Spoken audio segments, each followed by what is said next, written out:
And that concludes the Sky Pirate incident in the Kingdom's North.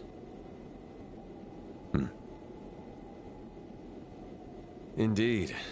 Who would have thought I would encounter the fallen Capua family? There may be inquiries from the Kingdom, but just disregard them. No, I was unable to make contact. It seems like he was caught up in some trouble as well. I'm unsure whether the Sky Pirates were involved, but something is clearly amiss.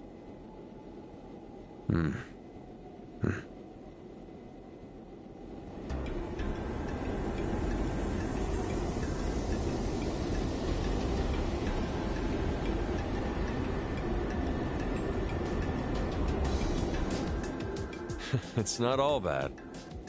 I've met some very interesting people.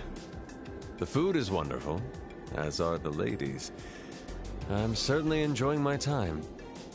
Perhaps I'll even settle down here. All right, no need for such fury. Let me know if you make any progress. And make sure the Chancellor doesn't get wind of this. We'll speak again, my dear friend.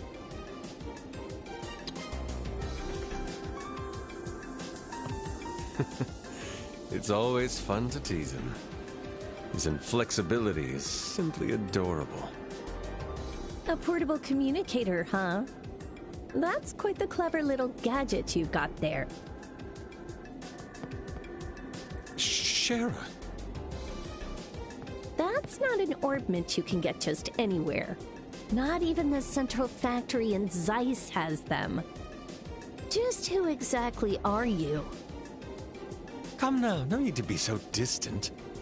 You know very well who I am. The wandering poet and genius musician Olivier Lenheim. But if you would like to know even more, perhaps a little pillow talk is in order. Excuse you. I'm being serious here. But you already know that, don't you, Mr. Erebonian spy?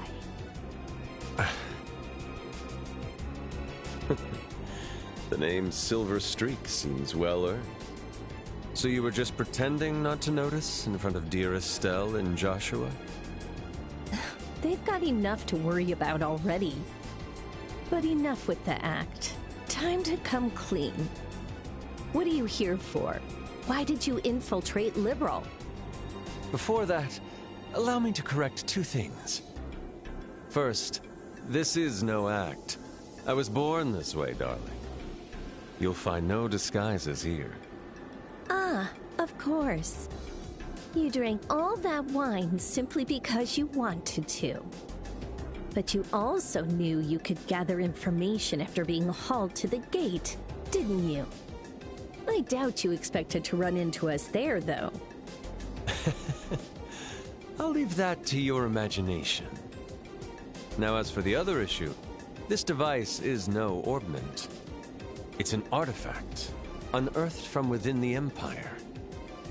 It can reach any orbital communicator, and the transmission is entirely encrypted. Quite useful for someone as busy as me. An artifact? You mean like a holy relic of the Septian Church? Well, now you've got me more curious than ever. Hold on now, there's no need for such force, Shara. Let a girl have her secrets, won't you? Does this girl want to become a woman? My whip could help with that. Whoa now, Shara. When you look at me like that, it's hard to tell that you're obviously joking. Well, perhaps that's enough jokes anyhow. Finally. You should have just been straightforward from the start. As you've guessed, my position is similar to that of an Erebonian spy. But I'm not here to launch any covert operations or to steal classified information. I'm simply here to meet someone. Someone? A person you know very well. A famed swordsman of the Royal Army. A master strategist and warrior. A bracer who holds a special title that only a few on this continent hold. The Divine Blade, Cassius Bright. Oh shit! Everyone fucking wants Cassius. Also, good numbing. I just can't. That cutscene literally started off chapter 2, so I had to just let it play. But good numbing. Hope you're all doing well. We're back in Trails today. Estelle and Joshua are off to the next region of Ruan Mei. Our next stop should be Ruan. Because they're going to try and go for, like, the Bracer, like, not junior anymore. Like, try and get, like, the certification from all the regions. And I'm kind of, like... I'm at, like, a weird crossroad with this game now. And I've been thinking on it more and more, like, since the last stream. And it's like, I like this game, and I'm enjoying it a lot. But there are things that are stopping me from, like, being excited to play more. You know? Like, once, like, the honeymoon period faded after the first couple streams, I was like, okay, no, this is definitely the first game of a company's, like, work in this franchise. I know it's not their first game, because the Yeast is way older. But you can tell this is like a first new venture for them. There's problems, and although the remake probably fixes a lot, I haven't played the original, there's still some things that I'm not the biggest fan of, so we'll kind of just ride it out and see how we go, but there's certain things that I'm just kind of like, on. The big one being the environments, whether it be just the general environment, or like the actual like dungeon-esque areas you go to, I haven't found really any of them interesting. Like, they're kind of just whatever. And I get it, you gotta introduce your fantasy world, you gotta have your towers and your caves and your mountains and your deserts and your snow areas and you know, everything in between. Like, you're gonna have a lot of usuals. But I don't know, it just feels like I'm just going along the route. Like, I'm not doing that much interesting. And the dungeons in particular, like when you actually do think, like, you know, whether it was the actual towers or like the pirate hideout, I was very much kind of disillusioned pretty quickly about them, especially the pirate hideout. The pirate hideout was straight up a bad dungeon in my opinion. But which way do we go? About that. So I'm kind of here for the ride, and I want to push on, but but there are certain aspects of it I'm a bit more like, on. Like, I love the art style, I love the music, and I love the gameplay formula, but even the turn-based stuff, I'm worried. We're early on, so hopefully, like, as the game goes on, it will evolve more, so it won't be a problem. But I'm worried that I'm going to reach, like, the peak of equipment relatively early. In terms, like, I'm going to get the augments I want, get access to the spells I want, and then the only augments I'll be keeping an eye out for are just the upgrades to it. Like, going from blah blah blah A to blah blah blah B, or 1 to 2.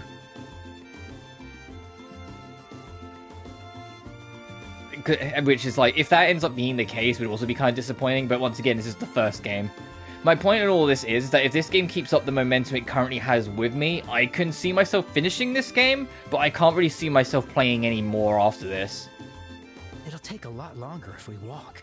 Especially considering we've only just done chapter 1. She told us to walk around the place we're meant to protect, didn't she? Or wait, was that Dad? Well, we do have plenty of time, so it's not a bad idea to take it slow. We save on airline fare, too. My point exactly. How about we go shopping at Bo's Market with the savings? We never got a chance to look around with that whole Sky Pirate mess. We can stay a little longer, can't we? It's not a problem, but just try not to spend too much, okay? After this, we'll need to cross the Krone Pass in the west to reach Ruan. Once our Oh, so it's just a, when you're ready, proceed, but until then, do your shopping. West Gate it is.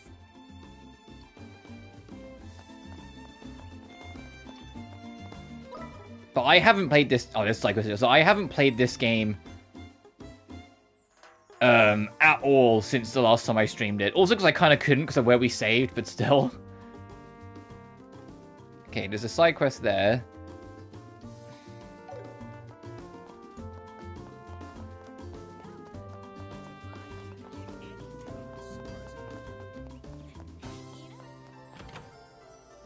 But I don't know, obviously I'm going to give it time to see how it grows and how it goes, but as it stands right now, I'm like, I like certain elements of it, but I don't like certain other elements of it. Are you Lana?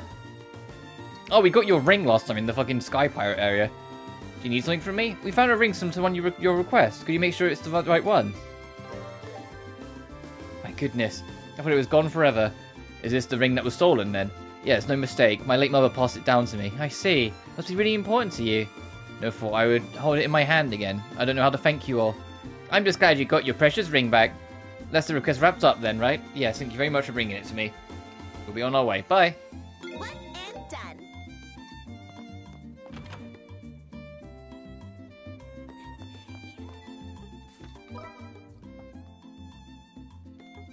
And that's way over at the gate. Go. What's this side quest going to be? And why am I already worried? When I walk in immediately, those damn bracers! Like, please!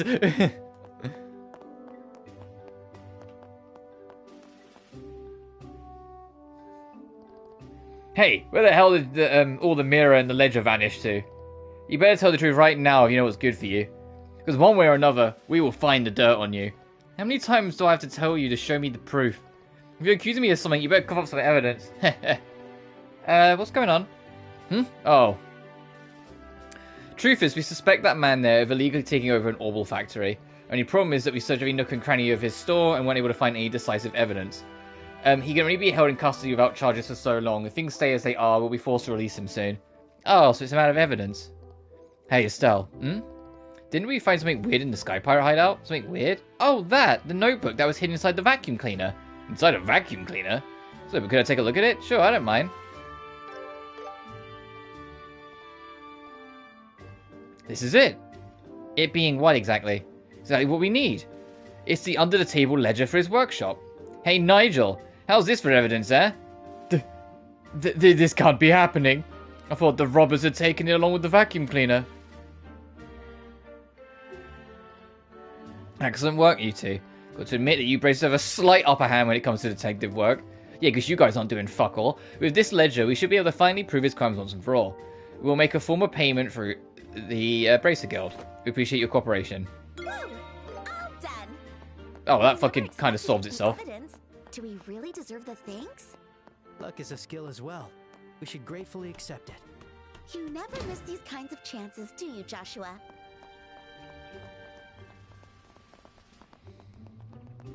Okay, doesn't seem like there's anything up here.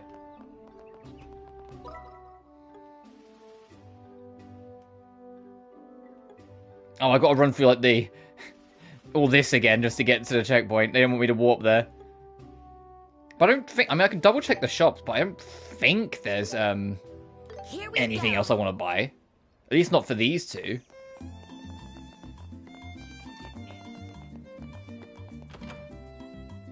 Welcome to Lucier's workshop. They all look nice.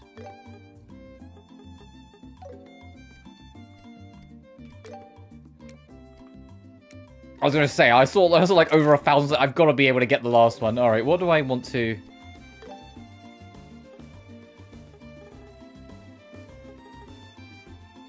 Give.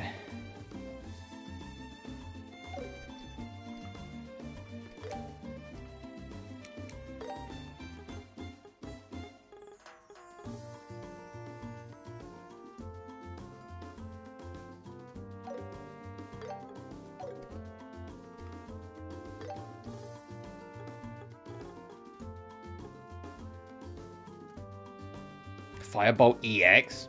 144? Sure. Please come again.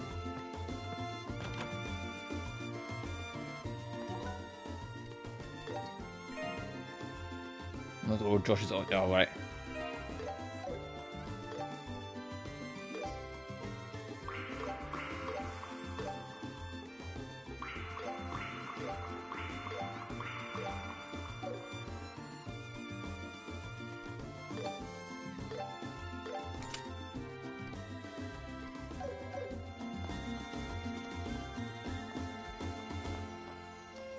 I'm assuming Shara and Olivier's equipment was just kind of dumped back on us, like their ordnance.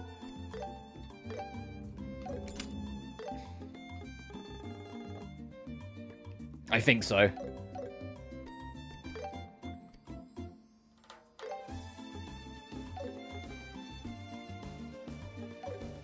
Let's move. Yeah, let me just walk over there. Let's go, Joshua. All right. Time to hit. But yeah, I'll play more of this, obviously. Like, I'm enjoying it enough that I will, at least for now, I plan to finish it. if I get to, like... I don't know. We'll just kind of see. If it gets, like, later on in it and, like, not much is, I feel like is changing, or I'm kind of getting, like, a bit... like, bored for whatever reason, like, we'll reevaluate that conversation. But at least for now, I'm kind of, like, just like, okay. Okay, these enemies are winding me up.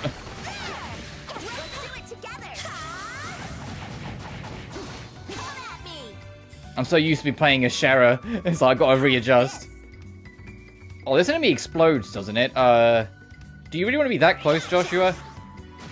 Follow my lead, Joshua.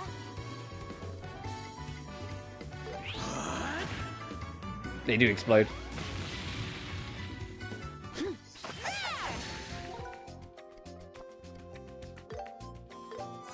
It's been a minute, so I need to, like, readjust. Let's keep it up.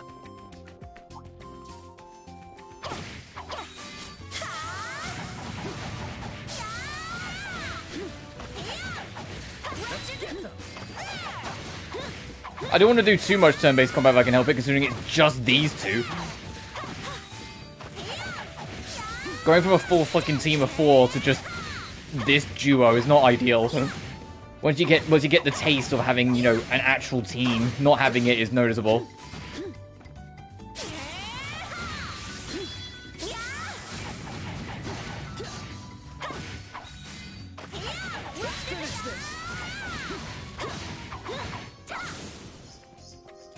Yeah, that's good.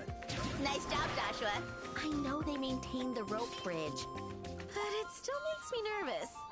Just don't shake it, okay? Huh? Of course I won't. I'm not a kid anymore. She was definitely going to.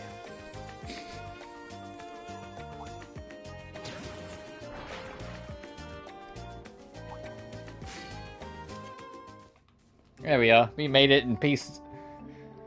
Ah, we finally made it. If I recall correctly, once we pass through that checkpoint, we'll enter the Rouen region, right? Yeah, that's right. But this is bad. The sun's about to set. Maybe we should ask them if we can stay the night here. I'm fine with that, but can't we just rush down the pass and find a nice inn instead? Crossing the pass at night is dangerous. Low visibility makes it hard to see the trail. And if we ran into any monsters at night, we could end up falling off a cliff in a fight. I don't think it's a good idea. Yeah, it does sound pretty risky. Guess we'll have to explain our situation to the soldiers at the checkpoint. Hey, can we stay here? No. Well, shit, now what, Joshua? Oh, what a surprise. Wasn't expecting visitors at this hour. Got lost on your way back from a hike? Oh, no, we're bracers, actually. Oh, you're just kids, but you're bracers already? That's impressive. So you're here for work? No, we're travelling around the kingdom to become senior bracers. Yeah, and we thought we'd make an even bigger challenge by walking instead of taking the airship. You're gonna walk the entire kingdom? Oh man, that's youth for you. Or maybe just pure unshakable determination.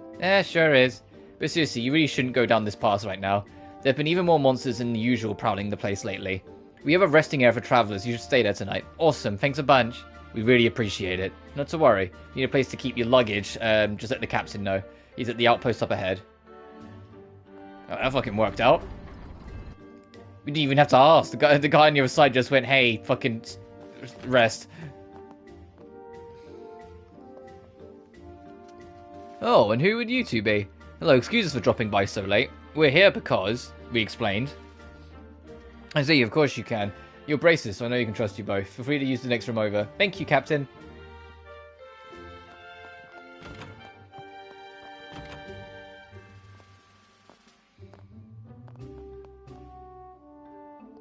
So, it's the Traveller's Lodge, huh? Yeah, first we should get the fireplace going.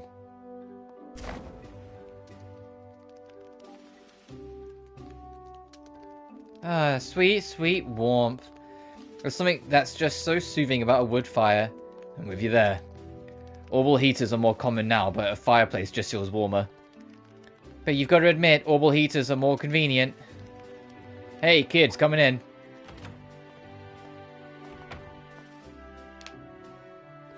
Captain mentioned you two, You're staying the night, right?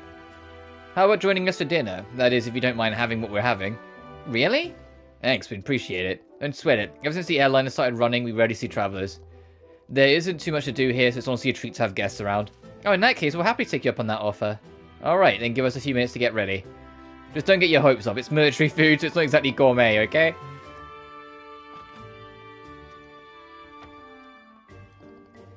We were at odds with the Royal Army during the whole Sky Pirate mess.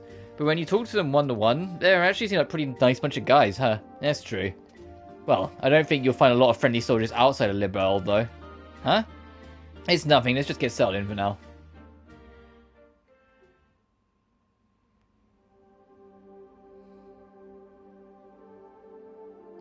Oh, I'm stuffed. For something that supposedly wasn't gourmet, that was absolutely delicious, wasn't it? Yeah, it's hard to believe they're eating so well out here. Coming in for a sec. Oh, officer, that meal was so good. It was delicious. Ah, it was anything special, just glad you liked it. Just so you know, we had another guest pop in. Would you mind showing the room? Another guest this time of night? Wow, they must be one tough cookie. We don't mind having them. We're staying for free after all. Thanks, that's a big help. Seems like you're all in the same line of work, so I'm sure you'll get along great. Huh? Same line of work? I recognize those faces. Oh, is it the... Oh, fucking hell. I'll say, is it the gravelly guy that we met last time? You're... Heavy-bladed guide. Oh, so you know each other. Hey, Agate.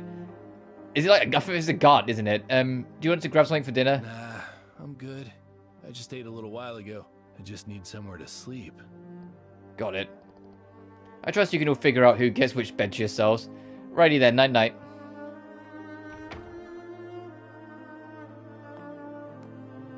Now then, you're the old man's kids, right? The hell are you doing all the way out here? And where's Sherazard? Shara headed back to Roland. It's just the two of us traveling now. We're aiming to become senior bracers, so we're traveling all around the kingdom. And as part of our training, we decided to do it all on foot. Becoming senior bracers? All on foot? Talk about carefree.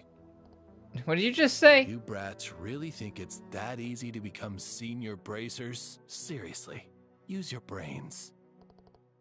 But we played a pretty big role in capturing those Sky Pirates. We even got recommendation letters, so stop treating us like kids. Oh, that. Yeah, I heard from old man Lugren. Let me ask you though, you really think you could have solved that case on your own? And I mean using only your own strength and wits. No Sherazard there to help you. Well, I don't think so, no. Yeah, of course not. You two are rookies. And kids to boot. You don't have the strength or experience to make snap decisions. You let it get to your heads, and you're bound to get yourselves into some real trouble. Get in our heads?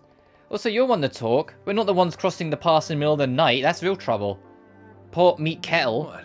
Are you stupid or something? I know what I can handle. Besides, I'm here on business. Unlike you honeymooners. Business? You mean for the Bracer Guild? Yeah, I'm doing some work your old man pushed on me. What? Work for Dad? I gotta be up early tomorrow, so I'm gonna hit the hay. You brats should get some rest too. Hey, don't dodge the question. When you're that blatant, it only makes us more curious. Oh, shut the hell up. You twerps keep sticking your noses in places where they don't belong, and one day somebody's gonna bite it off. Just hurry your asses over to Ruan and grab some tasks off the bulletin board. That's the best thing for you.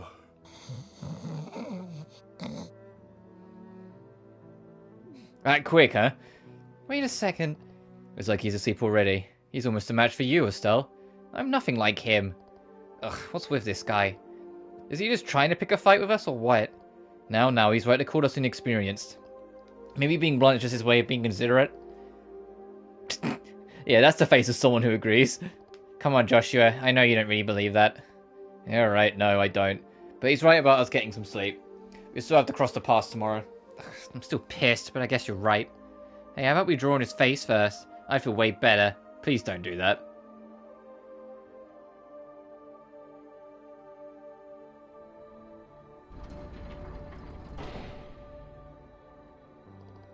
Sorry to keep you waiting. Time to switch shifts.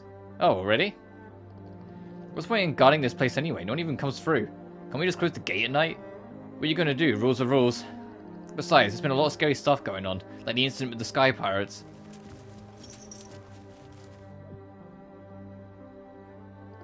What's up?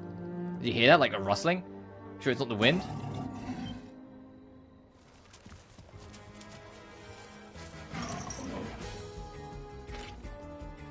pack of wolves? Oh, come on, seriously?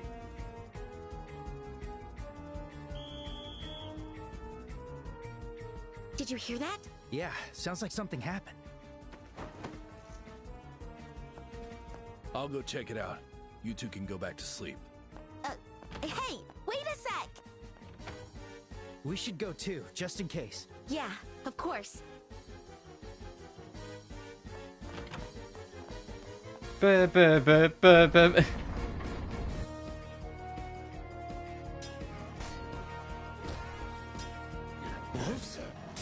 no! You guys have guns. Shoot, you fucking. Hold on. Don't move.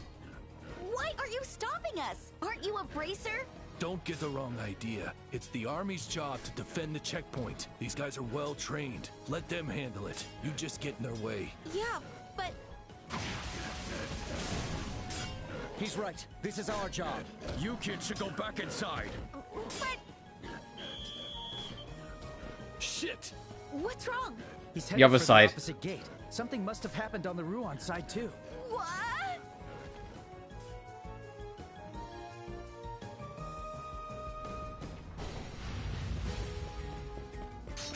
Ah!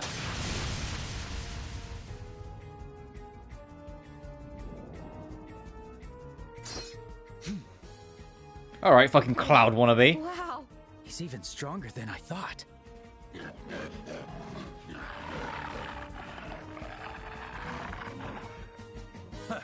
You're trying to surround me, huh?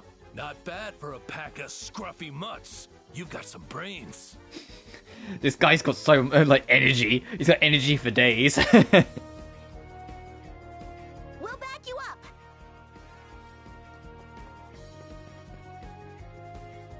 Hey, I told you to back off. Like we would. We'll do what we want. We promise not to hold you back. Whatever. Just make sure you stay out of the way of my heavy blade. All right, new party member. I won't let you. I'll show no mercy. Too late. Here, Estelle. How's this? Gotcha! How about this? Ah! I'm Count Heavy Blade. How can he swing that thing so easily? And it isn't just brute force. Now that's a senior bracer for you. Just shut up and get to work. Wild Rage loses 20% HP but boosts his strength for 3 turns. Side attack bonus and line C. Okay. And then his ultimate is Final Break.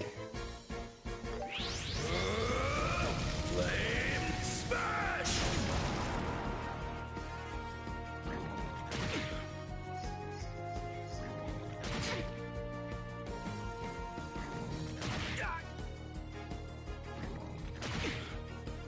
Leave it to me. The perfect move.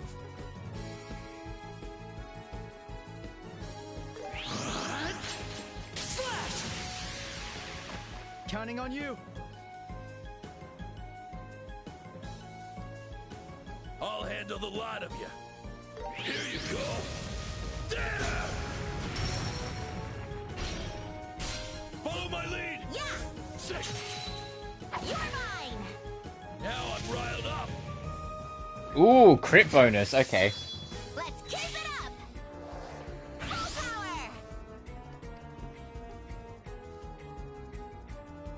Gotcha! Too slow. Ah! We don't have a full team of 4, so we can't do like the super special. Like the all-out attack as I called it. Payback time! I won't let you. Payback time! Leave it to me. I'll get you all. Let us begin. Payback time! Payback time! Estelle! Fire! Stun! Joshua! Got it! God, these enemies are bulky. Won't let you! I do need to heal soon. Payback time! Payback time! Fucking every enemy, she's like, get him!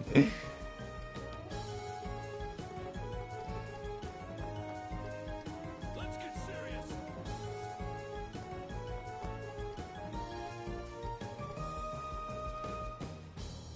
Ha! Ha! Thanks.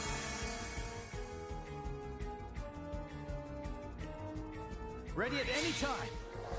I'm going all out. I'll get you all. Fire!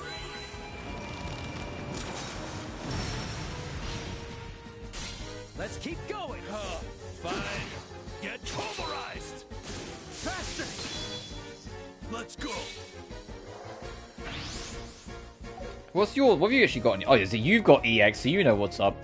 Oh, you don't have many spells. If you just got a bunch of fire shit, 'cause it feels like it. Here you go. I mean, it would fit like the flame and fire like vibe they're going with the character, like the volcanic like edge. I'm riled up. Let's go. The perfect move. You're done! Gotcha. This is the end! Nice. Oh, 22. I got it!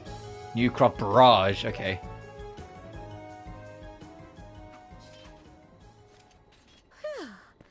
That's all of them. Yeah, there were a lot of them, and they were tough opponents. You did better than I thought you would. Well, seeing as your old man is the one who trained you, I guess I shouldn't be surprised. What? Don't get me wrong. I just meant you're better than most rookies. Still a long way from senior bracers, though. Hey, you guys all right over there? Yeah, we're fine. We took care of every last one. How's the guy who passed out? His injuries were lighter than we expected. Thank goodness you were here tonight. They don't call you Agate the Heavy Blade for nothing. I didn't do much. Besides, these brats did a fair job too. I see. Thanks a lot, kids. Sure. We are going to patrol the area just in case. You guys should head inside and get some rest. All right, take care. Well then, I'm gonna hit the sack. Should be safe now. You two brats, get some rest.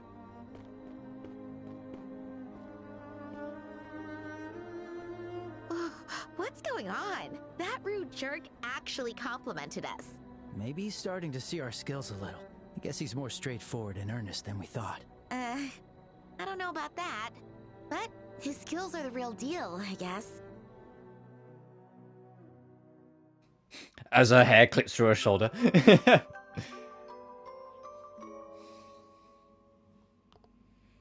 Estelle. Hey, Estelle.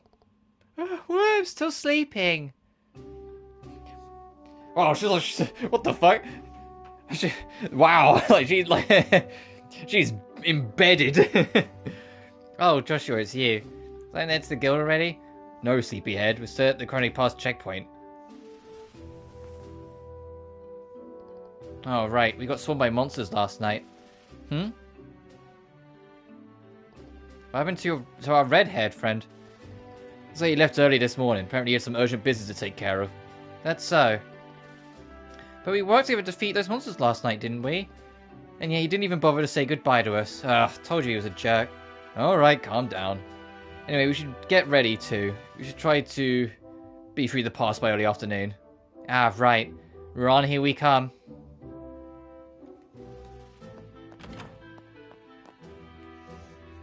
You need to say our thanks? Morning, officer. Morning. Morning, kids. Haven't you enough for all the help last night? Ah, it's no biggie. We went on patrol after all, right? Like, we didn't run into any more trouble. No, we didn't. Just as peaceful as ever. But something was off. What do you mean? You know how the light along the roads and at the checkpoints help keep monsters away, right? Even if monsters do decide to get bold, the most we ever got was 1 or 2 of them. We've never had a whole pack attack like they did yesterday. And that certainly is unusual. Well, compared to the Imperial Army, monsters are nothing more than cute little rascals. I think I'll use this opportunity to hone my skills. I'm not really sure that's the problem. Fighting monsters is what we do. We'll leave it to you braces to figure out what those monsters are up to. Anyway, you two are heading out, right? Want me to process your permits? Yes, please. That should do it. Alright then. So now we can't go back to the previous region, but we can turn in the request in the next region anyway, so it's fine. Welcome to Ran, the land of blue sea and white flowers. By the way, you two are heading to the city, Ran, right? Yeah, that's the plan. We should let the guild know you assisted us. You should be getting a reward from the military. Wait, really? Well, you'll probably have to split it with a gut. Anyway, good luck on your journey to becoming seniors. Yeah. Thank you for everything.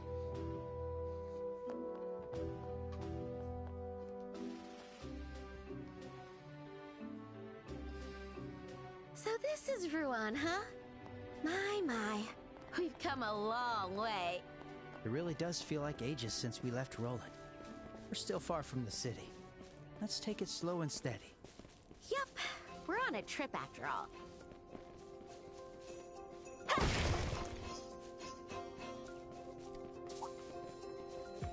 Oh, familiar faces. Let's finish this.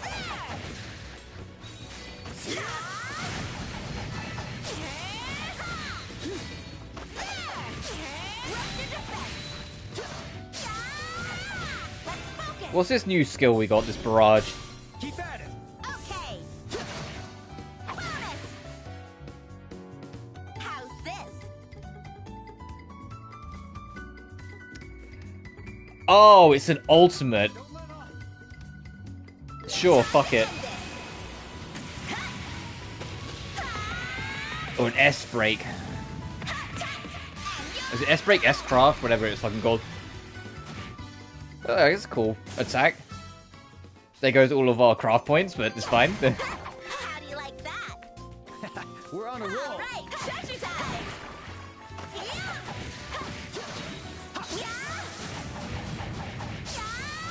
Let's do it together. Joshua? Okay, I was like, why is it just me? Joshua, fucking do something.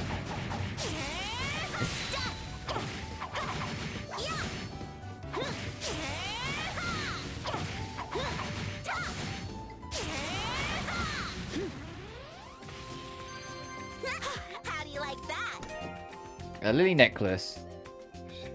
Okay.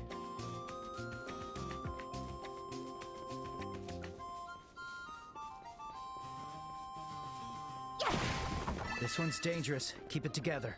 Yeah! Here we go! So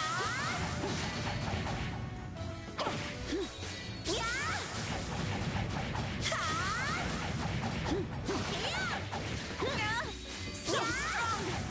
It's bulky as shit. Focus! Estelle! You got it! Bonus!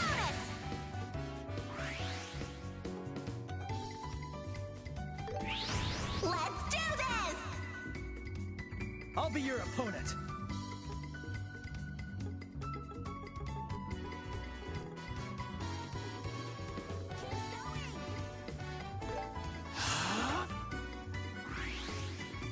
Are you only weak to... Oh, you are weak to wind as well.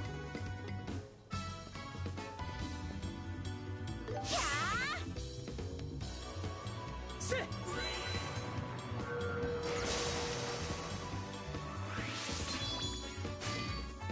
Good miss. Get crushed!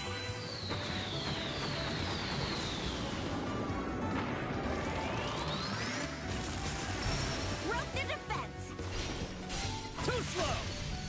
Ah! Let's go! Let us begin. Sit. Joshua! Got it!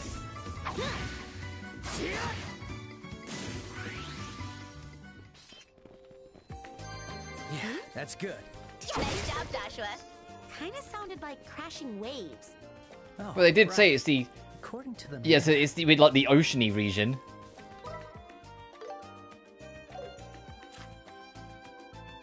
Yeah, we're approaching the ocean side. Oh, we're actually, there's a fair distance away between here and Rouen. So you go all the way down the mountainside, there's a lighthouse.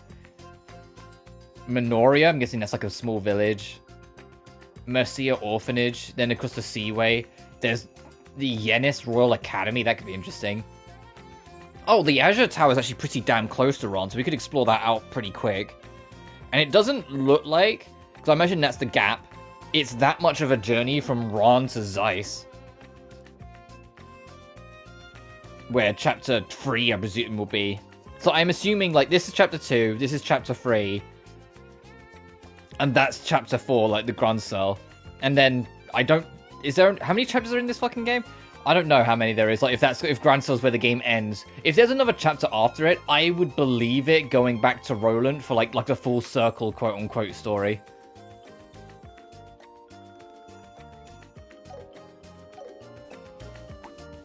But we'll have to see. I know I saw the trophy list, like, listed all the chapters, but I've forgotten. Like, if there's 4 or 5. There isn't. The point is that there's really not that many chapters. I think there's only, like, 4 fucking chapters. Which is probably why they're so goddamn long. Ah.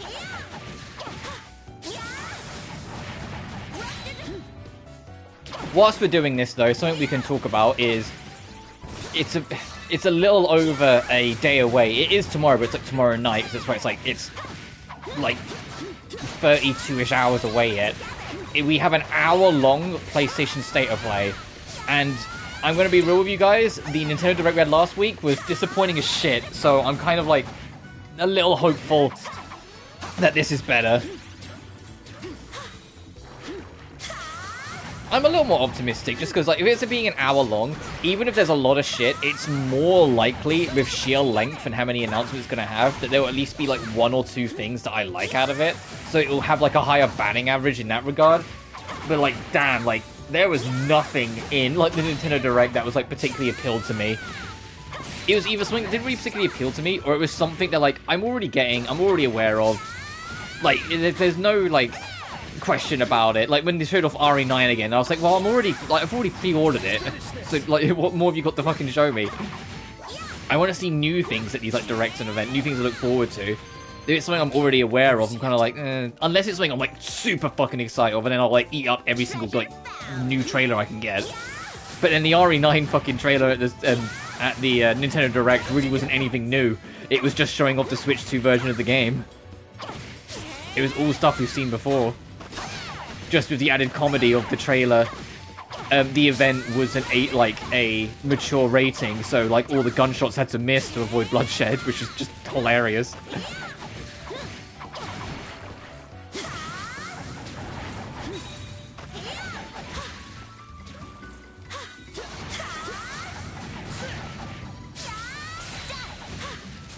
Yeah. I can't lose yet. Oh, cool.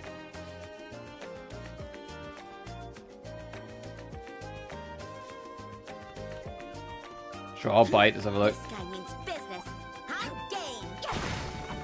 I'll try and deal with the little one on its own before I worry about the big guy.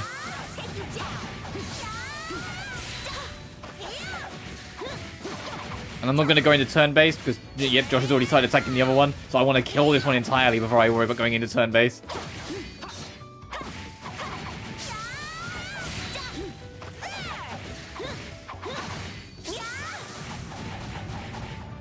The biggest rumor about that state of play, and for the record, like any rumor, you should always take it with a huge grain of salt because it's very unlikely. I personally don't think it's getting announced, but it's nice to pretend, it's nice to think. But the biggest rumor that's hot on the market is that Devil May Cry 6 might get announced. And I personally, the reason why I don't think it'll be at state of play is that I feel like it's too small of an announcement. Like, too small of an event, sorry, not an announcement. Like, I feel like if you're going to announce DMC6, you'd do it at, like, something that's got more eyes on it. Obviously, I might be wrong. I would love to be wrong and, like, there to be a new Devil May Cry. Because I'm curious where they'll go next with the series after 5. Let us begin. Because 5 was very much the ending of a story, so hopefully 6 will feel like a new beginning. My, like, ultimate dream, like, future Devil May Cry game would be having a next generation. like, I don't know, have like Dante's son or daughter sort of thing. And like still have like Dante, Virgil, Nero, like if you can fit them all in, like still have them be playable in the game, or still have them at least have a presence in the game, but like just have like, you know, like a new cast to kind of learn the ropes and then kind of rework the movesets and things like that. Like my ideal would be like basically treat it like it's fucking Sonic Adventure and make it like 3 full campaigns. And it's 3 campaigns of the same story, but you get the different perspectives of it. So you've got a campaign that's like Dante and Virgil still in the underworld. You've got a campaign that's Nero and, let's say, Lady, like with doing shit around like the cities as like the demons invade again, because there's always demons invading. And then you'd have the 3rd campaign, which would be like, I don't know, 2 new faces maybe. That would be like the new characters for it. So you've got like the best of all the worlds, like a bit of the new generation, a bit of the middle generation, a bit of the classics. But considering how technical the games are, unless they, like, to be blunt, reuse a lot of shit from like 5, like reuse a lot of assets from 5, I can't imagine a DMC6 being that big. Unless, like, the stories themselves are a lot less missions. Like, instead of it being 20 missions, they're, like, 8 or 9 apiece. So then together it ends up being, like, 20, like, mid-20-ish mission rise.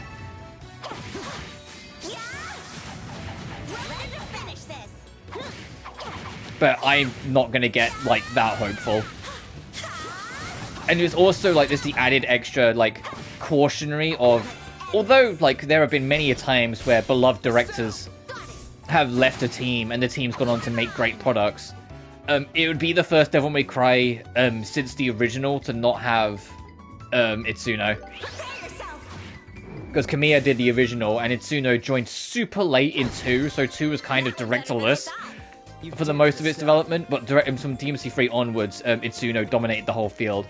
And his background of fighting game knowledge from developing fighting games, like, I think it was Power Stone was his, was what gave him the technicality to make Devil May Cry like the way it is as a stylish character action game. Wow. Estelle? But in saying that,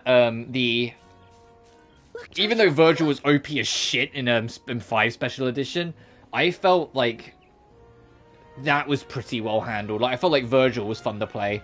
And when you keep in mind that Virgil wasn't built with the entire Devil May Cry team, because at that point the combat director had already been poached by Square Enix for Final Fantasy 16 before they made Virgil. Itsuno was already like knee deep in making Dragon's Dogma 2, so he wasn't as involved with that either. Like, you know, there are pieces in there that had already moved and it still came out perfectly fine. Like, it gives me some hope, but like I said, this is all assuming it even gets announced. My main expectation is that we'll probably see more on the Tomb Raider 1 remake, the Legacy of Atlantis. Considering that's supposed to come out this year. I expect we'll see a little more on Wolverine, because that's supposed to be this year. We'll see a little more on the Tomb Raider game. We'll probably get a launch trailer for Saros, because that's like next month. And then beyond that, probably another fucking RE9 trailer, because maybe the demo announcement as well, because I'm surprised there hasn't been a demo, considering every other RE game's had a demo yet. I won't bother with the demo for the record. I never really do with Resident Evil demos, I just wait for the release.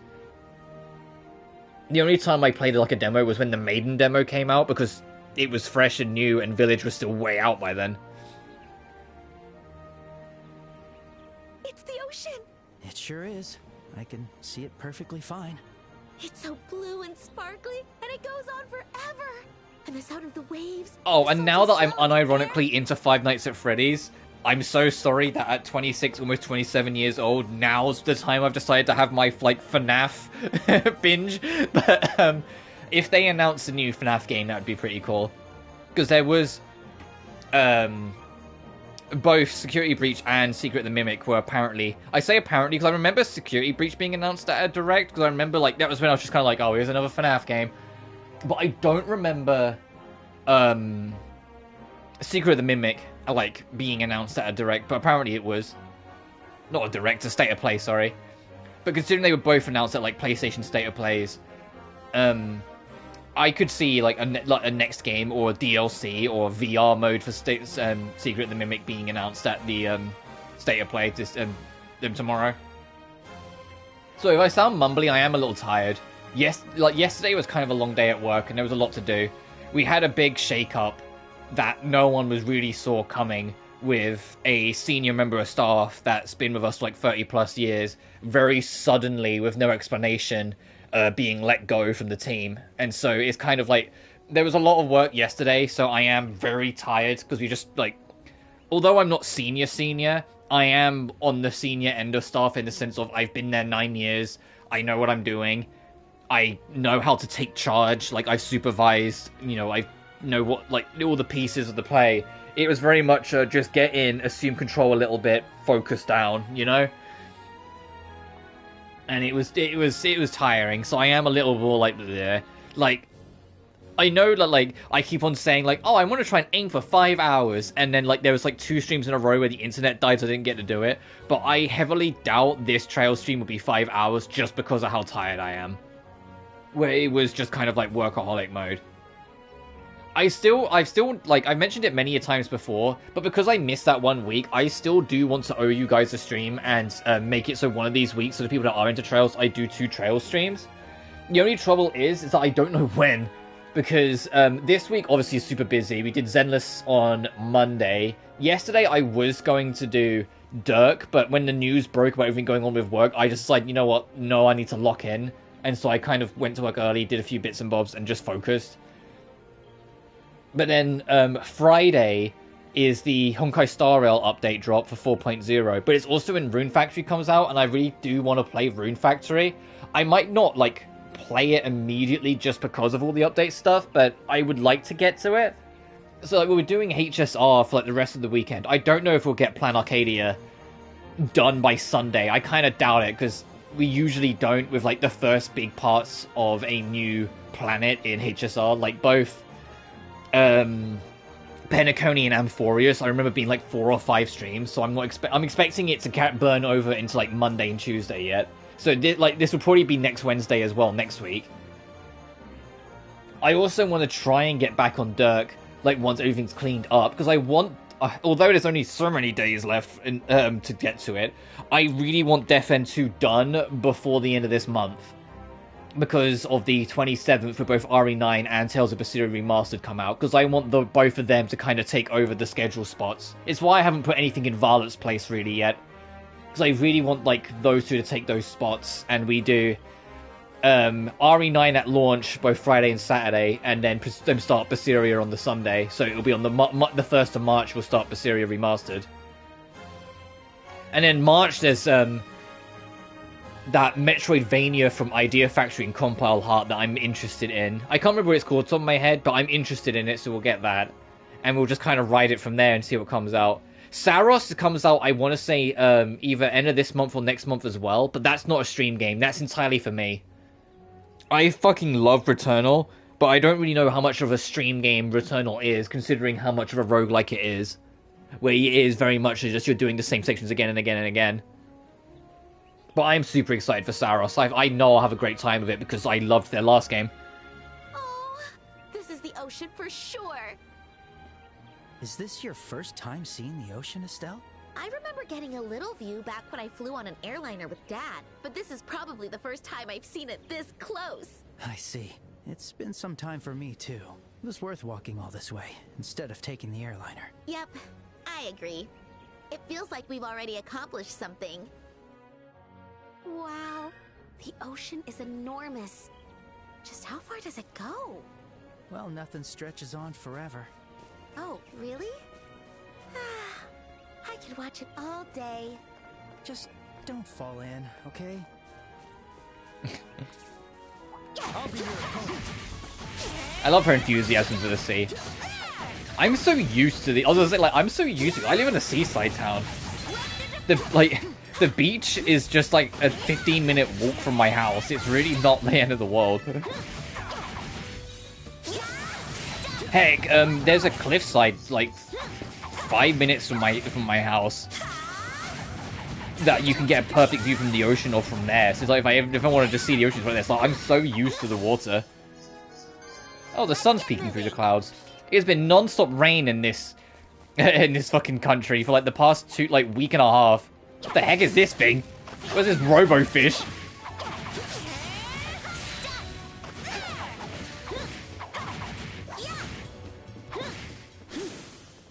Okay, I rolled away because I was half expecting it to blow up. How do you like that? We're on a roll. These look less like creatures to fight, more like fucking Pokemon.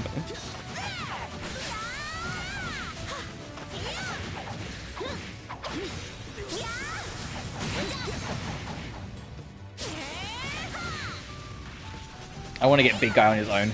Like, this is like Carvana into Sharpedo. This is what these look like.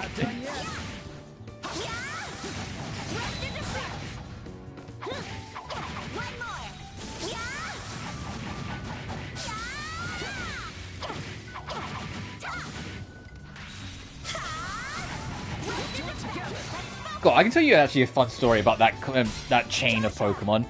In Gen 4, in Platinum, you know when you beat the game, you unlock those little trio of islands in the corner? And, like, in some parts of it, the Pokemon levels feel like they have a gargantuan wide range. Like, they can be around your level, or they can be, like, an idiotically high level for, like, no good reason. I remember, as a kid, fishing up with, like, a Super Rod. Like, I can't remember if it was, like, a level 70-something or level 80-something Sharpedo. And just freaking out because my whole team had only just beat Cynthia. So they were, like, early 60s at that point. And I was just like, ah! Like, it's like an actual, like, shark attack. Like, oh, I must have been, like, 9 or 10 years old. But I just remember, like, freaking out. Found treasure.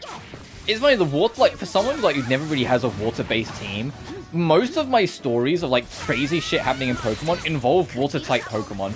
Like, the very first shiny Pokemon I ever got that wasn't, you know, Red Gyarados was a Corphish I fished up. And I wasn't even trying to go for shinies. I wasn't even aware of what shinies really were. Like, I feel like most kids, even though you had the Red Gyarados, you just assume the Red Gyarados was, like, a one-off thing and not, you know, that every Pokemon has, like, these alternate versions. But I just randomly fished up a Corphish, and I was like, this Corphish seems a little different. I'm gonna catch it, because it just seems strange.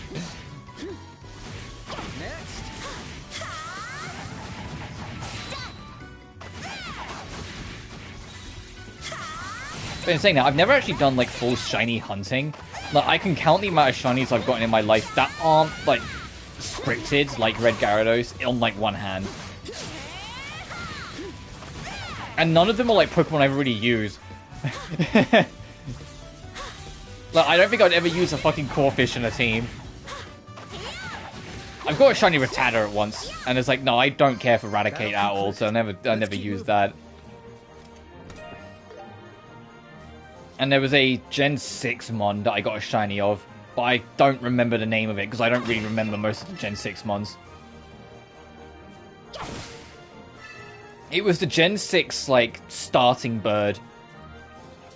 So I can't remember what it was called, but it was that one.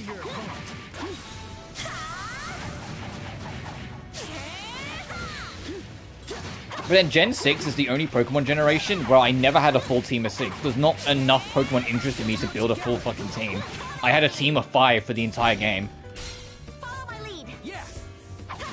Because I just never found a 6th Pokemon that interested me, because Gen 6's list of Pokemon just weren't fucking interesting to me. How's this? Ready?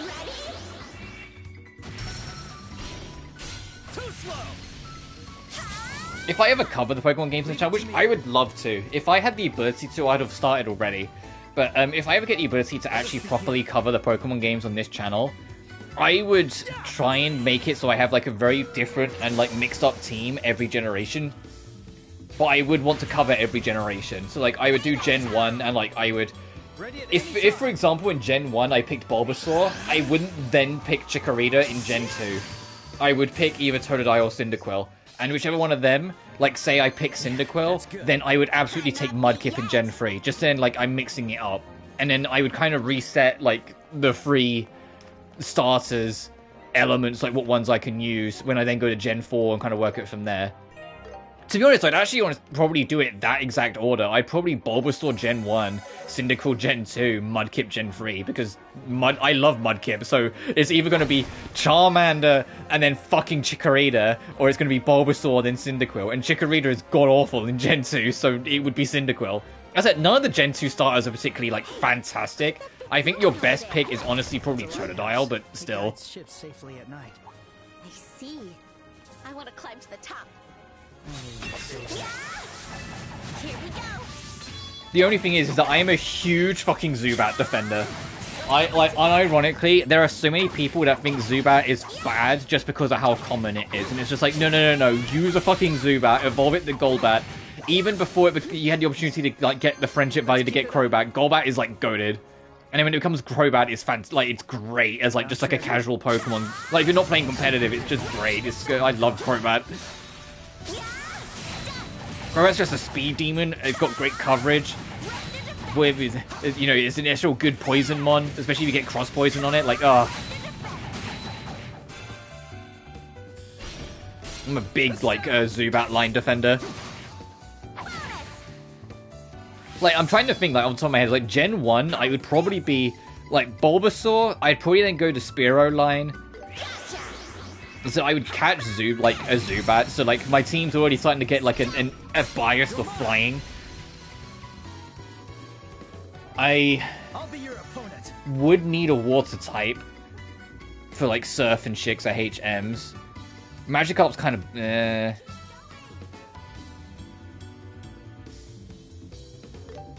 No, I'd probably go Gyarados, because when I'm gonna go for Gyarados again afterwards, because there's so many better water types that come in later gens. Either that or I wait till Lapras, but Lapras doesn't solve my problems because I would need... Actually, no, I wouldn't, because I could go to Sea... No, I'd wait till Lapras, probably, because then I'd cover my... so I'd do Fire Red, so I'd have Ice type. I would have my Ice coverage as well. Perfect move. For dragons. Then I wouldn't bother with dragons in Gen 1 because fucking my options are so varied. It's great.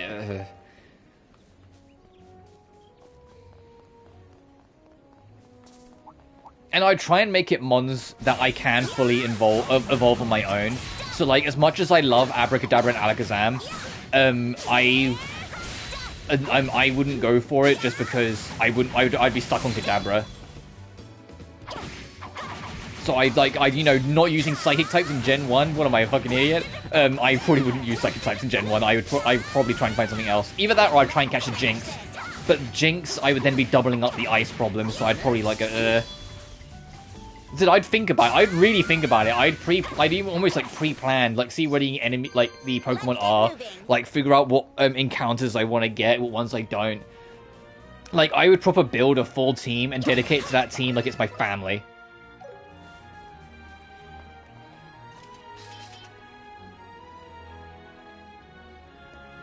Okay, so this is to go to... What's this way, then? I keep on pressing that button. Oh, there is a side quest here, so we should go check it. Sure, yeah, we'll go this way, then.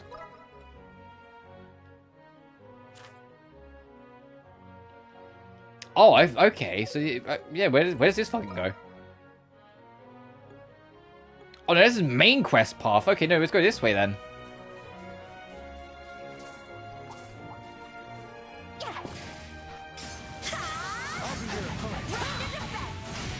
I think the only, like, now I'm thinking about it, it's like the only, like, Pokemon game where I'd probably have, like, a pretty safe team is Gen 4, just because I have my comfort Pokemon.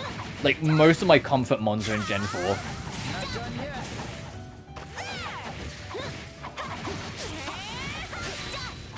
Like, I genuinely love all three of the starters, so that would be a hard pick. But I love Staraptor, I love Luxray. Like, there's a lot of early mons that I would just immediately nab, because it's just like, no, I love that mon. I don't care if like they're like terrible or fantastic or whatever. I will use my favorites and make them work. That was better than I thought. We're on a roll. We'll do it together.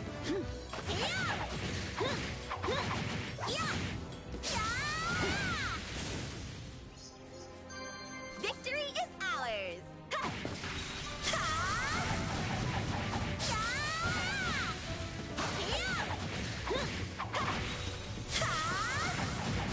And if I did like Gen 6, I would genuinely make an effort, I promise, to try and make a full team of 6. And also, I'm a huge, like... I don't like sticking to favorites of old gens. Like, I'll have the odd Pokemon from an older gen, but if I'm in a new generation, like if I'm in Gen 3, I will try and make my team predominantly Gen 3 mons. I won't just stick to my favorites. Like, if there's a Psychic option and it's a choice between Abra and Ralts in Gen 3, I'll take Ralts. You know? If there's an option between getting a Tyranitar or getting a Garchomp in Gen 4, as much as I fucking love Tyranitar, I'll get Garchomp, because it's then, like, it's trying to show off the new mons as and when they come. Like, I would do that to try and show, like, how the Pokemon series evolved in of itself, and, like, how the mons changed, like, how they got more advanced. Because there is a bit of a power creep in modern Pokemon. Some abilities, like signature skills, how they use their types, etc. It's just got more and more complex, and it just allowed for more varied strategies as the years have gone by. Gen 9 kind of, like, cracked. Like, Gen 9 has problems, but Gen 9 kind of cracked with its mons. Some of their abilities and what they can do, you're like, what the fuck? Like, this has never been a thing in older gens. It's just... That's how they've just evolved. But speaking of, there is a... I'd almost willingly bet money on it. There is a very good chance that Gen 10 will be out this year for the anniversary of the series. Like, I imagine the only reason why it didn't come out last year is because it's the 30th anniversary this year. That they would have just seen it as a better opportunity for promotion. Here we go. Not that anyone in the dev team would be against it. God knows they're rushed. They are severely overworked, so having a 4th year of development for it instead of just 3 years probably go a long way for them.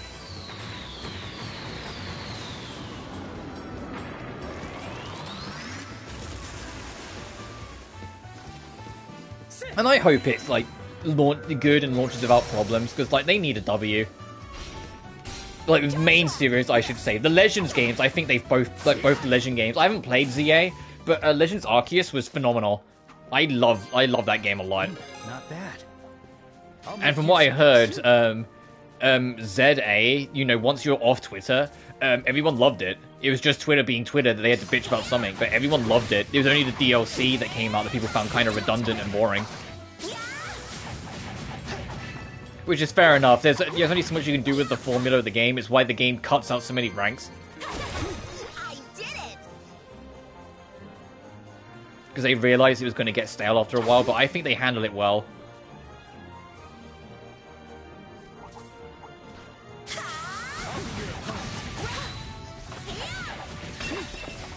There's a lot of them. Be careful.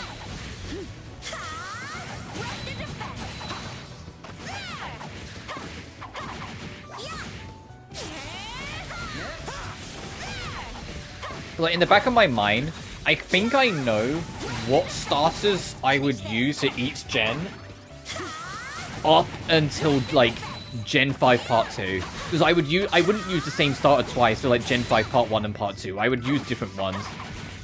But, like, I'm trying to think in my head, and I'm like, I would, like, Bulbasaur Gen 1, I would use Cyndaquil Gen 2, Mudkip Gen 3, probably Chimchar Gen 4, because it's, like, of, like, all the fighting fires, it's probably my favorite one of, like, the firefighter starters, because, you know, they did go through a fucking phase of just, like, fire fighting types. Like, fucking please.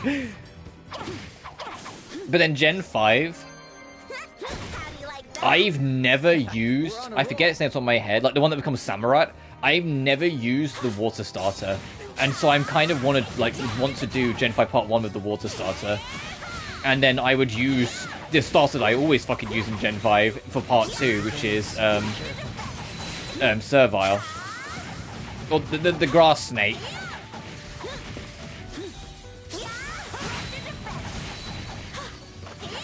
And because Gen 6 is obsessed with fucking Gen 1, and it's part of the reason why I don't like Gen 6 that much. When I have to pick a Gen 1 starter, my options would kind of be limited, because I wouldn't pick Bulba again, and I wouldn't pick the same type as whatever my initial starter is, but I'm not sure what starter I'd pick in Gen 6. And for the record, I don't really care about Charmander, so, like, I would kind of want to go Squirtle, but then that would also, by extension, somewhat limit my Gen 6 options. So I'd be like, you know, like with actual, you know, the main starter options. So I don't know. I would have to think about it more. Gen 7 is easy. Give me the bird. I love that grass bird. Better be careful. Roller is fantastic. I love that fucking bird. I can take them all. Oh, I'm surprised these plants aren't weak to fire.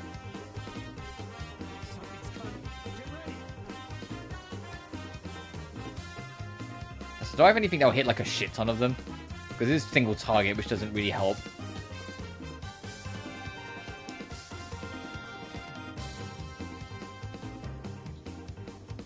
There's a lot of them that are going to attack. I don't think all of them are going to stay in this range. We can hope. I see your move. Okay. Okay.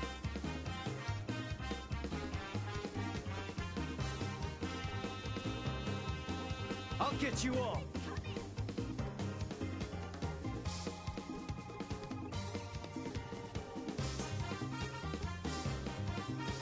Perfect move.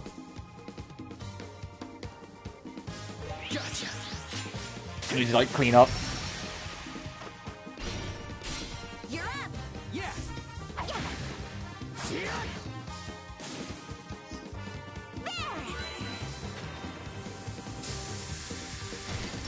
Rope the defense.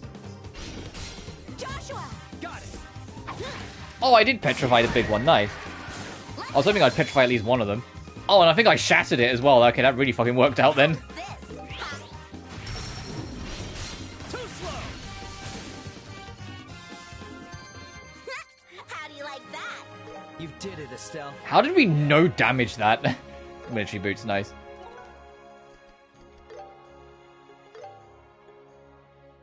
Less crit but higher. Okay. Oh, right, yeah, it did de-equip the other ones. Okay, I'll give you that, though.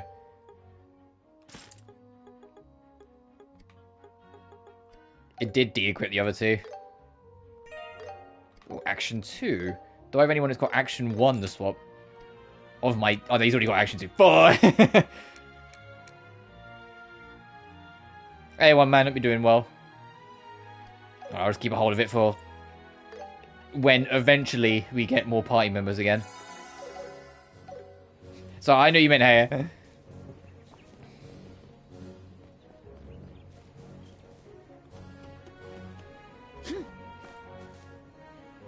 So text to speech. Oh, your PC's still not in function form. What are you doing with that? Is it just back in the repair shop now?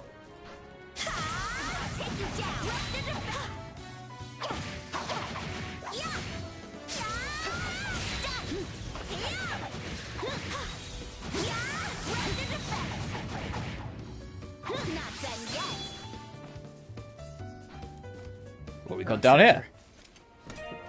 Drop of strength, nice, always appreciate it. Oh fuck, there's another one. I didn't spot you.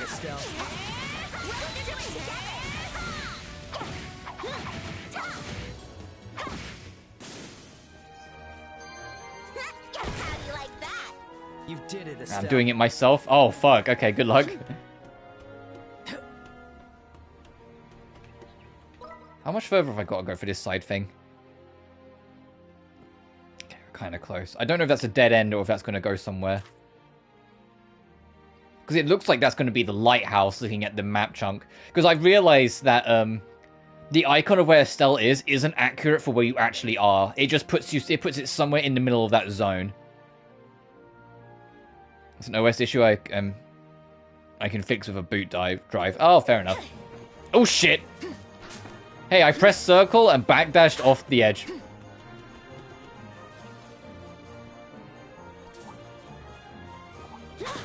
We'll end this in no time.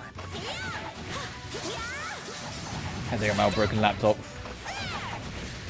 One of these days I'll get like an actual new PC set up. It's just that's time and money that I don't have.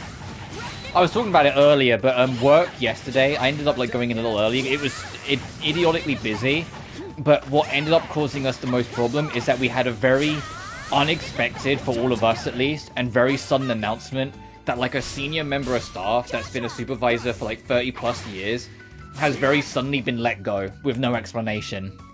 We don't know why he's been let go, like if he got in trouble or like if it's some other complication, but it really upended a lot of shit. So I'm like, this is why I'm quite like, my voice sounds very like, because I'm very tired. Let us begin. It's also why I didn't stream yesterday, because once I found out, I was just like, oh fucking here we go.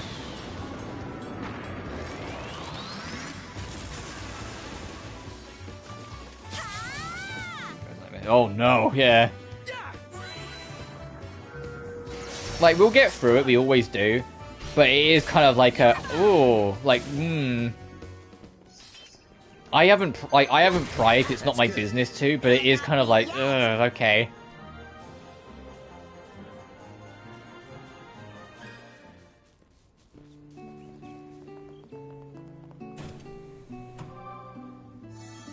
Alright, rested and ready.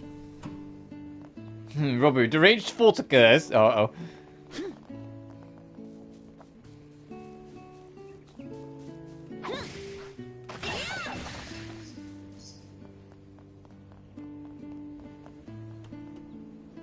Alright, fucking Vogt? V. Asked their position, I'm not interested. I am used to supervise, but I stepped down because I think it's way too much work and stress for not enough extra money. Like, I'm not going to do the conversion rate into like dollars, but if I told you 30 pence extra per hour, even without any kind of conversion, you know that's not much. I don't think 30 pence extra an hour for a supervising role is worth it, personally. Considering how much extra work you got to do, because that's not just, you know, monitoring the staff, that is making sure all the tills are cash-ended, and making sure all the money's in the safe at the end of the night. That's organizing everyone's breaks. That is making sure if it gets busy that you can organize the staff to keep on top of it, you know. That's having to go to meetings with the managers and shit. And I'm like, 30 extra pence an hour? Fuck off. I did it for a while and I hated it, so I stepped down. I'm okay being a supporting member, because I've been there, in June it'll be 9 years. What should I do now? I have to notify them, but I can't leave the lighthouse. But I can't leave things as they are. Oh, who are you? Did you need something from the Vereen lighthouse? No, not really. We don't need anything in particular. But what are you doing here, Gramps? I'm the lighthouse keeper, managing this whole place. Overseeing a lighthouse of this size is tough. What's wrong? Yeah, you, that emblem. Oh, yeah. We're bracers. Well, junior bracers. Though to be exact, we're still junior. So let's not get ahead of ourselves. Ah, why didn't you tell me earlier? Are you going to ignore this old man in need? What? You didn't say a word about needing help. Because you didn't ask. First thing you should have done was ask if I needed anything. Fucking alright, we're not servants to the people. Good grief, young bracers these days are all brawn and no brains. They know nothing about being considerate. That older bracer was much better than you lot. I think that was about 7 or 8 years ago. Yes, it must have been. Earth to Gramps, so you need help with something? I was in that position. As much as I get what you're saying, if it was a manager, I would say yeah. If it's a supervisor, the supervisors are people, like the people that become supervisors are people that already work in the shop that get given the opportunity to step up. And then when you become a supervisor at first, you're not officially a supervisor. You're basically on like a trial period for like 3 to 6 months. And then if the staff like you, and if it works out, and you know, if it is helping the health of the shop, then you'll go full time. If not, after that you drop down. So it really doesn't matter in that regard. And I know 3 of the 4 people that want to go for the supervisor role. And if any of them get it, I'd be happy. Well, one of them, she's got the ability. I'm not sure if she's got the maturity, if that makes sense. Like, I know she can do it, but I don't know if she would get herself a little caught up in the moment and would maybe have a more impulsive reaction if something goes wrong. But that would be something that she would just learn through experience, through trying. But the other 2, one's a lad, a smidge younger than me actually, but he is a fast fucking learn, and I think he would nail it. And the other one's one of the older blokes who gets along with everyone, so I think he'd be fine. But the last one, I don't know personally, because I'm on different hours. Because I always do, like, the afternoon into evening shifts, and they predominantly work in the mornings. Oh, right, well, I forgot to close the door when I went out to cut the grass, and monsters worm their way into the lighthouse. I can't go back inside, you see. So in other words, she wants to hunt down the monsters inside. That's right. Don't know how many there are, so be careful. But why would the monsters want to go in a lighthouse? They're probably attracted to the septium. Lighthouses are particularly large orbments. That's right. Last time this happened, the monsters go at the top. Oh, I see. Oh, and you get started right away? Yeah, sure. The maintenance take care of it soon. Wants a quick buggers, so make sure you don't miss any. Yeah, got it. Alright, let's get going. Let's begin. We'll end this in no time. Lighthouse Labor? Funny name for a squares.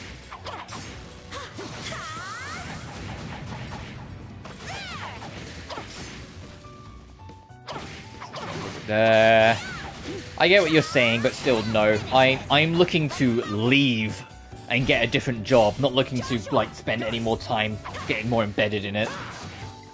Because it's a sinking ship anyway.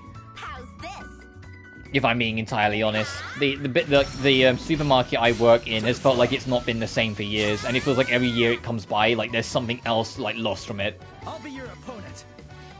Like, we used to own the petrol station accompanied with it, and we don't anymore. It got sold on by our, like, conglomerate. And that was, like, the first big sign. It's like, oh, okay, they're slowly going to start stripping us for parts. Our pharmacy, or, like, the clinic, there's rumors that that's going to get sold on next and just get, like, third-partied. We have an in-store cafe that apparently is going to get swapped out with a, like, contracted partner, like a Subway or something. So, like, the writing's on the wall. But I'd rather find work elsewhere than anything else.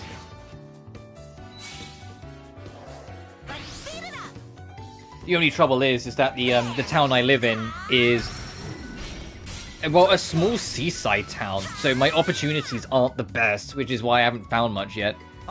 Because I don't want to have to travel too far if I can help it. Because realistically, if I could, you know, fucking afford to do it, I would hop on a train to Brighton and get work in Brighton every day. Because Brighton's a good big city. It's still by the seaside. I could get there by train. It'd be like an hour train journey every day.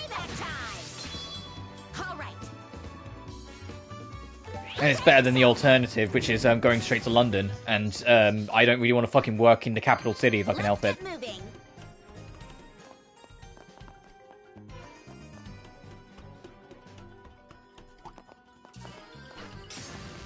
I'll be your opponent. But I don't know what, like, would be a good American comparison, but just think of, like, a kind of small, cozy seaside town, and, like, your job options is to either go to California or go to New York. And you're like, you know, it's like, I guess I'd rather go to Cali, you know? I don't know if that's a good comparison, but Brighton's like a good seaside city, whilst London's the capital, so that's why it came to my mind.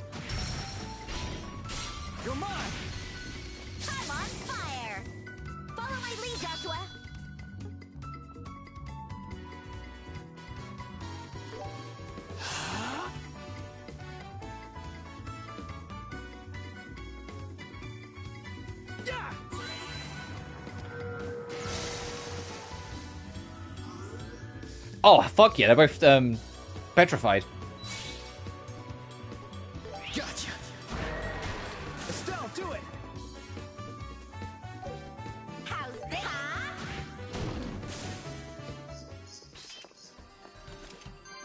That went better than I thought.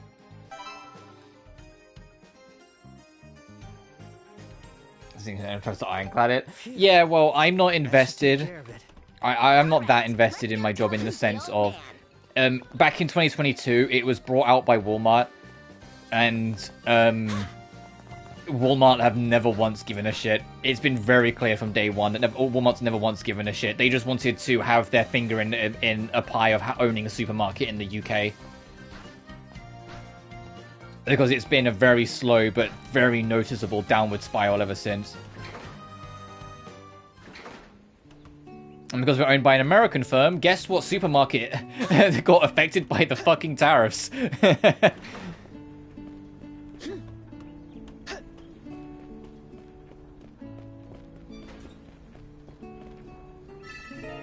And so we don't even get as much business because most other supermarkets aren't as expensive. Okay, well they said... I was expecting like at least one more like big mini boss monster like at the top, but it looks like we're done. Let's head back down.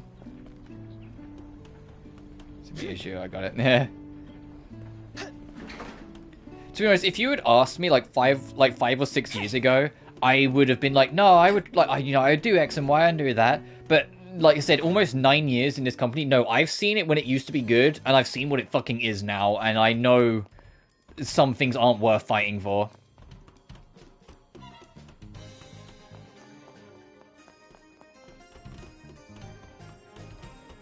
The only thing that really keeps me going there, like beyond obviously, you know, being able to afford my rent, is the friends I've made, the staff. Because obviously when I've been there so long, I very much am like a part of the crew. And like I have my colleagues, I have my people that are like I've become friends with like outside of just work.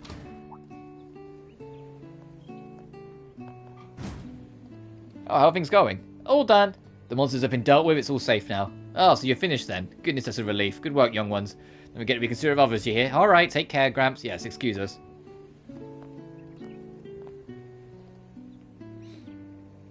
Hey, you. Did you forget something? I don't think we forgot anything. Why didn't you ask me if you need anything else I needed? Wait, what? I said, why didn't you ask me if there's anything else I needed? After you finish your request, you must be considerate enough to ask if there's anything else you can do. The other bracer made sure that asked before he left. His conduct was impeccable. Can't believe you belong to the same guild as he does. You've been pretty rude, you know that? Besides, who even is this old bracer guy anyway? You make him sound like he was so impressive. He told me 7 or 8 years ago. Unfortunately, I don't know his name. Can I take a fucking guess? Everyone knows the same bracer. Is it Cassius? Great man, you don't compare to him in the slightest. Everything you have in common with him is your hair colour. The man had the same reddish-brown hair. If you look carefully, your eye colour is quite similar to his. Oh, gee. Is that bracer? The kid someday reach his level, but that's probably expecting too much. He's far above where you are now, and I'm afraid it's not be realistic. Either way, don't forget to bet yourselves every day. Well, thanks for your help. Don't forget to be considerate.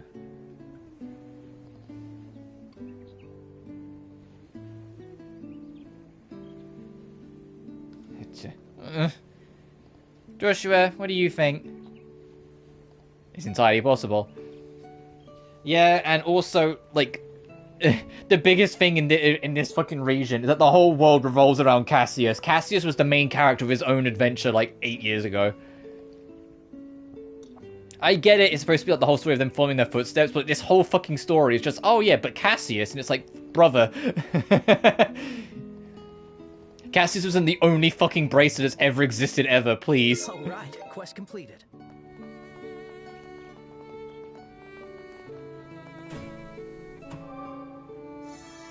That's the stuff.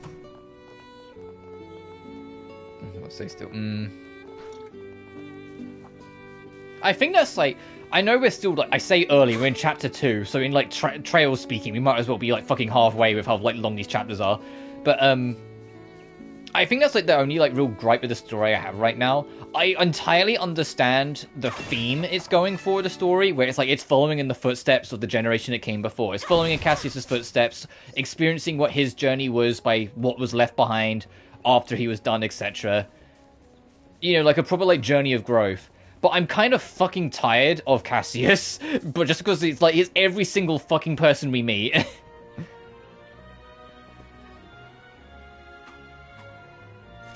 You know, like, I feel like I've already, like, experienced too much of Cassius. Like, I'm like, alright, I get it. Like, I want this to be a story about Estelle and Joshua's growth and their journey, not just always them following in Cassius's footsteps. And I'm sure it'll get there, like, as the story goes on, they'll find their own.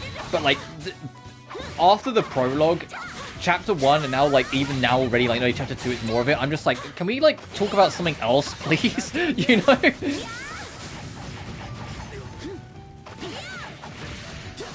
Like, I was talking about at the start of the stream before you joined, one man, it's like, although I am liking this game, that doesn't mean I love it. There are aspects of this that I kind of, like, if I decide to play second, I hope get better. And I know some of it is just because this was, remake or no, it was their first game in the series, so there was shit they were still going to be learning. But there are a few things that I'm just kind of like, on. Like, I haven't found the environments we've explored particularly interesting. And I really haven't found any of like the actual dungeons like really that interesting at all. Personally. It's not though. First is pure fanfiction, bro. Just play FC, I beg of you. Okay. Here we go. Like I mentioned before, like the final dungeon, so to speak, of Chapter 1, you know, raiding the Sky Pirates headquarters. It was a corridor. You get to the boss, and then you go back through the corridor. I was like, this is a dungeon? This is the end chapter, like, big finale? I was bored, you know? I was straight up bored. I was like, that's what I mean. It's like, there are things about this game I genuinely really like, but there are other aspects of it which I hope is just because it's the first game. If remake or no, it was the first game in the series, so they were still figuring shit out. Because as it stands, I'm not particularly interested in playing second chapter whenever that comes around. Like, I'm interested enough to finish this game, but we'll see. Group of enemies. Be careful.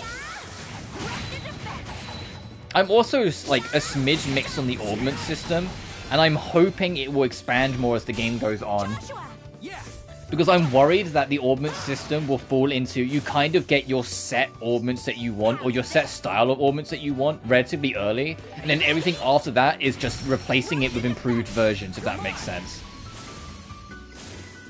Like, oh, I've got a good fire augment, so I'm just going to wait until I get that one 2 version, or that one 3 version. Like, I'm worried it's going to kind of fall into that trap.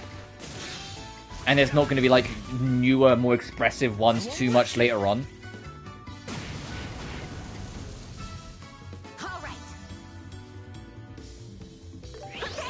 But I'm also, like, once again, like, we're, like, what? I don't know how many chapters this game is. Like, probably, like, 4, maybe 5 chapters. We're probably around, like, halfway-ish already. Like, We're on a roll. there's still time for them to introduce a bunch of new ones. Well, small, emptier story content. One of my fears.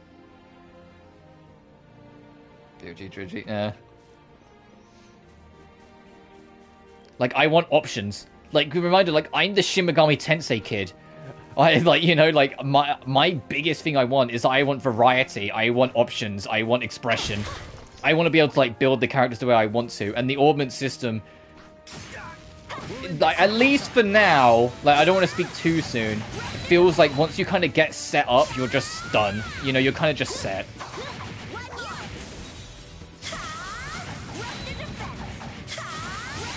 And heck, even ignoring Shin Megami Tensei, what was the first thing I compared the augment system to when I first got it? I went, oh, this is kind of sort of like the Materia system, but more focused on elements. Where Materia is more individualized, like the new Final Fantasy VII Materia, I mean. That went better than I thought. We're on a roll. But like, even compared to Materia, even though I would say augments are more complex because of the elemental, like, affinity chart, Final Fantasy VII was more consistent at giving you new, materia and like all the time. There was always something new. They'd be like, oh, this materia is a completely new fucking spell I've never used before. Sure, I'll take that with me. Oh, this augment is a summon I've never heard of before. Sure, I'll try it. You know, like, it was constant all the way up until the final dungeon. There was always like something new you could pick up to keep the materia system feeling more fresh than it actually probably was. If that makes sense. First problem is that they're small games. We'll see how to make it larger and fair. No, I imagine it as like, even in like the core like Sky trilogy, they learned a lot and expanded a lot as it went on. Like, I imagine when Sky first came out, well, when Trails of the Sky came out in general, even though I'm sure they were always hopeful to make it a full trilogy, there was never any guarantee that was going to happen. Like, they didn't know if it was going to be successful. They didn't know if it was going to be like you know, they didn't know how big of a gamble it was going to be and how much it may or may not have paid off, sort of thing. It was always going to be it was probably always going to be more self-contained and probably a smidge shorter in terms of that scope, because they probably would have not only put so much budget into it that they had.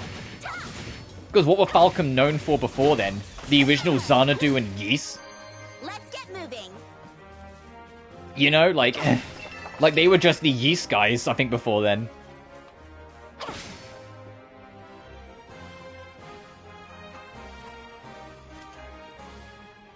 great engine. I mean, maybe. Also, I haven't played the later games, but like, I look at this and I'm like, okay, I kind of have everything I need here already because of the arts it gives me access to. So like, I'm only going to replace heal with like heal 2 if I get it, or you know, hit 2 with hit 3 if I get it. It's shit like that. Or if I find specific ones, like when I found Septian Vein, that one just kind of covered enough bases. So I went, alright, fine, fuck it, that'll replace my ground element one. Like, I feel like I'm just like, I've already got my augments at this point, and I'm just kind of, I'll only replace it with like direct replacements instead of it encouraging more of the expression, which is what my concern is. My point is of all of this is that I like this game, and I'm enjoying it enough that I will likely finish it unless like something really like drastic happens. But at least right now, I won't be like eager to get like chapter 2 when that launches. Like, I'll get to it eventually, but like I'm not going to be that fucking eager. So Azure is perfection, Azure or third, fair enough.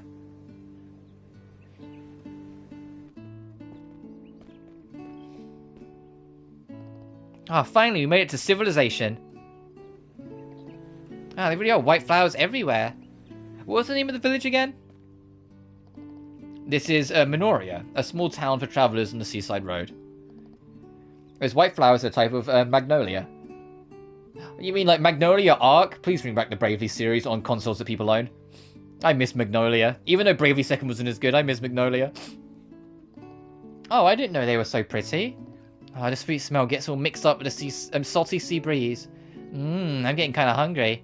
Ha, so the scent of flowers is enough to stimulate your appetite? That's so like you, Estelle. Is the ARPG mechanics of my whinging.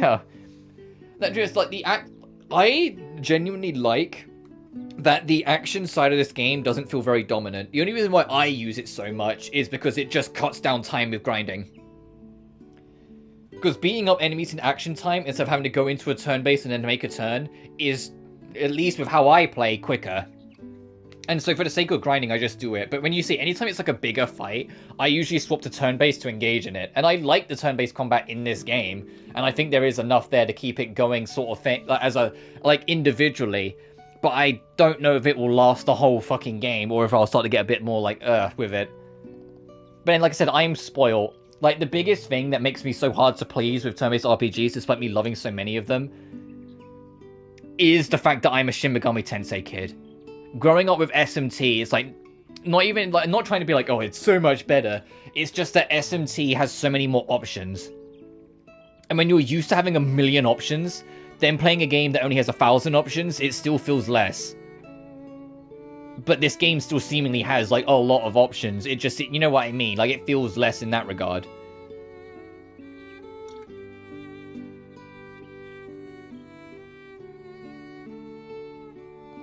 I'm a growing girl, after all. It's about lunchtime anyway. How about we stop for a bite? And to be honest, when you hear the last big RPG, like, big RPG upon the channel was Metaphor.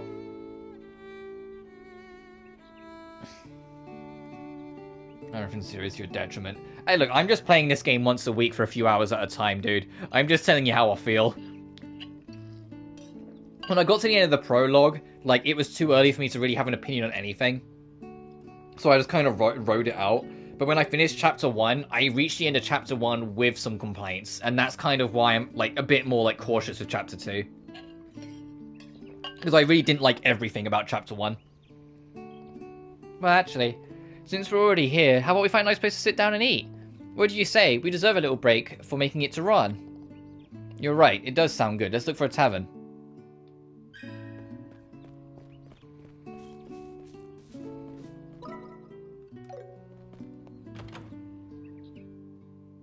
Hang on, I'm going to adjust my blind because I'm getting a little blinded by the sun. One sec.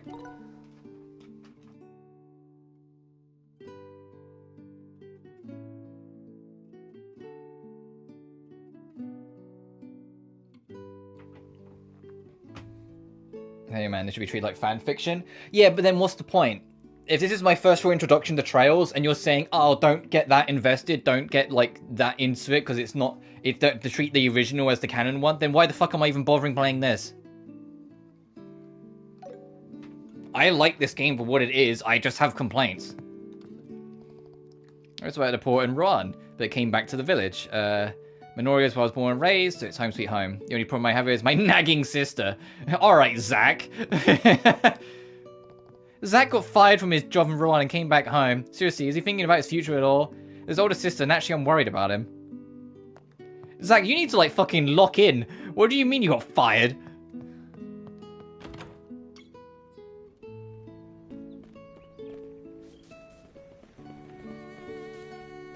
You see? Are you two travelers? Our place is in the tavern for you to stop by. If you're like, oh, I will do. The breeze feels so nice. Oh, look! The windmill's turning. That's the village symbol. It does add up to the peaceful atmosphere.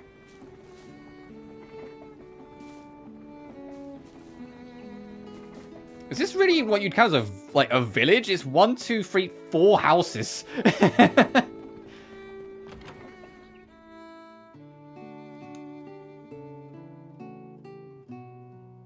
Seems like from zero, dude. Oh yeah, forgive me for wanting to start at the very beginning.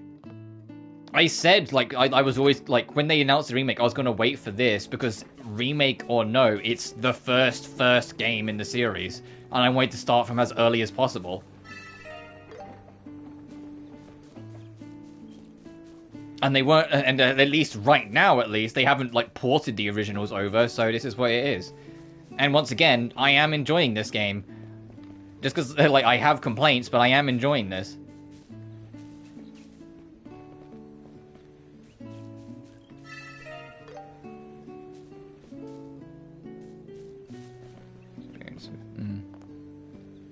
Let me check the shop first while I'm here, see if they've got anything interesting. Would you like some flowers? Which one should I pick? Oh, azalea fruit. I mean, sure. I made up my mind. I pick you. Please come again. Oh, it's a general goods store. Are you selling stuff in here as well? Welcome. I can't decide. Anchovies? Give me. Got it. A century-old liquor? Oh, this will get Sherazade back. Thanks.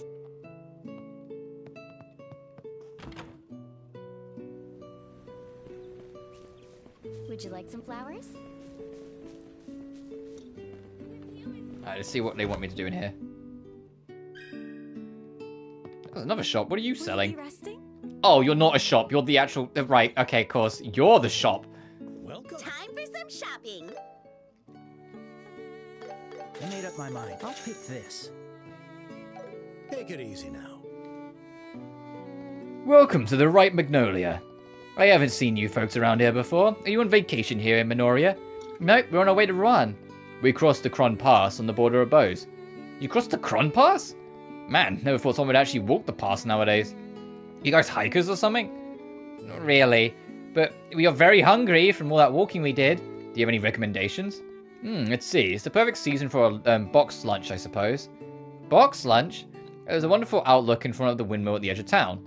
Also, customers take their lunch to go and head out that way to eat. Oh, that sounds great. I was watering just thinking about it. Alright, let's do that. What kind of lunches do you have? Oh, we have fish and chips. Oh, we have smoked ham sandwiches and seafood, paella. Take the seafood. They're both great choices. I think I'll go with the sandwiches. I'll have the paella then. I'm with Joshua on that one. Thanks, that'll be 120 Mira. Some herbal tea too on the house. One of our specialties too. Oh, wow, thanks. Alright, should we head to the lookout? Yeah.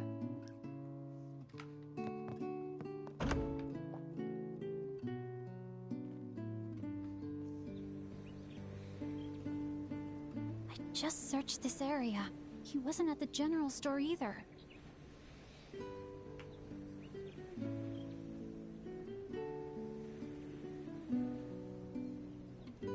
No, my thing is, it's not a matter of me not enjoying it. I am enjoying it.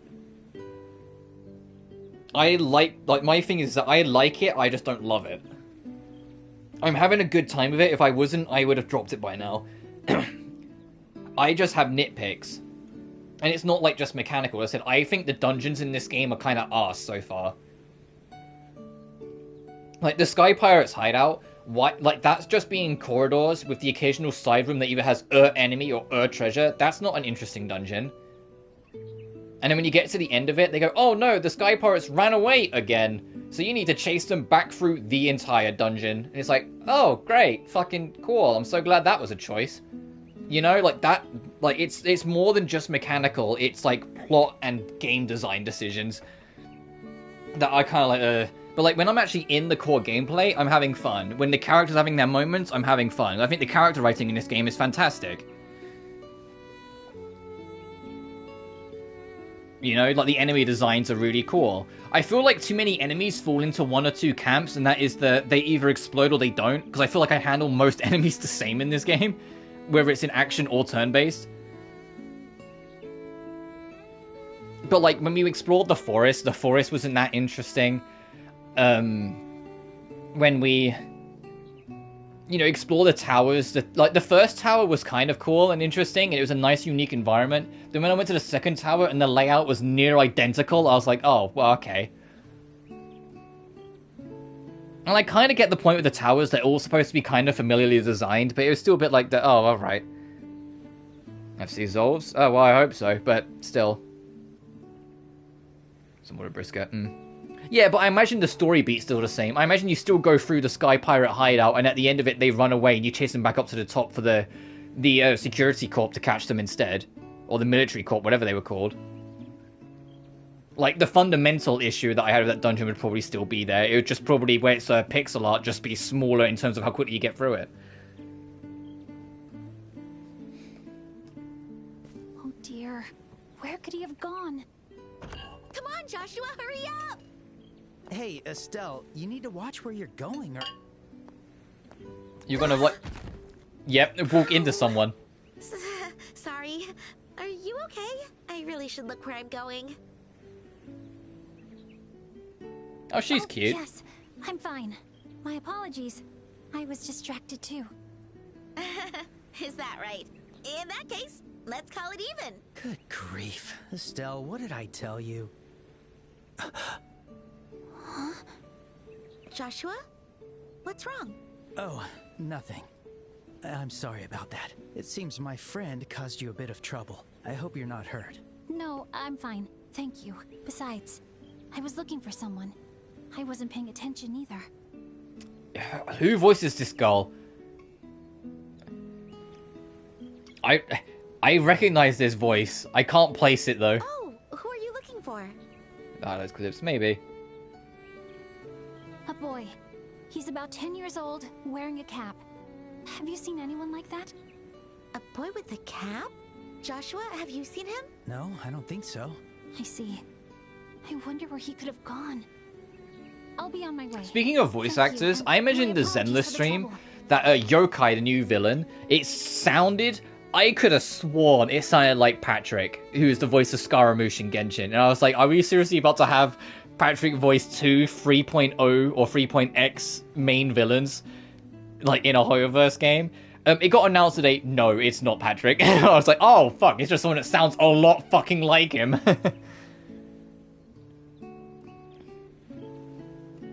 But for those who missed it, on Monday's Zenless stream, the Angels of Delusion story quest was firstly phenomenal. I had a great time with it. But secondly, they teased heavily the villain of Season 3, Yokai. An AI program on the same level as Fairy that really, really, really hates humans and is trying to, like, forcibly hack into robots or otherwise convince them to turn against humanity. But at the same time, he's also like I don't know, like robophobic. Like he's also like turbo, like he sees the robots as pawns, but he's like the robot's life as pawns, and he's using the robots to try and like make them out to be horrible to humans. Like he's just like, oh, you can't trust these robots, they could turn at you at any time, all that shit, to try and make it so humans don't trust the robots, so then it's easier for him to manipulate the robots into killing humanity. And it's like, Yokai, what are we doing, dude? So he might be an interesting villain. In the tease, he seemed interesting enough. The only thing that, like, we'll have to see is that he's got a huge fucking ego.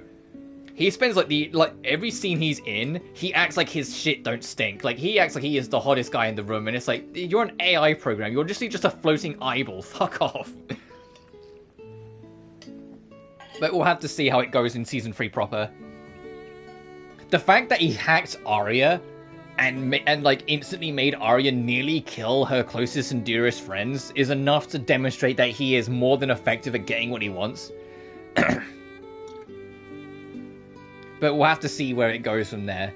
Because for those who missed it, the Angels of Delusion is a teen girl band, and it's a human girl, a robot like girl with like a conscience like most endless robots, and an angel Firen who lost her wings. And it's like 3 teen girls who like have made a girl band together. And the reason why they're called the Angels of Delusion is, ignoring the fact that one of them's literally an angel, it's because they all have delusions of grandeur, and they bonded together on that shared delusion of grandeur. And so they keep it in their name to make your wildest delusions come true. You know, that shit. But the robot of the 3, Arya, Yokai fully just fucking takes her over and turns her into a death machine and very nearly kills the other 2.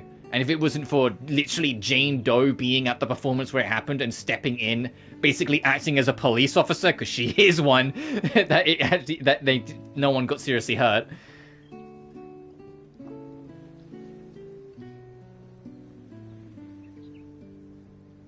But then after that, instead of possessing Vesper, he managed to convince Vesper to willingly join his side, and so Vesper became the end boss of the chapter. Which kind of sucks, because Vesper, unironically, has my favorite design of all the robots in Zenless, and then when I took one look at her, I went, damn, I hope she's playable. But the fact that she's a villain and the boss of the chapter, I was like, fuck, she's not going to be playable. I was like, god damn it. I loved her fucking design.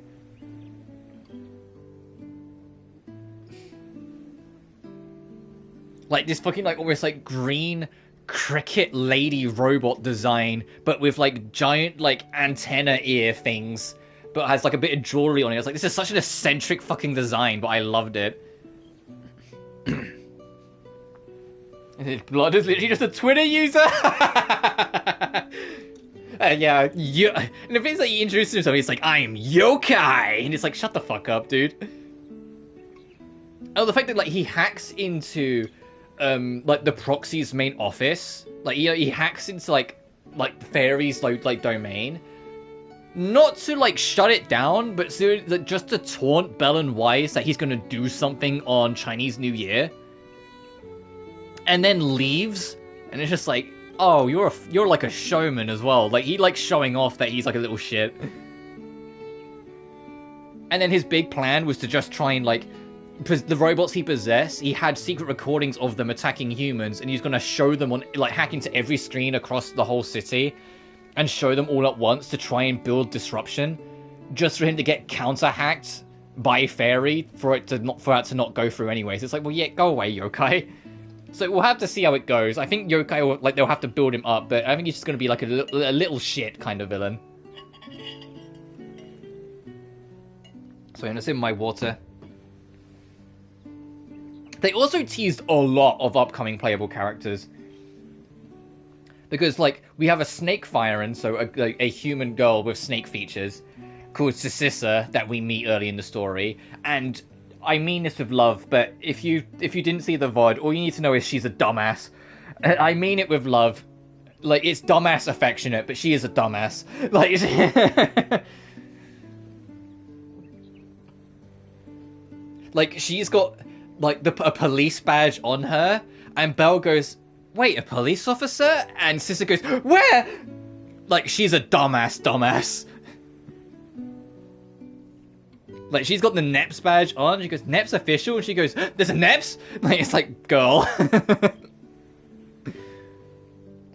Then we also met the interesting lady, who doesn't talk much, but is like, I love the simplicity of her design, that, like, she's just dark, like, short-ish dark blue hair, almost like purplish dark blue hair, a black cloak that covers her whole body, but if you look carefully, her hands are handcuffed behind her back, and it's like, oh, I want to know more about this lady. Like, that's an upcoming playable. Oh, that's, like, she could be terrifying. Especially if the handcuffs, like, if her hands being tied behind her back via, like, actual police handcuffs actually plays into her, like, playstyle. That could be a really fucking interesting character. And then at the very end of it, they only showed artwork of them, so it's clear to me that their models aren't finished. So they're probably, like, 3.0 characters. But they showed artwork of two characters that I can't explain, other than they kind of looked like... They looked like characters you would see around Louis in Neptunia. Like, that you would see around, like, Blan's domain. Like, they're, like, super, like, bundled up in, like, big fluffy coats. And, like, they have kind of big hats. So maybe, like, the next location we're going to will be, like, colder climates. But we'll have to see. They almost kind of look like churchy attire as well, to an extent, now that I think about it. So maybe, we'll have to see.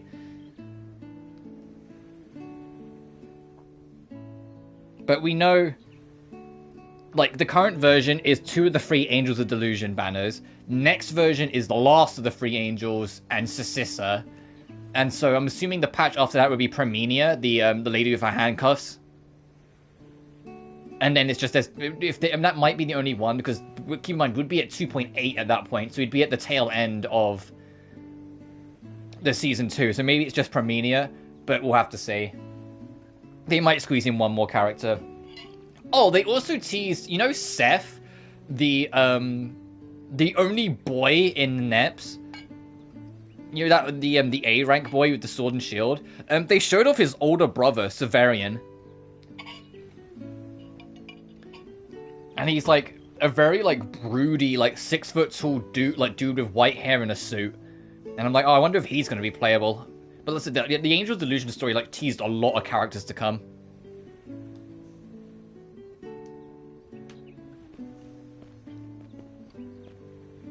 But that's only one thing, because we've got Plan Arcadia Joshua?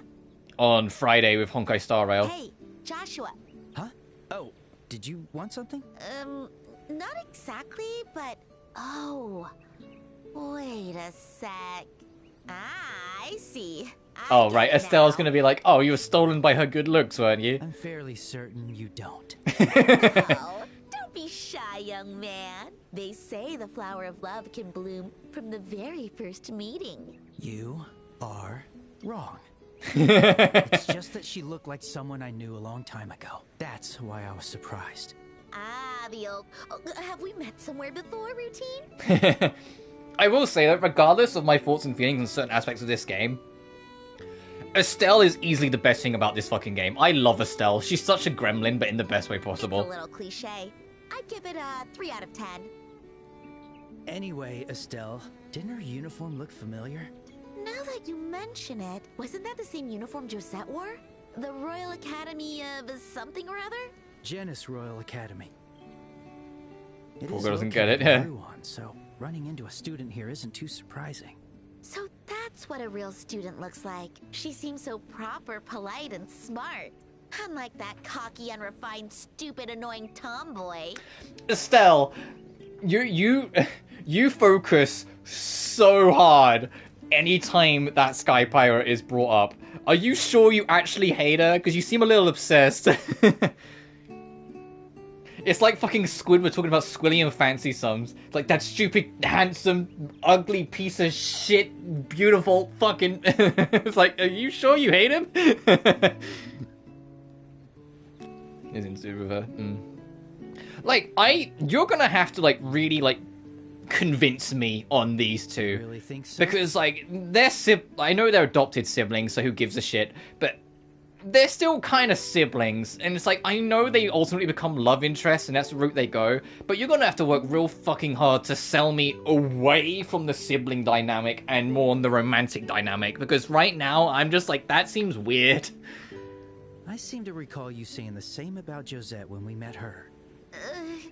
Oh, and I remember you teased me the same way back then, too. Well, it turned out she wasn't actually a student, so whatever. He's in love with her. If you have time to tease people, I mean, there's already been a few hints. I'm saying from, like, there's been a few hints, because Joshua always, like, wants to spend time with her. That he always, like, when there's a moment with just the two of them, you see Joshua glance at her when she's not looking. Like, they make it pretty noticeable that is a part of it. My point is that I feel like their sibling dynamic is too dominant. And so the idea of trying to sell me that these two are going to end up in some kind of romantic relationship just sits weird with me. I don't, like, it's not incestuous literally because they're not literally siblings. They're, like, kind of adopted siblings. But it feels too much on the line for me to be comfortable about it right now. Okay, like, they're going to have to do they need to do more work to kind of sell me on it. I won't tease you anymore. I'm glad you finally understand. Now then, shall we head to the lookout to have our It's Japan. Anime is weird. Let go of inhibitions. No, never. If I give them up, then what am I now? I'm kidding. Yeah.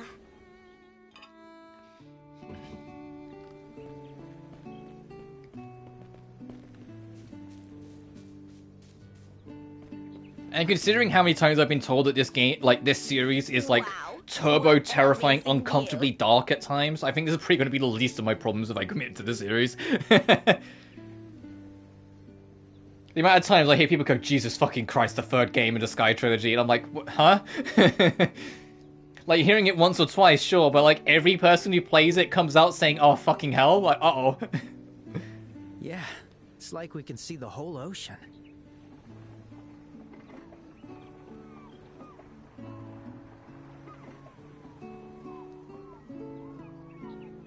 Doesn't it feel super fancy to have lunch at a place like here? Yeah, it seems like a great place to relax. Well then, shall we eat? Yep. Oh, I'm starving.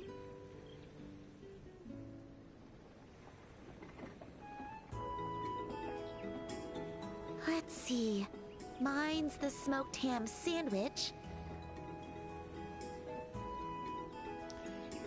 I get what you're saying. I just can't help with these things.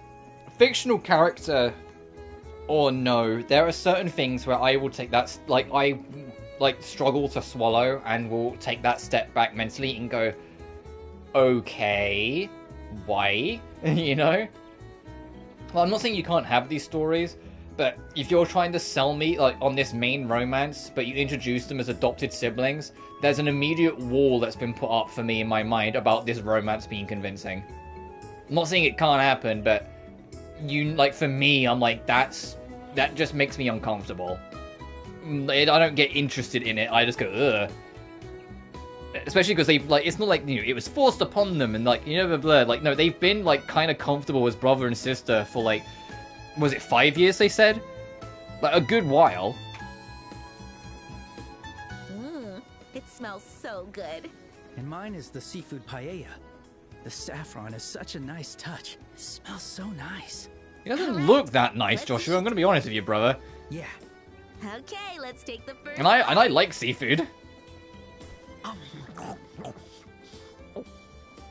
Psychotic problem here.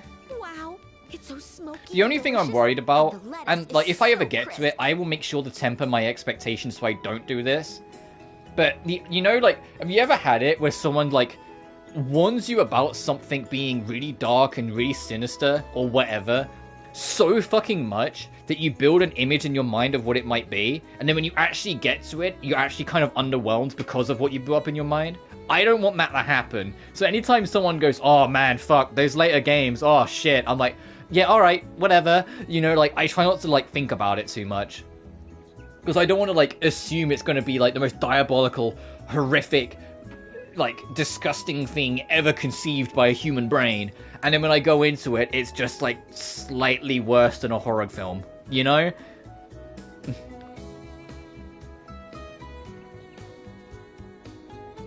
I don't want to set myself up for failure because that's not fair on the actual stories themselves. So I try not to let myself build any expectation. I kind of zone it out a bit. The paella is great too. The herbs really bring out the flavor. That bartender's a pretty amazing cook. But that is what I mean. It's oh man, I can't even begin to explain this cult, oh man, they're super terrifying. They do all this disgusting, horrific stuff. In my mind, I'll start going, oh shit, they probably do something like this. Because then I'd use references. I'd go oh, they probably maybe do something X, Y, and Z from Silent Hill or X, Y, and Z from fucking Hellraiser. All these other things. And then I'll play it, and it might not be on the same level, it might be on a different level, and I'm just set myself up for disappointment. And I don't want to do that, because that's not fair on the games just doing their thing. I've never actually tried paella before. Sure. Should we just swap boxes? I kinda got my hands full here. How about you spoon feed me? Wait, you don't mean... Yeah? That's a little embarrassing. Oh, come on. It's not like anyone's watching. No one's here to laugh at us for acting a little childish, you know? Oh, yeah, I think I mentioned this a couple years ago. But I think I mentioned it when I played Zero that one time. For an experiment week, where I said if I ever played or got to a moment in any of these games that did get super turbo dark, my pinned message would just be a content warning. Because I have been warned, not just by you, by a couple people, that like some of the shit it gets into is stuff like that. So yeah, I would just have content warnings on like the pinned message.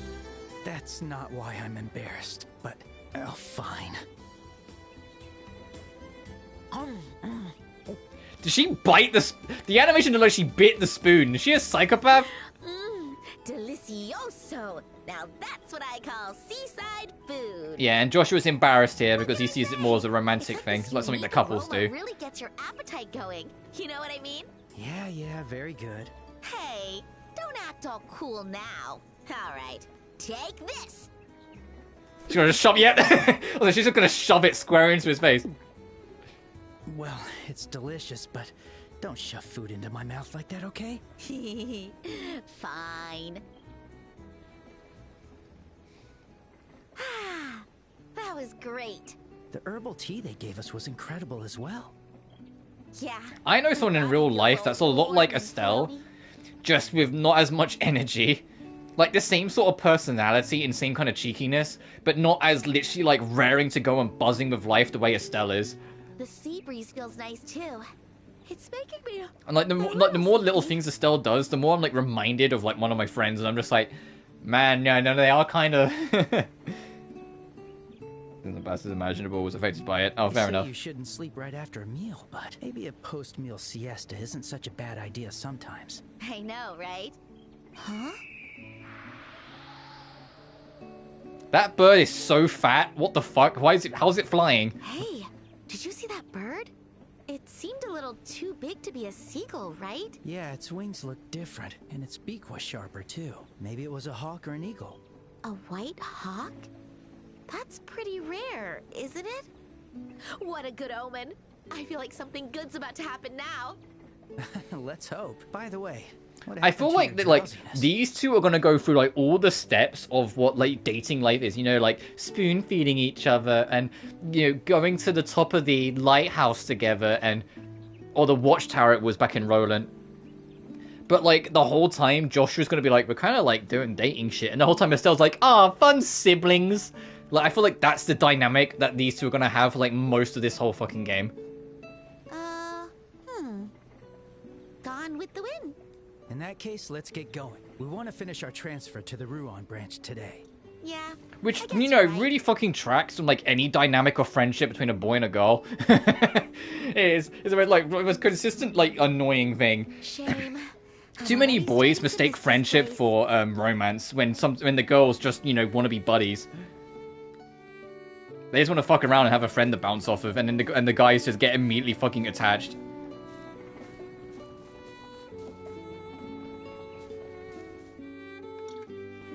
They picked one of the survivors. Listening to the internet. Jesus Christ, fair enough. Oh, hey, you must be the kid that we were looking for. Oh boy, I've been running into everyone today. Sorry, my bad. I was looking for someone. Hey, I don't think I've seen the two of you before. But Daybreak 2 is eons away from me. So I'm not even thinking about that. I've got, like, you know, I've got the fucking Sky trilogy, I've got Zero and Azure, I've got the fucking Cold Steels, I've got fucking Reverie, I've got... Is it Daybreak 1 and 2 then, or is there something else? Like, you know, I've got, like, I've got my work cut out for me before I even think about that. Are they what? We just met a girl in a uniform who's looking for a boy in a cap. Do you know her? Yep. She's the one I'm looking for. Where did you see her? Near the tavern, but that was a while ago, so I don't know if she's still there. Do you want to help us? Do you want us to help you go look for her? Nah, I kind of know where she is. All right, bye. All right, bye, kid. What an energetic kid. Kind of reminds me of Luke back in Roland. I wonder how he and the other kids are doing. Does he recognize that kid as well? Josh, what's wrong? Oh, I'm just being paranoid, but... Estelle, do you have anything on you? What do you mean? Did you lose anything important? Like your wallet or any accessories? What's with you all of a sudden? My wallet's right here. My hairpin's still on. My bracelet emblem is... That's what got nicked. I knew it. What? How could this happen? Did I drop it when we crossed the pass? Stay calm, Estelle. You definitely had it when we were having lunch. The only place it could have lost it is right here. But it's not on the ground here. No way. Yeah, I think the boy took it. The way he bumped into you seemed a bit unnatural. I had a bad feeling about it. What? What would he take my bracelet emblem for? Well, I doubt a kid like him would be able to do anything with it. I think he was just taking it for fun. That kid is in so much trouble. Could teach him a very... Don't assault the kid, Estelle. I know you're only, like, a little bit bigger of a kid yourself, but it doesn't mean you should punch down.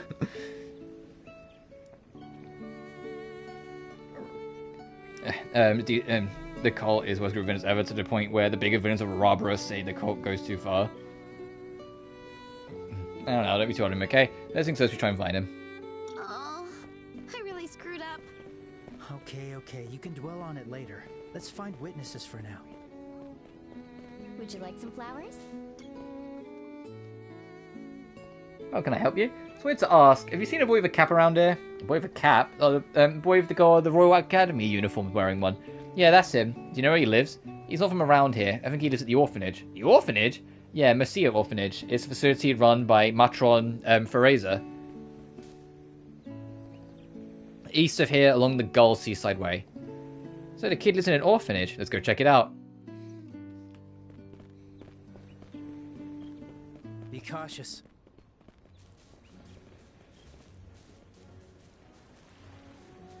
Oh, what the heck are you?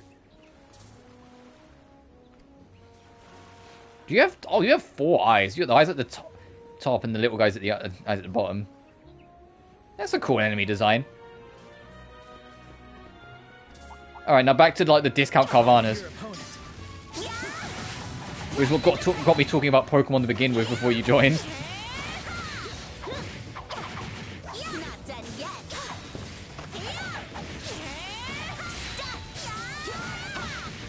God, I hope you get a third-party member again soon. Look, Estelle, it's the beach. How do you like that? I miss Charizard already. We're on a roll. I'd love to go for a swim.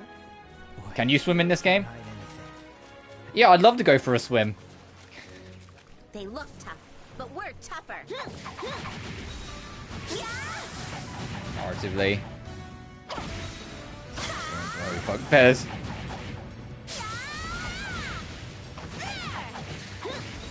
But I'll worry about them, like, if and fucking when I get to it.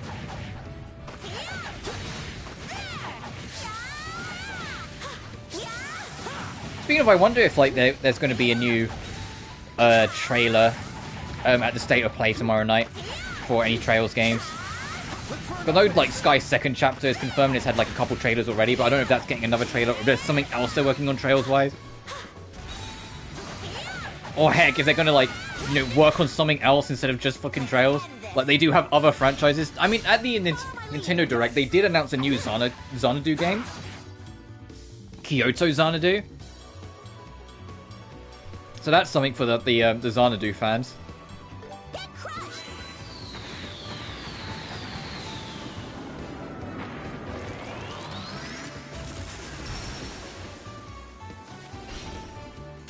You're mine! Let's go! Let us begin. All right. Petrified breath, try and turn it to stone.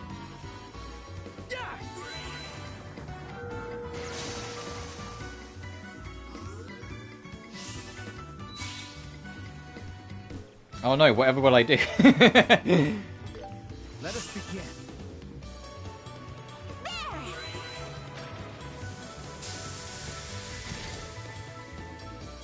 Oh, nice! I did turn it to stone. Faster! Now I'm mad. Let's try and see if I can shatter it. Full power. Prepare yourself. Yeah.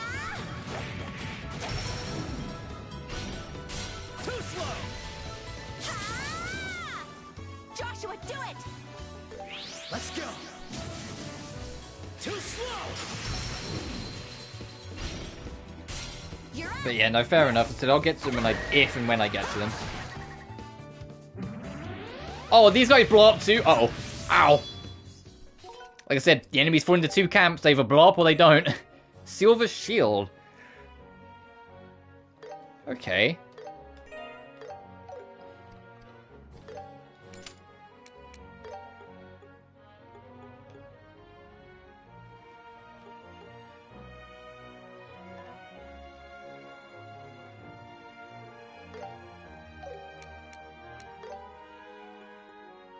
Oh, okay, I see.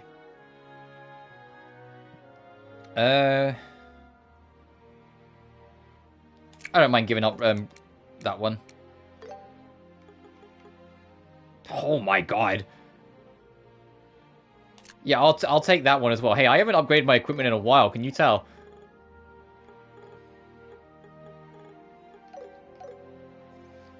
This guy basically... She repeats history, he may reach this... Oh god, yeah, Fez. Elixir of magic. Suit medicine, it greatly enhances magic. Oh, Fez.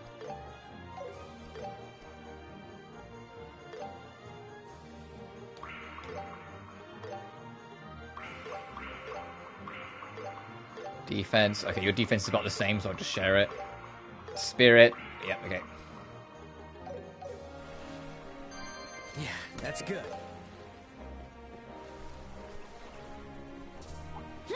You're right here, might as well try and fight you as well. Ah!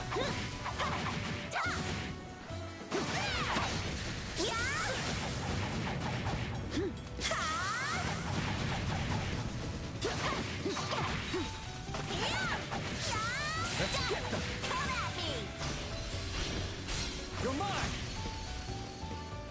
How's this?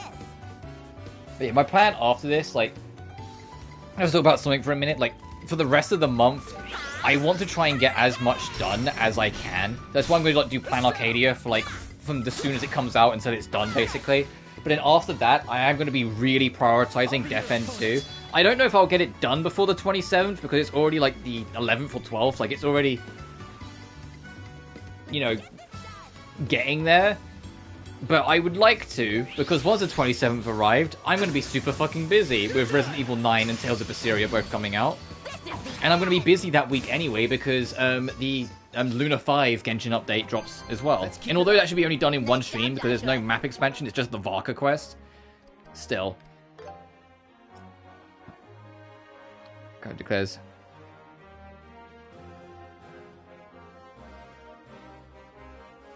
Show you a macro might. Oh, fair enough. Oh, don't give me everything. I need to like learn and figure it out myself when I get to it.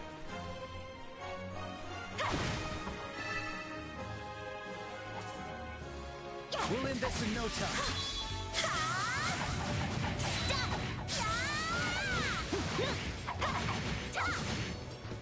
That said, regardless of how I feel about this game, at some point I would like to try a Yeast game as well. Ideally, I'd want to start with Yeast 1, but from what I can tell, that's easier fucking said than done to acquire like any version of Yeast 1 nowadays. Like the earliest I'm about to go is like there's like a full like remake of like Yeast 3, and I'm like, Found treasure.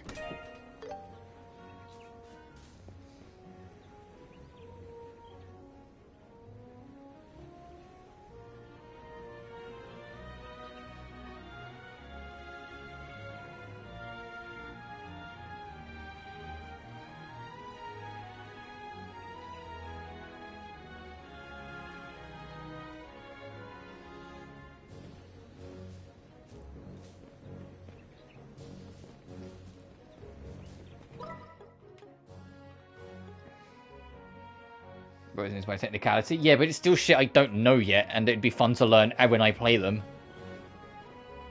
Is what I'm getting at.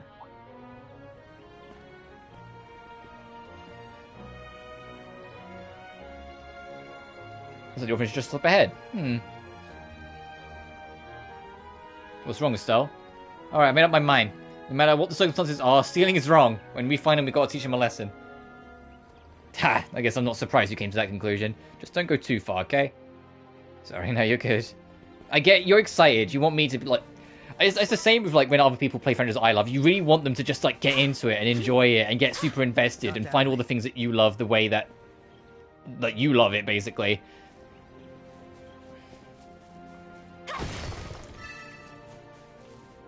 But I'm still just... I'm a beginner. This is like a franchise that has like fucking more games than Final Fantasy, for God's sake. It's gonna take me a while.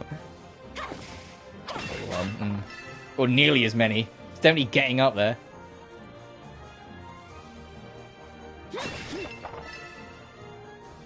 Speaking of Final Fantasy, I wonder if that will get announced at the State of Play tomorrow night. The hour-long State of Play.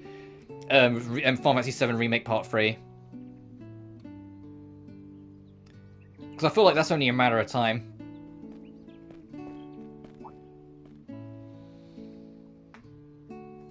Clem, where have you been? I'd also love for them to just announce Final Fantasy 17, but call it a hunch. It took them nearly a decade to release 16. I think that's all we're getting this decade. I think it'll be 2030 before we can think about 17. Assuming Square Enix is even still a function by that point, because Tencent keep investing more and more into it, which is always worrying. The moment Tencent's like investing in a company, it's like, oh, that's a company that they're going to invest, buy out of, and then just abandon in a few years' time and leave them with no money. Oh, I love that. Great, cool. It's not like it's a trend or anything that keeps happening with Tencent. Huh? And they brought the company that makes Wuthering Waves as well. Great, fucking fantastic. I hope that game survives Tencent. I really do. And unique in a world of lazy multiverses, unique shit I love. Oh, no, I get it. Chloe was so worried about you, you know? Come on, don't be so bossy. My favorite, like, we've been speaking about multiverse, my favorite, like, multiverse-esque device was still SMT4 with the Yamato Perpetual Reactor, where it's the only thing that exists in every single universe. If I remember rightly. So it's like, no matter what universe, whatever timeline you're in, it's the one and only object that is always present. If you destroy one of them, it would break its existence on a technical level, or like across the multiverses, and so would make them all break across every single universe. Except it's not just a device, it's a perpetual reactor, a reactor of reality. If you break it, it destroys reality. So if one universe broke a Yamato Perpetual Reactor, you're not just ending that universe from existence, you're ending every universe in existence at the same fucking time. And that's one of the endings in SMT4. That's the white ending, and it's just like, oh, Jesus Christ. And that was like my favorite, because it's just an item, it's just a device, and you don't even think that much of it, but the more you learn about it, the more you like retroactively realize how fucking terrifying it is. Not Ubisoft 2, yeah. So no more chances of X-Defiant 2. I mean, yeah, X-Defiant 1 didn't make the money they wanted anyway. To be honest, I don't expect anything from fucking Ubisoft. I would be surprised if the next Assassin's Creed makes it to Street Date at this rate, of the way Ubi are going. The fuck do you mean they cancelled the Prince of Persia Sands of Time remake? That was 95% finished. They were, like, the game was done. They were in the bug fixing phase. What the fuck do you mean you cancelled that? That's just such a fucking waste of money, Ubisoft. And they still haven't cancelled Beyond Good and Evil 2, the game that's been in development for, like, 15 fucking years? That game's never coming out, Ubisoft. You know it's not. Give it up. I found something super The last time we saw even a trailer for it was like 2017. It was at an E3 show. What did you get, Clemmy? And it was a CGI trailer. Take a look at this. I swiped it right off Some dumb lady. Some dumb lady? What the? Why are you here? Never underestimate a bracer. For us, tracking down a little brat like you is a piece of cake. Dang it! You're not gonna catch me! Hey, get back here!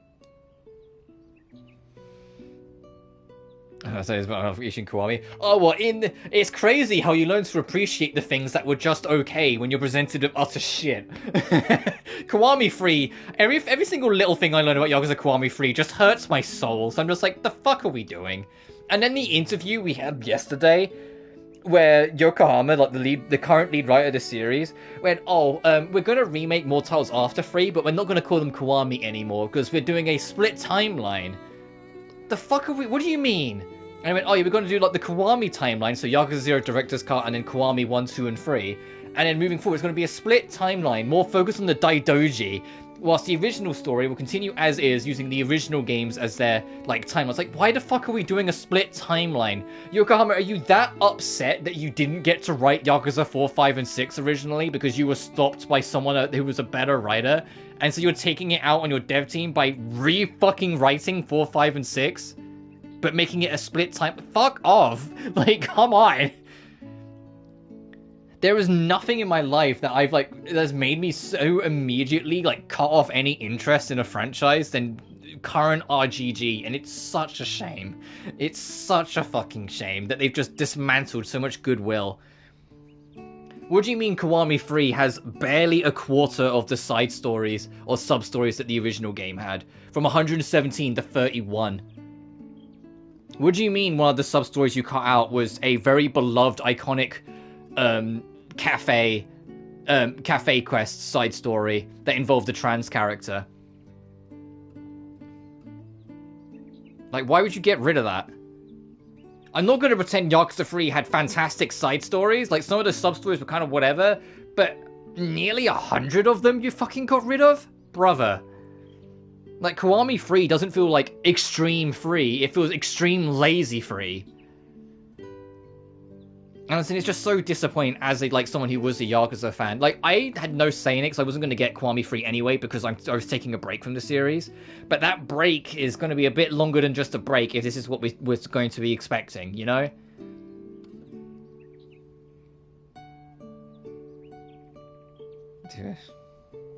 Because if you don't know, like, fucking full spoilers, Dark Tide is 12 hours long to 100%. It is not a Gaiden-sized game as they promoted it as. It's barely longer than Majima Saga.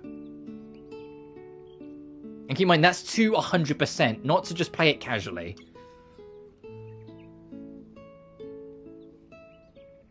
And the ending is that Mine secretly survived the ending of 3 by landing in a bush, and the Daidoji just picked him up and made him another person who lost his name, or erased his name, and it's just like, I don't give a fuck. You know, like...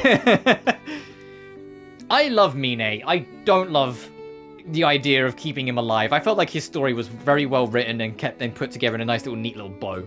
I don't need him to survive by landing in a magic bush. Also, even if he did land in a bush, he landed in a bush from the top of the Millennium Tower. He ain't living that. He could have landed in the water and the impact still would have killed him.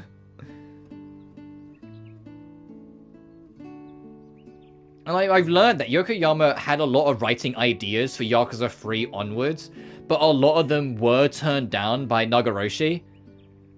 And so it kind of makes sense if the man's ego is as high as it seems kind of comes across, that he'd be that fucking bitter he didn't get to write his version, that he would make a split timeline to write his version. The trouble is, his version is dog shit. And that's probably why Nagayoshi never let him go ahead with it. If he's going to make it so no one dies, and there's a secret government that's, like, in the background of everything all the time with the Daidoji. Like, that's not interesting. That's not stakes, that's not drama. That's just everyone lives, and everyone doesn't have a name anymore, and everyone's part of a secret group that dies in 8 anyway. Great, cool. Like, the Daidoji were fine in like, Yakuza Gaiden, like, Kiryu's Gaiden, because it was a way of tying it into the ending of 6, and it made enough sense in its own narrative. But anything more than that? Come on. Sorry, I've been bitching a lot this stream. Whether it's about this game or other games, I've been bitching a lot. I'm just tired. He landed on Richardson. And that the guy at Revolver is mirror face.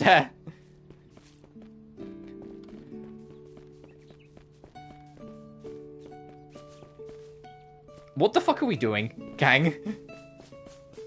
Like how Joshua's just watching. He's not even trying to help. Mister? What's going on? Did Clemmy do something bad again? Sorry if we startled you. Oh, darn it! Hey, let go! Let go of me! The army's gonna arrest you for child abuse! Yo, look at you acting all smart. Now give me back my bracer emblem. Do you even have proof I stole it? I don't, but I'm about to get some.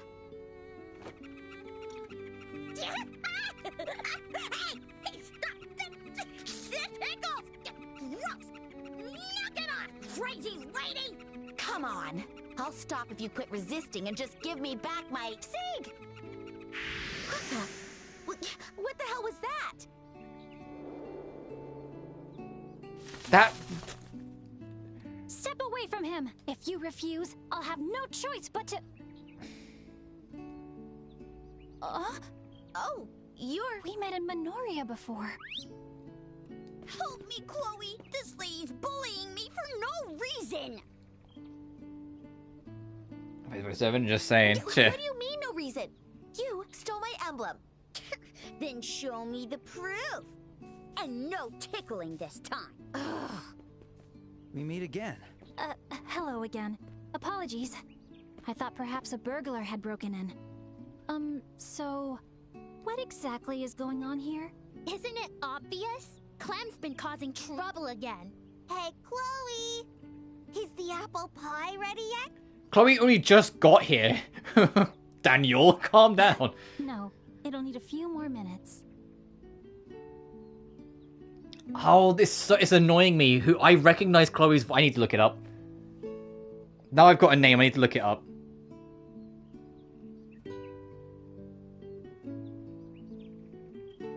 She's Christina! She's Christina Valenzuela! She's fucking Shantae!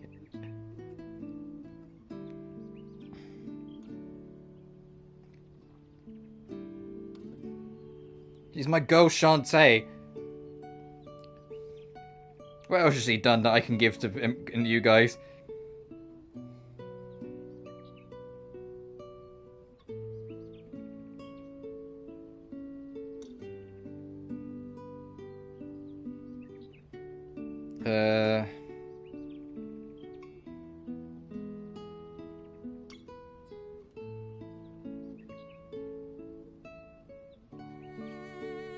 She's the fucking Pink Ranger in one of the Power Rangers. That's actually kind of cool.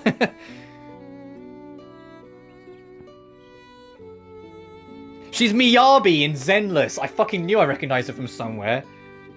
Hoshimi Miyabi, fucking Virgil's daughter.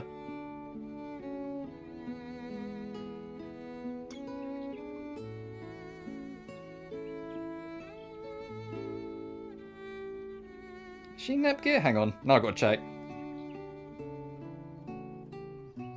No, that's Christine Marie. Christine Marie Cabanos is Nepgear. Similar names, but not quite the same. You little brat! Crazy lady! Oh, Clem, when are you ever going to grow up? I'm excited for the apple pie. This is all starting to get pretty confusing.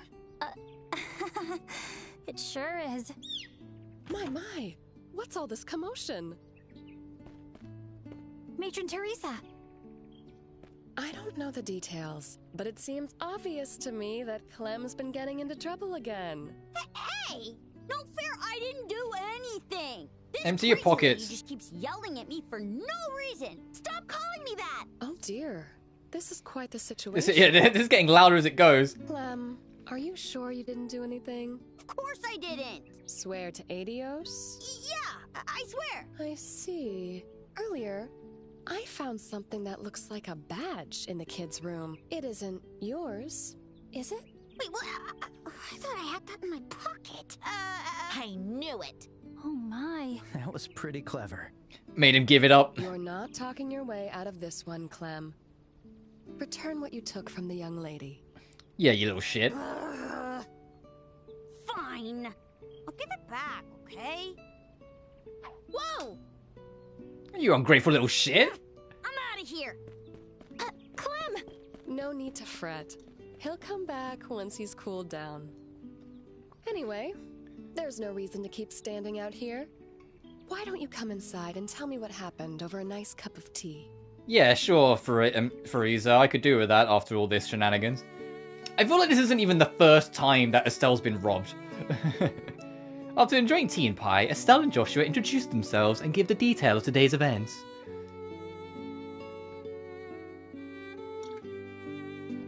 I see, so that's what happened.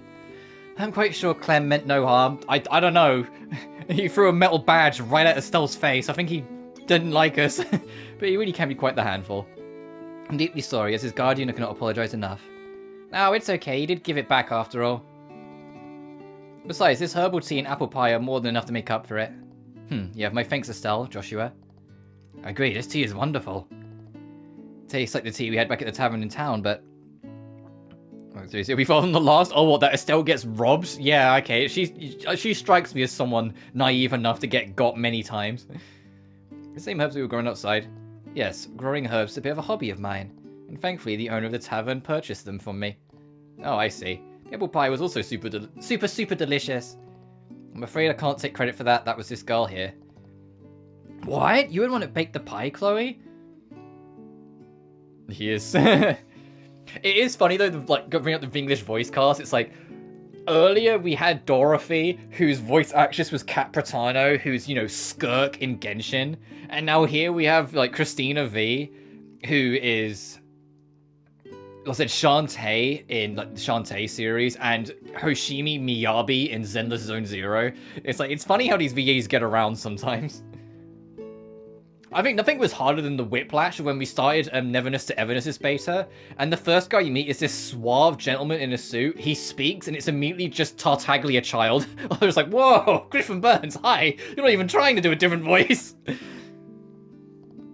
I'm still learning, but yes. I'm very sorry for my reaction earlier. It seemed I made an unbelievable mistake. Oh, no need for that. I might have been a little bit too rough with the kid when I caught him, but I gotta say, that hawk really threw me for a loop. Oh, you must be referring to Sieg. He's a white falcon. A white falcon? Is that the national bird of Liberl, right? He's very well trained. Is he your pet? Oh, Kyoto Xanadu will make me retry Tokyo Xanadu. Fairs.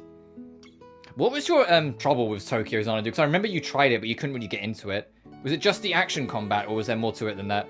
No, I wouldn't call him a pet. More like a very dear friend. Oh, that's one cool friend. By the way, Chloe, you're a student at Yenis Royal Academy, right? But you live here? No, I live in the Academy's dormitory. It isn't too far from here, so I often visit here on my days off. I do hope I'm not too much of a bother. Oh, please, you're no bother at all. You're always a tremendous help whenever you come and visit. And the children love having you here. Matron Frieza. That said, you mustn't neglect your studies because you're visiting us. Well, not that I've any reason to worry about you in that regard. Yes, I'll be sure to remember. School life, huh? Man, I wish I got to experience that at least once. True, we only had school at church on Sundays. Oh, brutal. But I heard the entrance exams for the Royal Academy are pretty difficult. Yeah, there's no way I'd pass something like that. RPG stuff's the issue here. No, it's all good. It's not that difficult. Sure, becoming a brace is much harder than that. Like, I gathered there was more than just action RPG nonsense. Because I know you're not the big... If I could hazard a guess, over the years I've known you, you're not the biggest action RPG person. But I gathered it was a bit more than that, because that's usually not enough to deter you completely. It felt threadbare? Oh, fair enough. Not a big deal, really. Have you ever played the original Xanadu? Assuming that's even, like, easily accessible.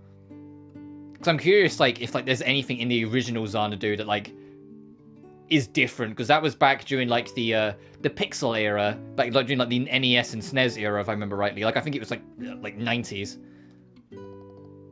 So I'm curious, like if it's much different. We're currently traveling around the kingdom and working to become senior bracers. Sort of like how the earlier Yeast games, like I've seen footage like Yeast 1 and 2, you fight enemies by just walking into them. You touch them, and you do contact damage to each other, and that's how you decide who wins. It's like, if you're not a high enough level, you just, like, bunt into each other to death. It's like, oh, cool. But if you over-level an enemy a certain amount, then they won't hurt you with the contact damage. You will just walk straight through them. And run for the time being. But obviously, like, nowadays, they're not like that at all. In that case, you might end up asking for your help one way. The children will be thrilled to see you again, so stop by any time. And there will always be tea and sweets waiting for you.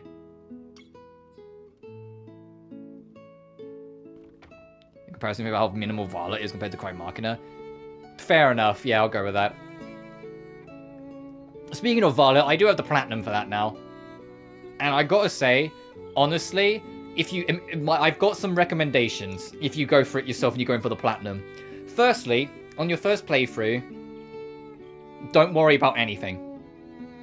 Just do what the game says and crack on through it. There's a trophy for maxing out the skill tree with every character. Do not worry about it, because New Game Plus will bail you out.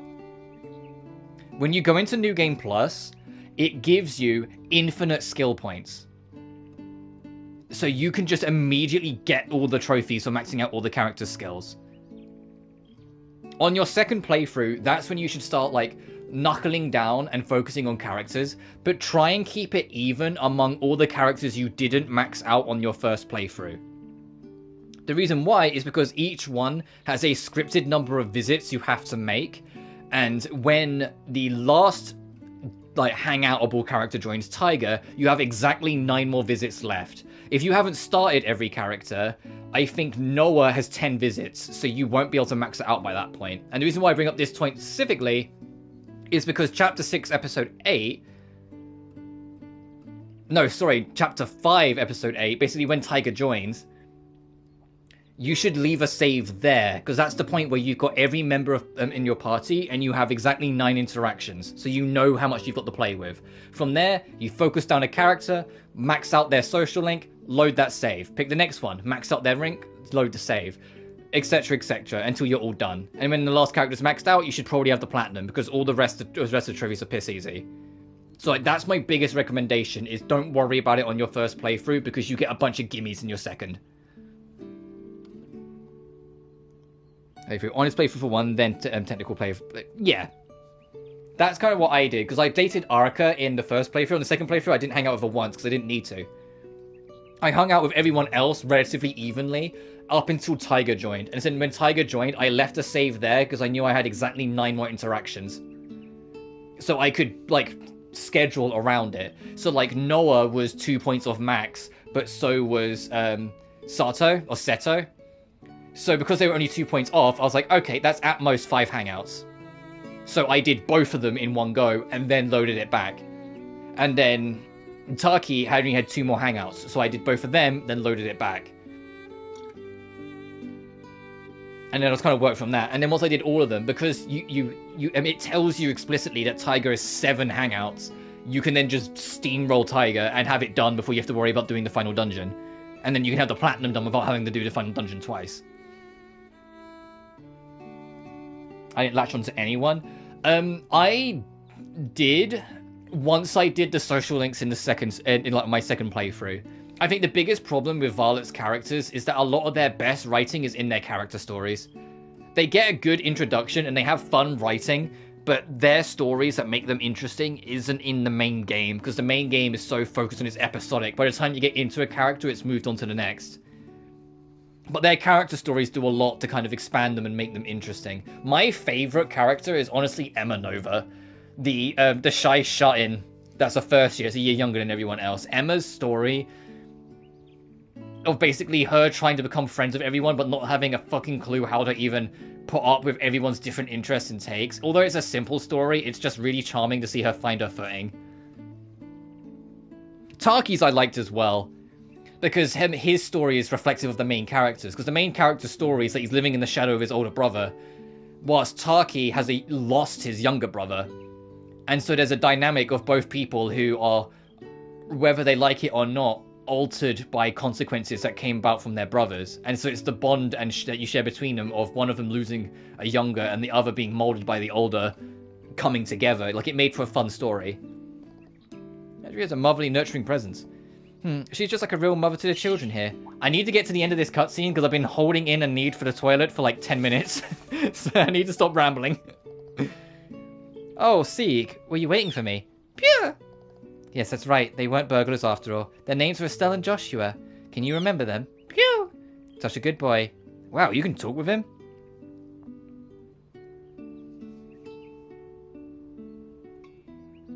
Yeah.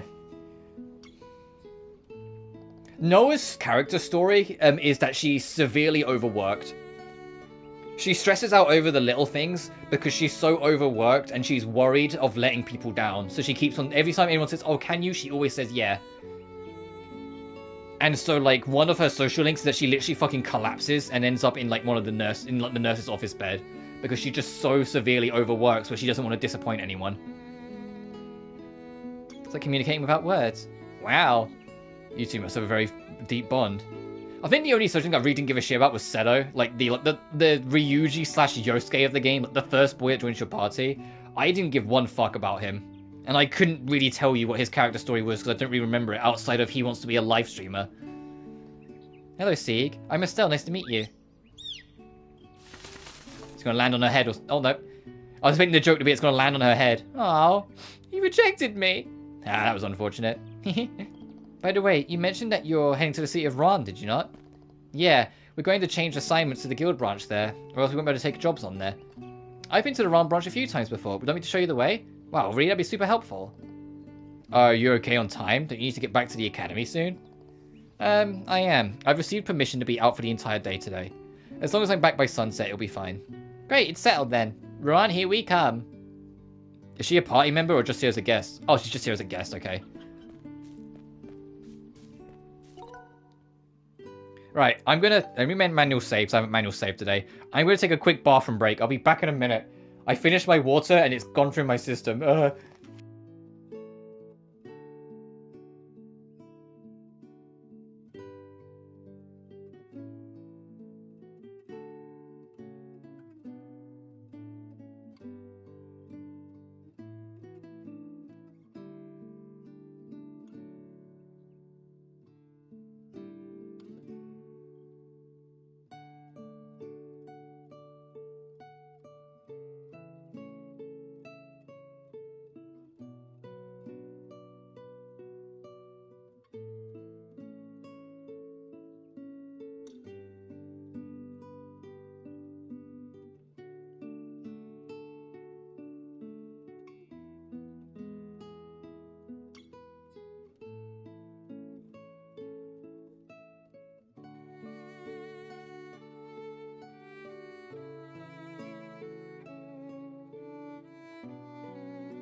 Alright, I'm back. To be honest, with the triad system of Varlux, that's what we were just talking about, I wouldn't worry about what your choices are too much, because all it really seemed to affect was some dialogue options later on.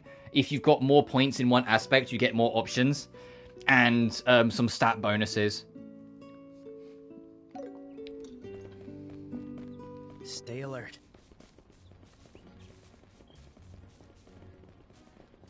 Like, it's not that deep, unfortunately.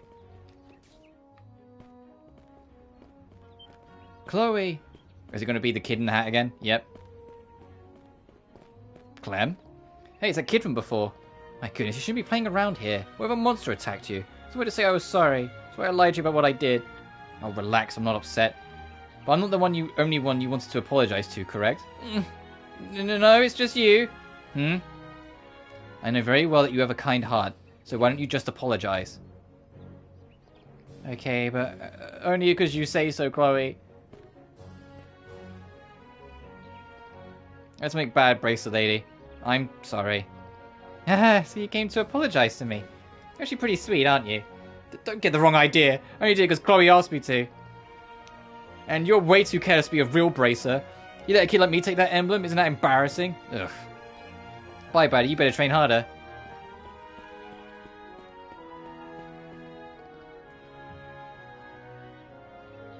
My highest score was Machiavellianism at 4.86. My score was an actual in-test. I mean, yeah, fair enough. I'm just saying, like, when you play Varlet, don't worry about it too much. Now, he was just a little embarrassed. Besides, he wasn't wrong about you being careless. In that sense, you need more training, though. I mean, my, like, triad is usually, like, one big triangle. Because there's not much in, like, it's usually, like, a lot of, shall we just say the good traits, not so much the bad ones. Maybe a smidge Machiavellian, but only like a smidge. But the other, like, ones I'm usually fine with. I'm usually don't have anything in psychopathy or narcissism. I say that, but me going, oh, I usually only have the good traits, that's kind of narcissistic in of itself. You see something out close, you're like real siblings. Do we? If we talked about who's the one character, I'd say I'm the older one. Hey, rude. I envy you a little. I don't have any siblings. That might be why I just love the atmosphere there. Oh no, it's nothing. Anyway, should we make our way?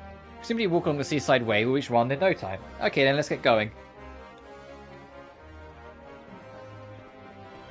For the record, I said I'm not going to do 5 hours today just because of how tired I am. My target is 4 hours though, so at bare minimum, we've been going for 2 hours and 50 minutes, so at bare minimum another hour.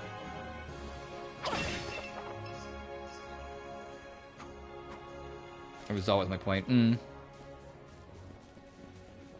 Oh yeah, because there's like, because my sympathy was so high in Varlet, I always had like an extra dialogue option that was a more sympathetic option. The highway ends here? Oh, we have to head down to the shore from here. Now I know it's Shantae, I can hear it so clear. I can't wait for Shantae 7.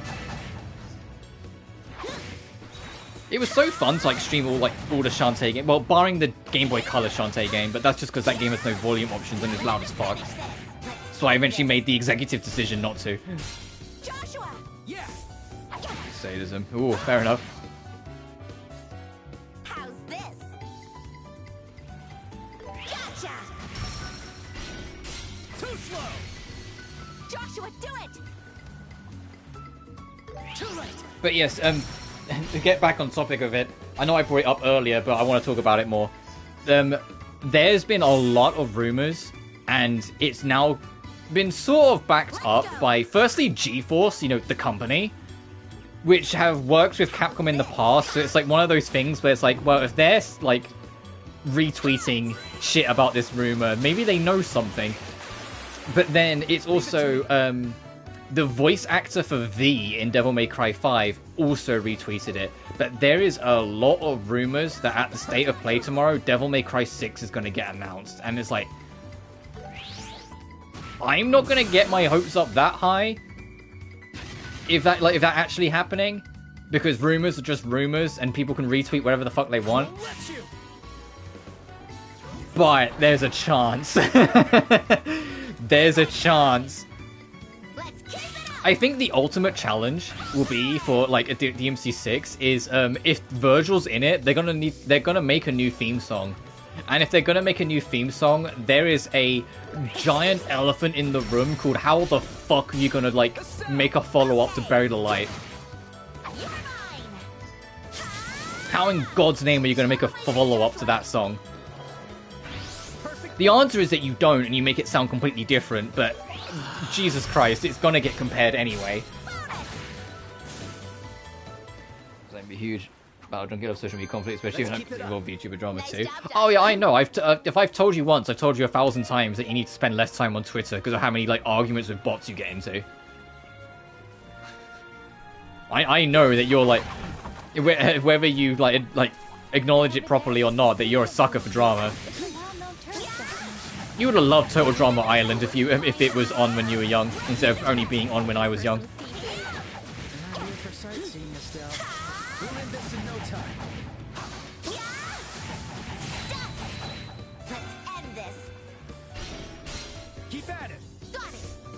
One of my favorite like gimmick accounts on Twitter, by the way, is in Total Drama Island. If you've never seen it, when someone loses the competition, instead of just getting kicked out the normal way, they get sent to the dock of shame, and it's basically like a dock at the end of the pier, and you have to go to the end of the dock and like get usually knocked off.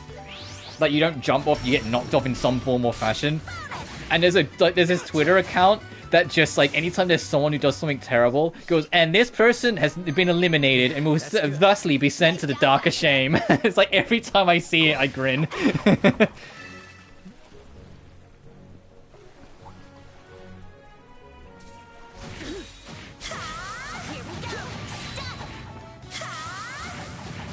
In hindsight, Total Drama Island was weird as shit, but it was fun. Like, it was a kid's show trying to be an adult show, if that makes sense. Like, it was trying to like have like slightly more mature themes and talk about bigger things, while at the same time being on Cartoon Network in the middle of the day. So it's like they could only do so much. It's like,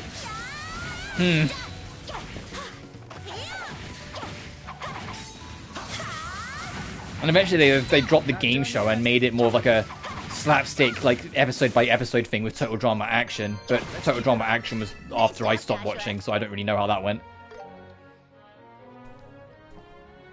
Somebody!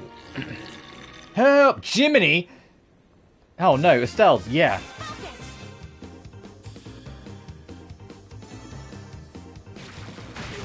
Ow.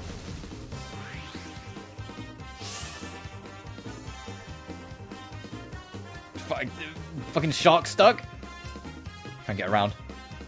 Here we go! I won't let you! Is that still in the zone? I'll change the tide of battle. I'm going all out.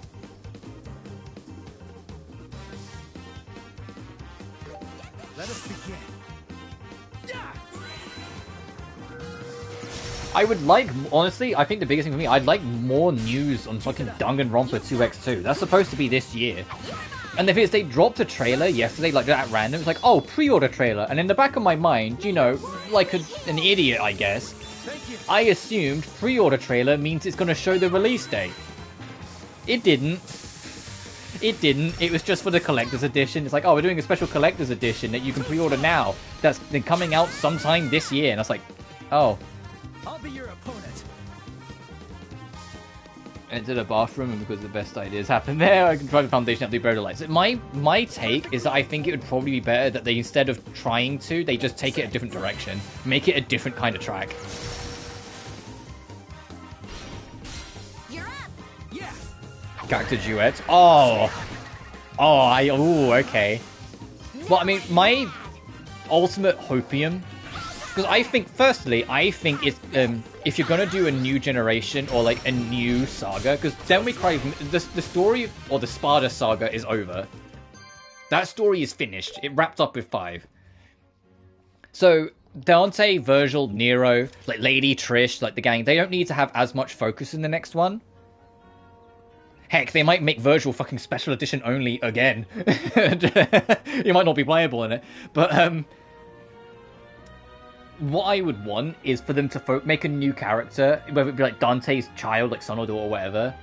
Maybe have have a buddy of that character be like the second playable character and focus on those two, but have that be like one story, and there'd be like multiple stories. Like my main one is that I want it almost like Sonic Adventure, where there's like multiple stories, and like story 1 is the new characters. Story 2 could be, I don't know, Lady and Nero in like the cities doing DMC work, whilst the last story is Dante and Virgil still in the underworld from the end of 5, like under the Klipoff.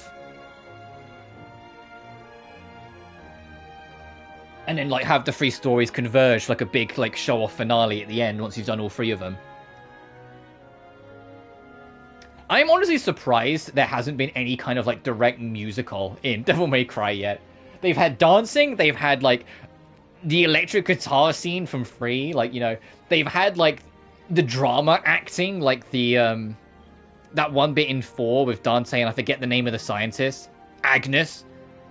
Like they've got all the pieces. Like I'm surprised they haven't committed to like a full musical. Have a musical themed weapon. Literally have a microphone be a weapon for Dante, for fuck's sake. Who gives a shit? Let Ruben Langdon scream like a song slightly out of tune into a microphone. That's the big one. If Dante comes back, will Ruben Langdon still be the voice of him? Or will they soft reboot the cast because it's a new saga? That would be like the biggest, like, ooh, we'll have to see. Because it will be weird after, like, you know, so long now hearing anyone else voicing Dante other than Ruben. I mean, it was fucking weird in the Scam Artist 80 Shatner's anime version where they had fucking Johnny Young Bosch voice Dante. And it's like, why the fuck is Nero voicing Dante? Hey, safe now. You had... Oh, that was a close one. That almost became fish food. That's what you get for braving it all out alone here. What were you doing anyway? I think one character obsessed with Vocaloid. I mean, yeah, they wanted to modernize it, they could. Real reason, but my dream, if they have, like, Dante's son or Dante's daughter... Firstly, if it's Dante's daughter and she doesn't at least slightly look like Arnis from Knights of Azure 1, then I don't want to hear it. Because Arnis, straight up, it just looks like what I expect Dante's daughter to look like. But if Dante ever does have a kid, and that becomes the main character, and it's like 20 years on or whatever, that would be fun. But if they do it, like, I could see her having, like, more variety other than just sword guy, you know? Sword guys and dual pistols. Like, my, like, kind of, like, headcanon, like, dream theory I had, and this was back when DMC5 came out, when people were going, okay, well, where do we go from here now 5's out? It was like, well, if we had that, what if, like, because Dante's in the Klipoff, just like his brother, he's an absent father. And so she's either raised by a different group of people or raised by other existing characters. So her moveset could have, like, altered versions or pieces of who she's learned from. Like, say, for example, like, Nero taught her. She has some of the aggression of Nero's moveset. Or say, if V fucking still existed, she has some of the tacticality of V in her moveset. You know, like, things like that. That was kind of what I was playing with as, like, an idea. But this was, like, back in 2019.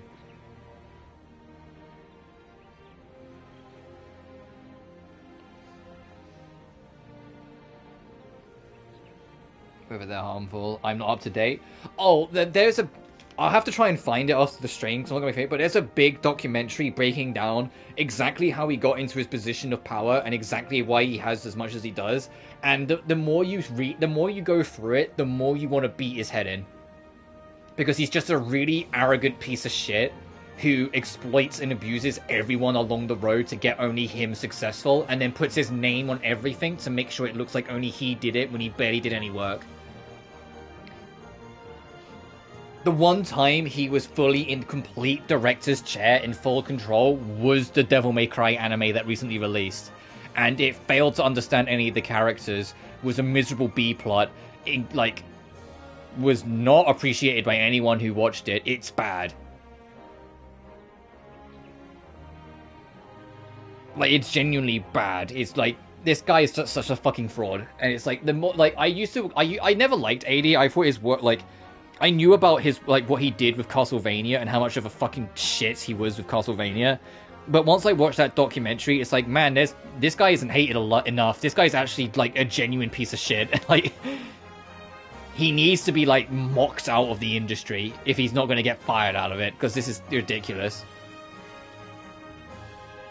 Oh, I was talking about AD. Ruben's just a weirdo. Ruben, I like Ruben. He's just a conspiracy theorist, and he doesn't mind posting about it a lot, which kind of gets him in, like, shaky waters, which is why Ruben doesn't show up as much. Because not every company really wants to work with him anymore. And he's a stunt performer first, actor second, and so he's usually more behind the scenes instead of being as directly involved. I've never seen, like, personally, Ruben say anything. Or, like, do anything that's, like, really untoward, but he is kind of, like, almost, like, tin hat kind of conspiracy theorist at times. And it's like, okay, dude, you do you, Ruben. He's an old guy, and he's been there, done that. I think he's earned his right to be a little crazy. If anything, he's perfect for Dante because he's a little crazy. But that's all I know of Ruben Langdon. No, yeah, so I was talking about AD Shatner, and why I think I called him a fraud.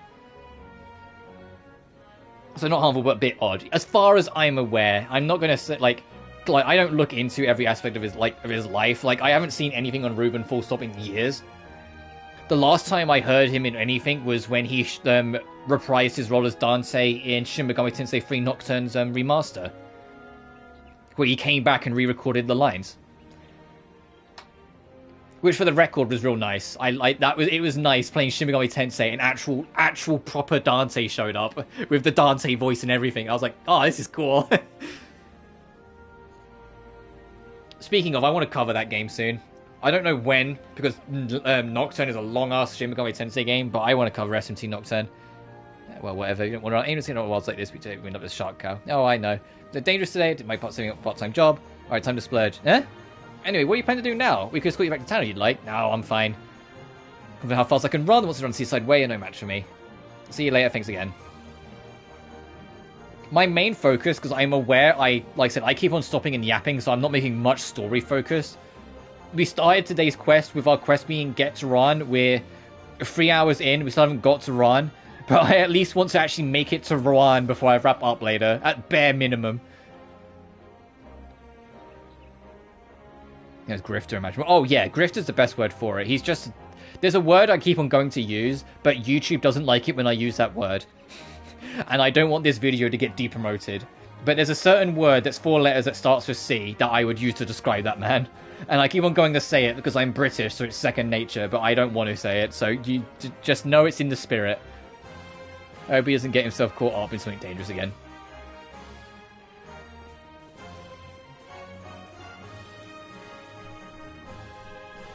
I mean, in general, I'm not going to pretend I'm any kind of expert with it, because I swear like a sailor, because it's just the world I grew up in. But as a whole, I am trying to get better with like language, and not swearing as much as I usually do.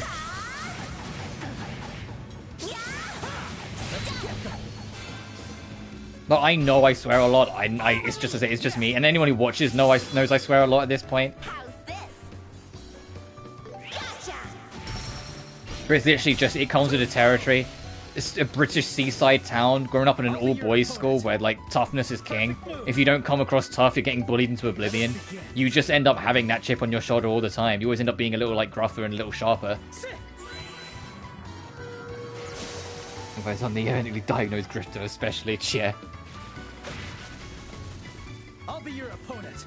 I think, like, and you're more than allowed to, like, mock me for this, but after playing, you know, all of the FNAF games that I've played over the past couple months, and knowing that the past 2 FNAF games in a row were both announced at Sony State of Plays, I'm unironically like, oh, maybe at the State of Play tomorrow, like, the next FNAF game will get announced, and I'm like, oh god, it's got me. Uh-oh.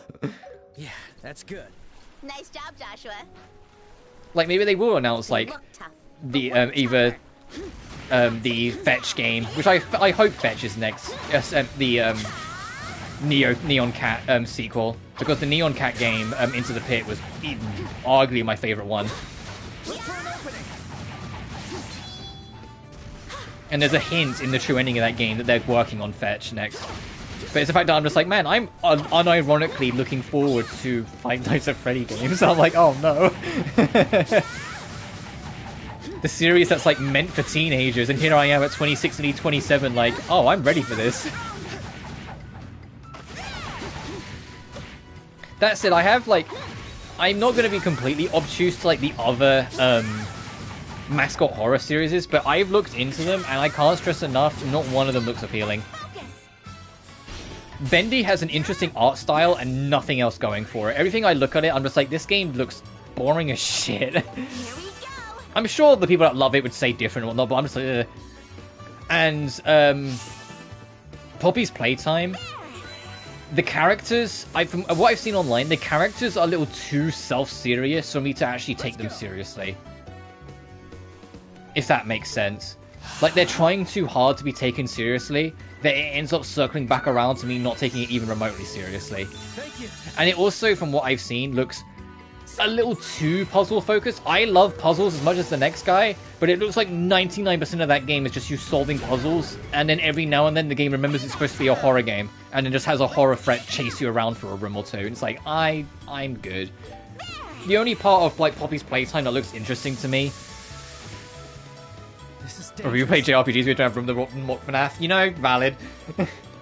But the only part of it that's interesting to me is that, I watched, like, it's not in the game, it's like, it's part of their promotion for, like, the next chapter of the game. They've done, like, these, like, AMV, like, or, not AMV, these, like, or, I feel like these ARG, old school styled, like VHS recordings of the Research Institute, and it's in 3 parts.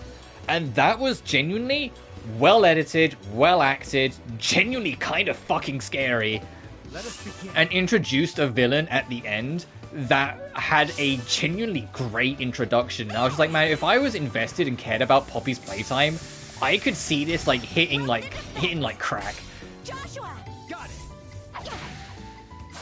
Because all of it's just to introduce like the prototype, like this big robot death machine thing. And the fact that they introduce it without ever letting you actually see all of it, you only ever see it's like the light in the shadow and like a piece of its leg and then the blade that makes up its hand. You don't see the actual full machine ever during the whole thing, but you feel its presence. Like, oh no, this is just actually like a well-crafted little horror like bit.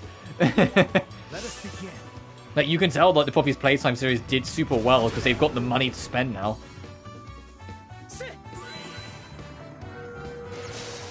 But it's just not for me. And obviously, Garten of Banpan is just fucking scamware. I'm not, like, I'm sorry, that game just looks like all, like, you know, 20 of them, however fucking many there are. Not a single one of them looks even remotely like a video game. It looks like baby's first project that they put together in 5 minutes.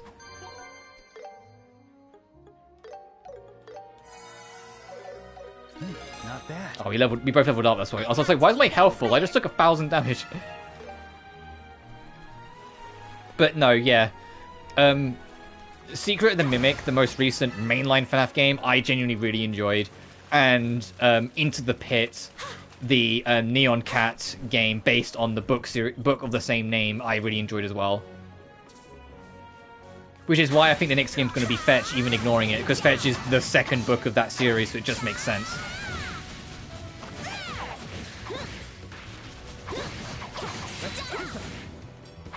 I don't know if they'll do all the fucking Fazbear Fright books. I mean, I'm sure they would want to.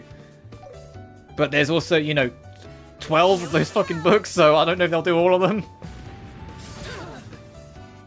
I'll change the tide of battle. Unleash perfect move. Sit. The only thing is, and if it continues, if I review the next FNAF game, I will probably bring it up in the review, because once I've done all the games, now I've done all the games and looked back on it, it's become very apparent. For a franchise that unironically makes billions of dollars every single year without fail, they really don't spend any of it in promoting. Like, when I was looking into it, I was like, what do you mean Secret of the Mimic only ever had 2 trailers? It never had any acknowledgement on Twitter or like any social media front. It had the trailer at State of Play, and then it had its launch trailer that came out the day it came out. You have money, guys. I can't. There was like a 10-month gap between the first trailer and its release. Like, spend that money, promote your fucking games. And then finding out that Secret of the Mimic didn't sell anywhere near as well as Security Breach, I'm like, yeah, I wonder why. It's because a lot of people probably didn't even know it fucking came out. You know? Watch for ranged attacks. Like, Security Breach had like 5 trailers, and I remember because it was at every single fucking PlayStation event, and it was back when I didn't care for the series, so I didn't want to keep seeing the trailers. I wanted to see other stuff. And lo and behold, even though Security Breach has a lot of problems, it sold way better than like Secret of the Mimic in retrospect.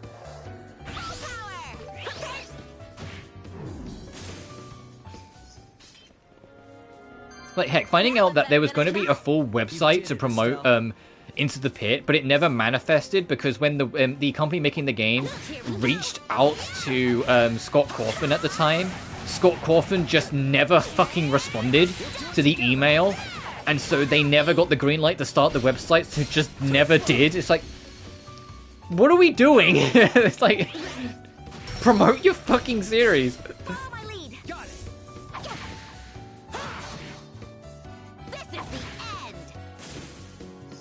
Like, it's a multimedia conglomerate that's got books, films, and games. You can't just not fucking promote it and expect it to continue succeeding. Doesn't matter how big it is. If people never hear that the next thing's coming, they won't even realize it's there until it's out.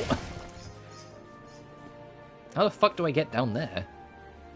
Oh, do I have to, like, hug the edge of the water? Hang on. I don't think I can reach it from over here, but I want to go check. Hang on. Let me get back on the beach.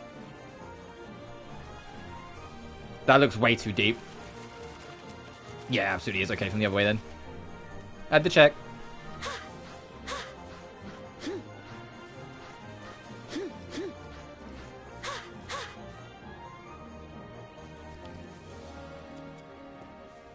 So I think, to be honest, and I do apologize for like anyone like watching this in post, and I just kind of like, Jesus Christ, this guy feels like he's been going from one thing to bitch about from the next.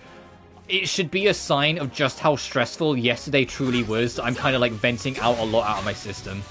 Yesterday at work was genuinely really, really stressful, more so than it had any real right to be, because of the very sudden departure of a senior member of staff. It just threw everything out the window. And so I'm kind of like venting it out a little bit as we stream today, so I do apologize.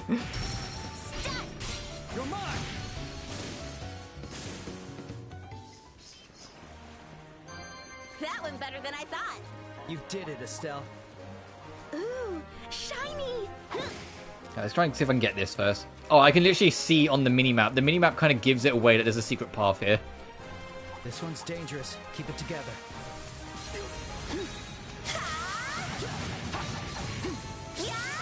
I have my hopes for the next mainline FNAF game to talk about something positive, and it's entirely a lean more into the Mimic. Lean more into the Mimic, and I want to play as Cassie again from Ruin. Because I think the Mimic is a fantastic villain, as I mentioned before. I kind of like the fact that the two games he's been an actual presence in, Ruin and Secret of the Mimic, both games he's actually won and effectively killed the main character of that game. Like, that's just cool for, like, really emphasizing just how effective of a villain he really is. And no matter how hard you try to outsmart him in Ruin, you fail. No matter how hard you try to smart him in Mimic, in Secret of the Mimic, knowing what happened in Ruin, you still fail. Here we go. So, like, I want to see, like, where that goes from next. But I think Cassie will live, and a lot of the next game, I'm hoping, will be focused on her. Even though the elevator she was in got dropped, and so the chances of her surviving is not the highest, I think she will either live or she will possess the Roxy animatronic, because Roxy was the animatronic that found her in the post-credit scene. Well, I say post-credit scene, it was a single voice line on a black screen, so it wasn't really one, but you know what I mean. The post-credit moment.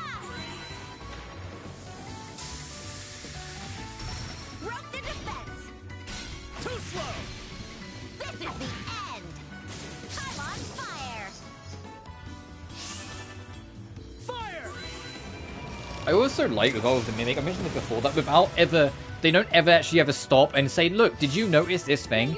It's just something that always happens, so you as the player notice it. I like that the Mimic is genuinely, like, ungodly physically strong. Like, it makes no fucking sense how physically strong this robot actually is. And then you just see it shove a forklift out the way and you go, what the fuck? You see it, like, shove a forklift, or when it's trying to, like, at the end of Secret the Mimic, where you're in a fucking van and it picks up the van with one hand to reach in to grab something from the driver's seat. And they never make a song and dance to mention it, but you just sit there and you go, how the fuck is this thing this freakishly strong? It's not even that big. It's like a human-sized robot. But it's got, like, fucking Terminator level, like, physical strength. Let us begin.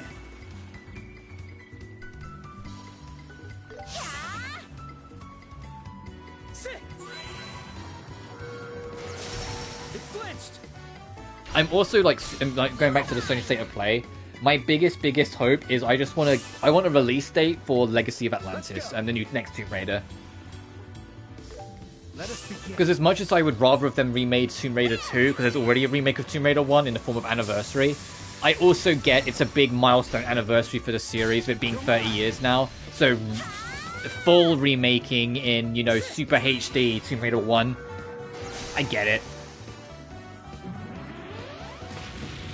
But I am super excited for it. I mean, Tomb Raider 1 and Tomb Raider Anniversary are tied to my favorite Tomb Raiders, so what's a third version of my favorite Tomb Raider, really? And who knows, if Legacy of Atlantis does well, they might do, like, Legacy of the Dagger, or, like, Legacy of the Meteor, Legacy of Set, you know, but, like, remakes of, like, the future games.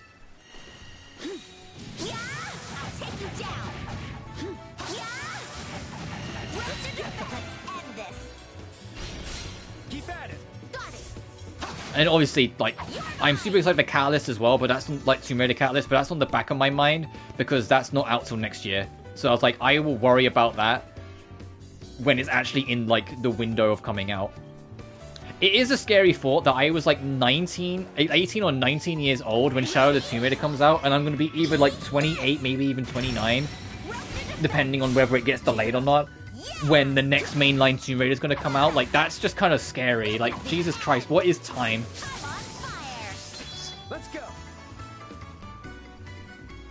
Perfect move. Well, I say that next month, Devil May Cry 5 is going to be 7 years old. So what time is fake? It's like, what the fuck is time? That's good. I'm not beat yet. Is that chest up there? Because I don't think it's down here. Oh, I can go this way, though, as well.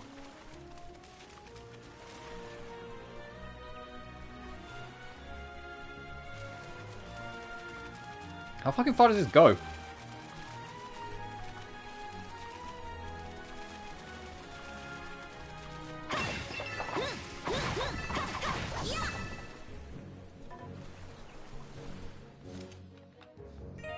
Find skull, daggers, and a treasure map fragment.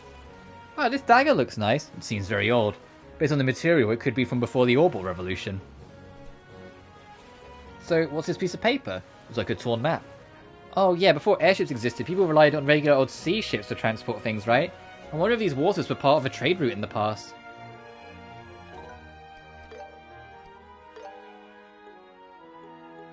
Oh damn, good find.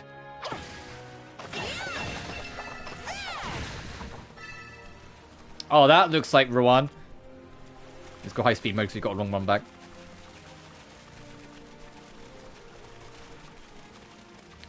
I think in general though, the state of play, after how mediocre the state of the fucking Nintendo Direct was last week, I just want there to be something in it that I go, oh, that looks cool. Because they're really they're outside of Resident Evil 9, which I was already getting anyway. There really wasn't anything in the show that really appealed to me. And Jesus Christ, the next announcement will be our last announcement for the show. Oh, okay, Nintendo, you got one last chance to try and impress me. Immediately get meted with Todd Howard's face. Fucking, oh, okay, cool, thanks. It was to announce a Switch 2 port of Fallout 4, Oblivion Remastered, and Indiana Jones. Cool, great. 2 of the 3 I just mentioned are digital only as well. Large monster is roaming. This guy means business. I'm game.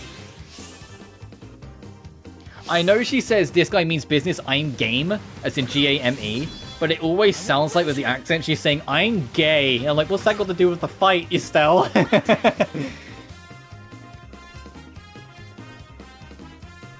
Oh, I need to, like, get away from my teammates.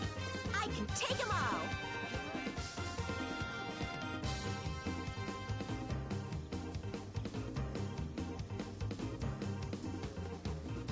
Oh, I'm not going to cap this time do this. I'm going all out. I'll get you all. Keep at it. You got it. You're mine.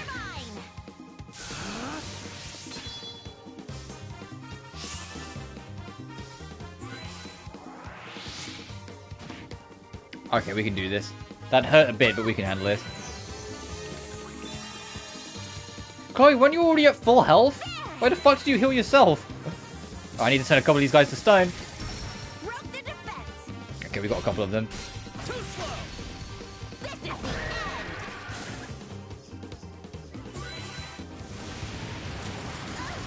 Ow! Oh, Jesus Christ! Oh my God! Help! Help! Leave it to me. The perfect move.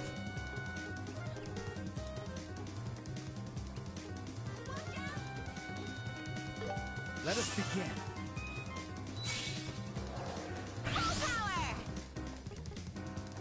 I want to try and turn these guys to stone if I can help it. Here we go.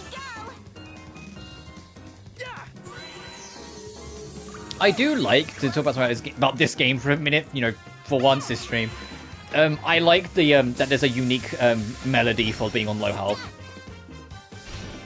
It reminds me of like Gen 5 of Pokemon when you're on low health and you get like the full like melody of being on low health. Leave it to me. That you then don't hear because that game like has a level creep problem, so you're always at low health.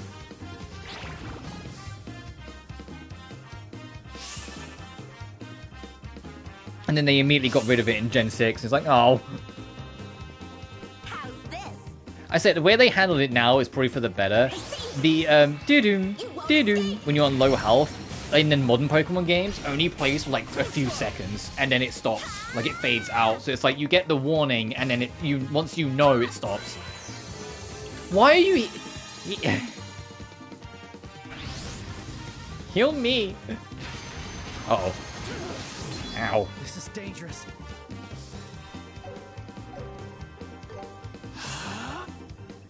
Sit. It flinched. Follow my lead. Yeah.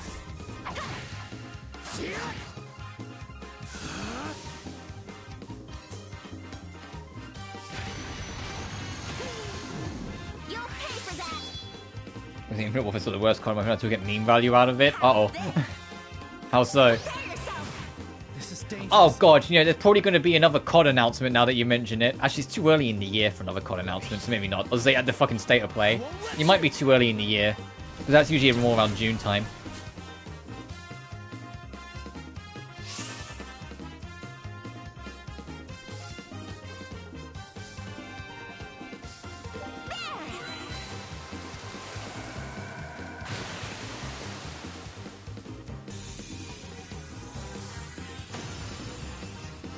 Joshua? Joshua's dead. No, okay, there it is. We're on a roll. Mission complete.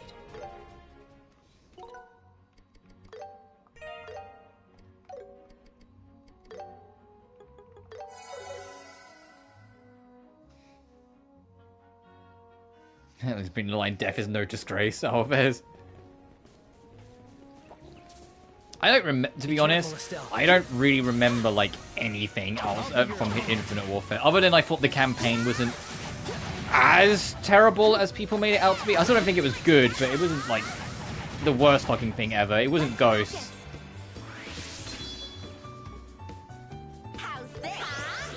But I suppose the fact that I don't remember it, like, really at all should really speak wonders in of itself.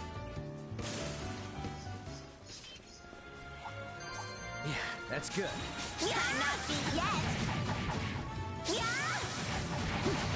All upon a completion. Well, I mean, I didn't go for the completion either. I literally just ran through the campaign and went, okay, this game was bad, but I'll live with it. At some point, I do want to platinum the 2019 Modern Warfare because the trophy list is actually pretty easy. It's a big install. It's still like 90 gigs, and I'm not sure I want to install it just to do that yet. I wanted to just remaster more classic CODs. It's a shame they only ever did it like with MW1 and 2 classic, and then just kind of stopped there. And it's like, come on, they didn't even bother making the online for MW2. They just made it campaign only. And there's a lot of classic CODs I would still take that on the chin with, but it still kind of sucks that they never did anymore. And it'd be an easy excuse to, you know, actually give their main dev team time to make a game that's not dog shit. Especially in the wake of Black Ops 7, they desperately need a W. So give them the time to do it.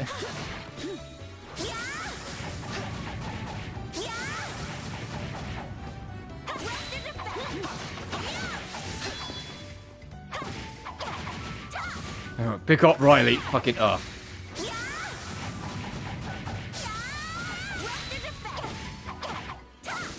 I think for me, like I've mentioned it before, but I'm a lot harsher on Ghost than I probably should be. But a big reason as to why is because I really enjoyed every Call of Duty in some form or fashion. Some more than others, sure, but I really enjoyed them all in some form or fashion. Ghost was the first Call of Duty game that really deeply disappointed me and was just dog shit to me. And that sort of thing sticks with you. And the fact that, like, for me, it felt like it was the turning point, because no Call of Duty game after that ever I felt really got close to capturing the same magic of the classics. Like, Advanced Warfare felt like its own thing. Black Ops 3, if you weren't a Zombies fan, then you were in for, like, a kind of weird time. I don't mind Black Ops 3's campaign, but there's no denying that it's kind of weird. Then it was Infinite War, which, you know... Infinite Warfare, which, you know, went down like a sack of spuds with people.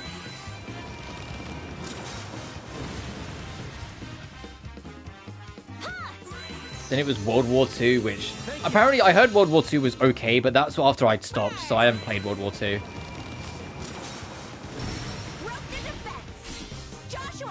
Then there was Black Ops 4, which didn't even have a fucking campaign.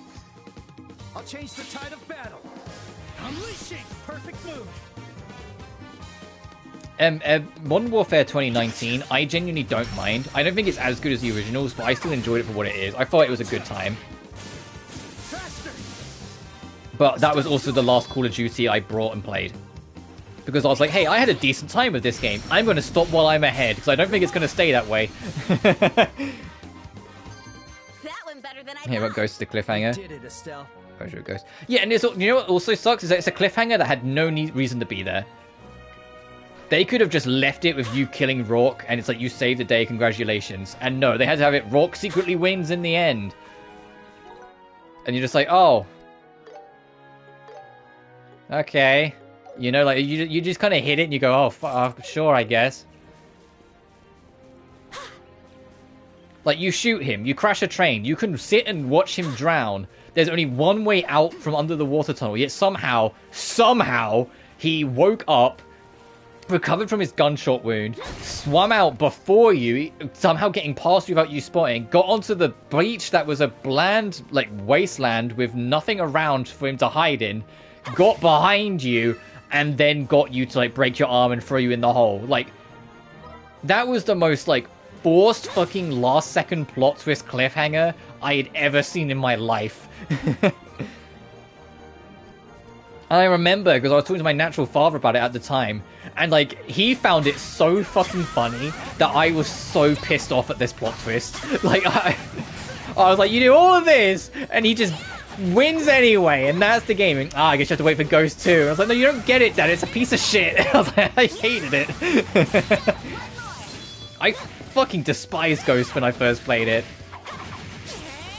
I was so upset when I played it, because I was like, I enjoyed it.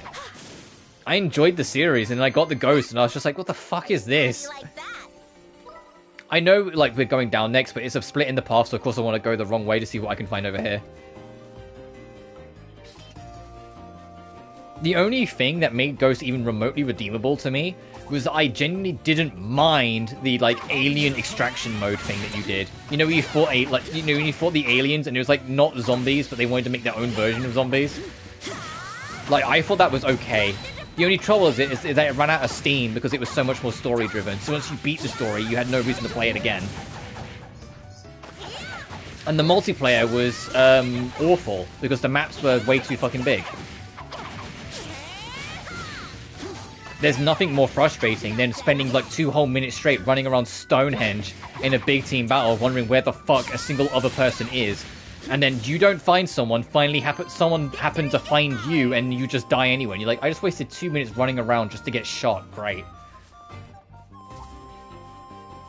We'll end this in no time.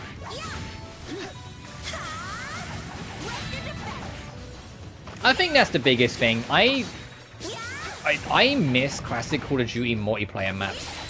I know the 3 lanes were overdone to shit, like the small, almost like sandbox, like 3 lanes arenas. But there's a reason why every single person just played Shoot House in Modern Warfare 2019. It's because it works. It doesn't matter if they do it a lot, it works. Making these giant, like, expansive maps with multiple elements, like, this isn't Battlefield. This doesn't work with this kind of game. Here we go.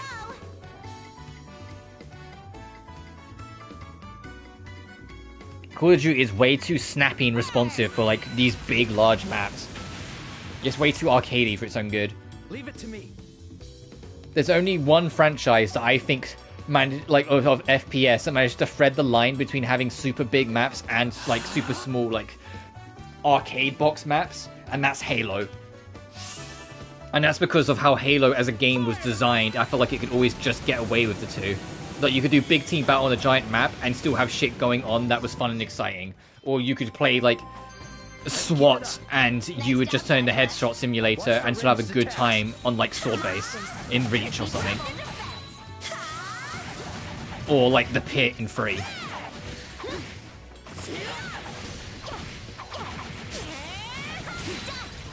It's why Halo's always such a good time. It doesn't matter what you fucking do, you're gonna enjoy the map. It's like the gameplay style works so well for it.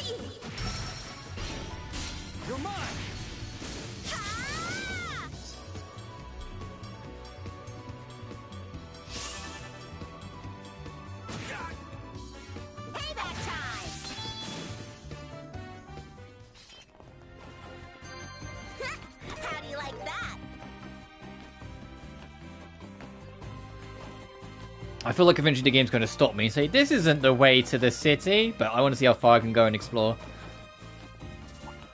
So I think we're going towards the academy.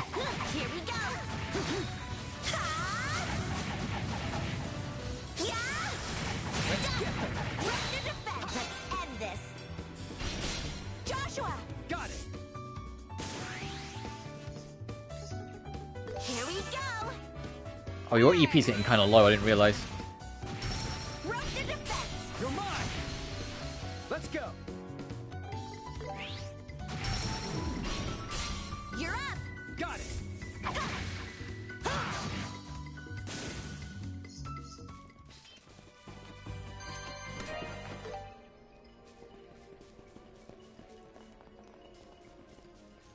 Yeah, I know I'm talking too much this stream. My throat's getting sore. Which also, to be fair, might also be like an extension of the fucking stress from yesterday. I don't recommend it. Hopefully we will get new supervisors soon. Like I said, there's a few people that I know are going for it, and I personally would be content with any of them getting it. It's the managers that I always have trouble with, but it is what it is. I say that, the managers I used to really not get along with, like, for the most part, like, on better standings with. There's only really, like, one manager that I don't like. All the rest, I'm kind of just... I've either got used to their bullshit enough that I can kind of like figure out how to handle it, or I've just found enough mutual ground with them that I kind of get along better with them.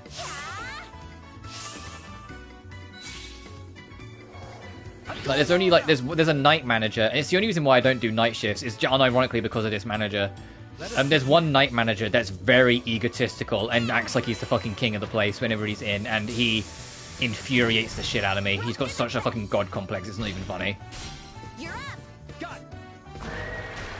Or superiority complex. It shouldn't be too harsh.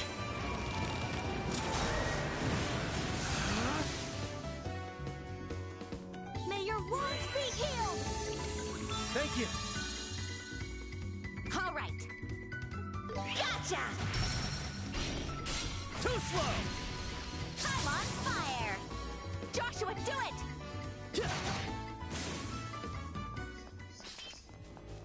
This Okay, so I can see there's enemies up there. game. Nice, level 23.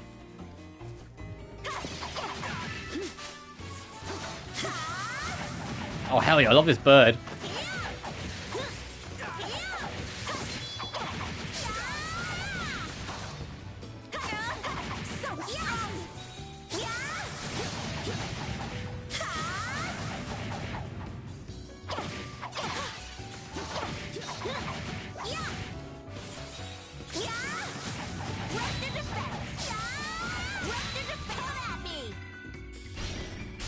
Keep at it. Yeah! Bonus!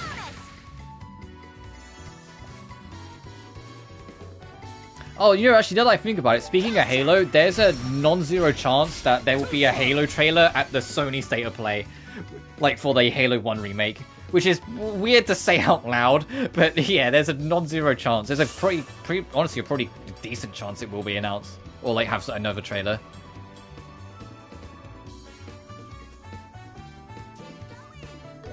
Let us begin. It would, you know what would be cool? I don't think they're gonna do it, but what would be cool if they could be like, oh, we're gonna port Master Chief Collection onto modern platforms as well, like onto like PS5. And if you get it on PS5, it comes with a demo for the Halo 1 remake. That would be a good way of getting people back into Halo whilst also still promoting the remake.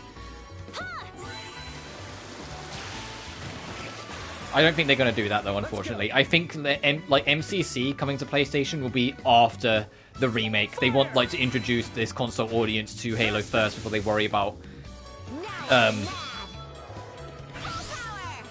like bringing the wider franchise to it.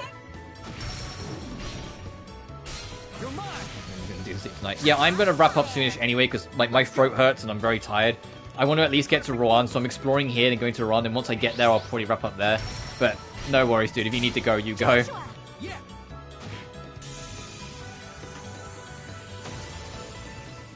I'm also getting a little hungry as well, so I want to get some food. Keep getting better. Better be careful. Nice, so this monster in a box. I'll show no mercy.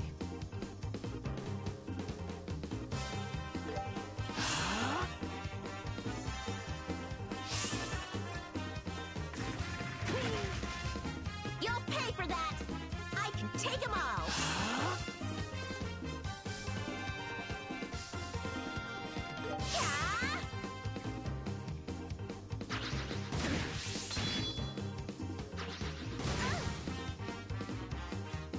Fire!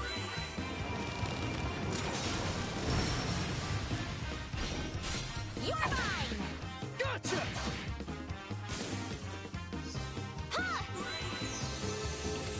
Thanks. I mean, thanks, I guess. Joshua needed it more, but thanks. I'll change the tide of battle. I'm going all out. Let us begin. Fire! Is that good? Oh, we might be able to get rid of the little guy at least and just focus down the big one. Oh, never mind. The big guy's going to die first. Faster! My turn. Too slow! That went better than I thought. Alright, what do we get for the trouble? A sweet oh, wow! But increases the chance of being targeted. Okay, I see. I see. A gamble.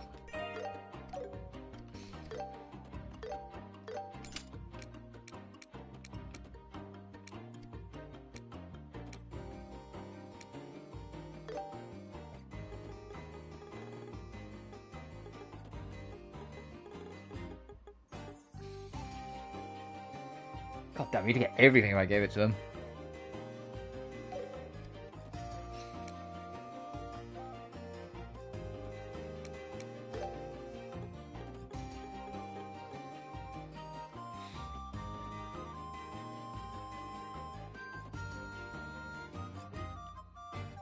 I'll take the risk, sure. I'll take the risk.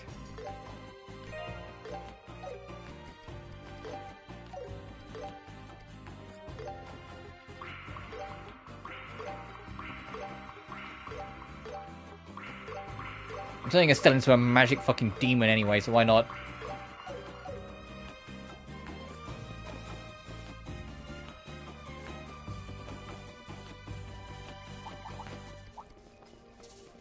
We'll end this in no time.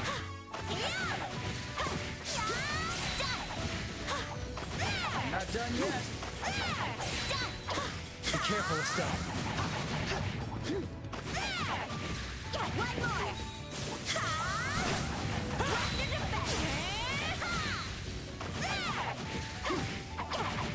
There's a lot of them. Be careful. I'm trying to think, like, what else would I want to announce at a state of play? Just because it's the topic of the day today, I guess. Just something to talk about while we're here.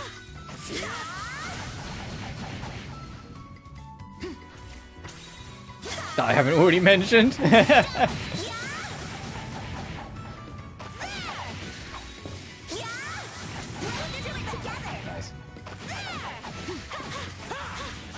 Also, we know there'll probably be an RE9 trailer. Maybe a demo? That would be nice. Trying to think what else. I don't think there will be any Hoyoverse stuff in it. Maybe like a teaser for like 3.0 of Zenless, but I don't think... I think that if that's going to be show up in anything, that would be more like a Jeff Keighley show. Because they tend to show up there. Too slow.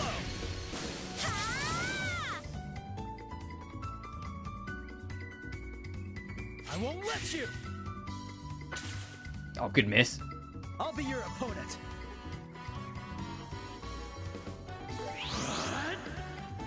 Oh, fucking good miss. No, John. May your wounds be healed. Thank you.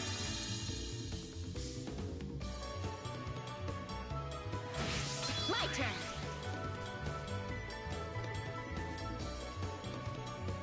Here we go. Perfect move. Gotcha.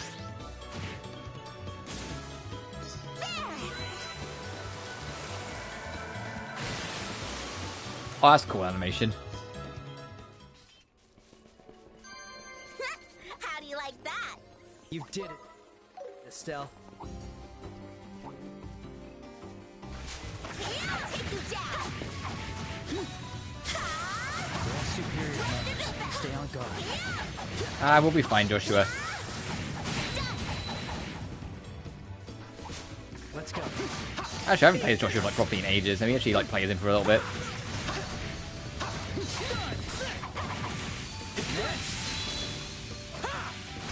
Not done yet.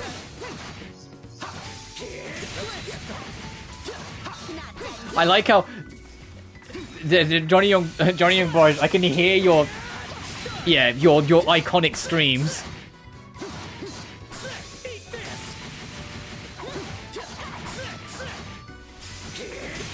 Like it comes straight from his like back of his throat. Don't know how he does it.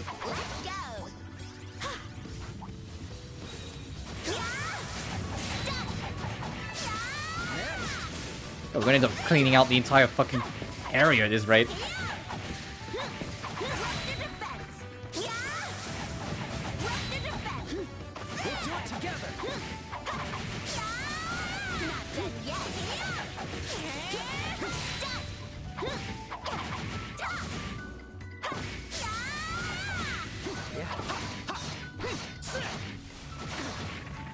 Whoops. No, get me out of it.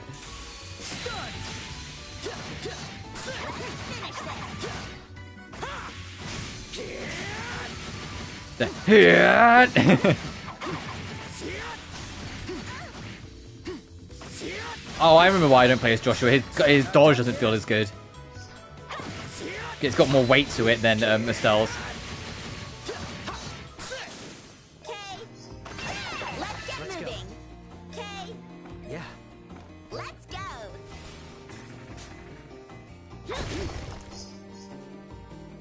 See, there's loot up here. They look tough, but we're tougher.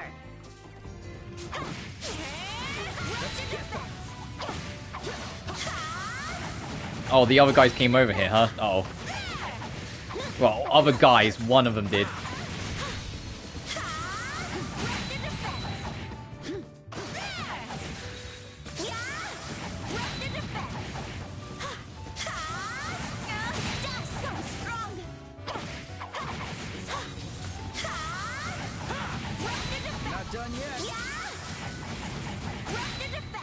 Broke their defense. Ow.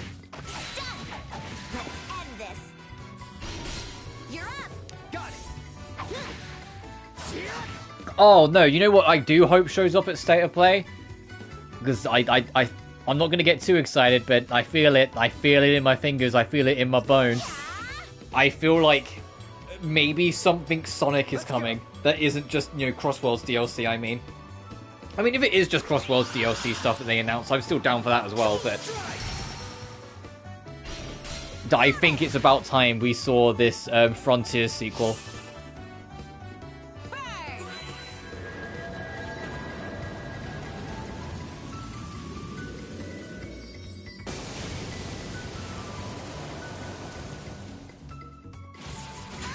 Ow. May your wounds be healed. Thanks. Let's go. Here we go. The perfect move. Stun. You're mine. There.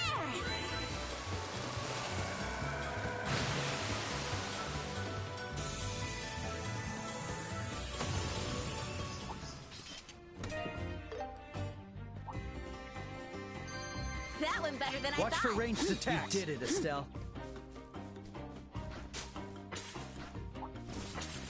Yeah. We'll do it together. Yeah. Right to defense. Yeah. Right to defense. Keep it up. Up. I can take them all. Yeah. I won't let you. I'll be your opponent. I'll get you all.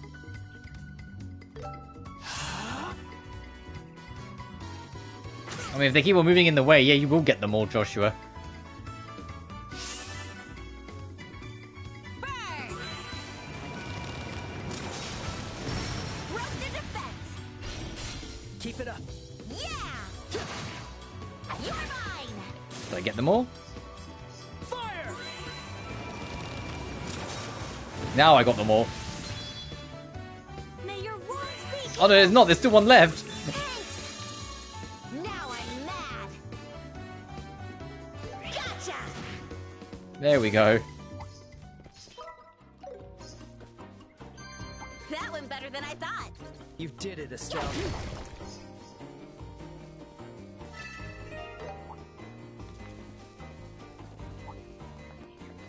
Oh, this is going to be the end of the road then. I'm sure the gate's not going to open when we get there.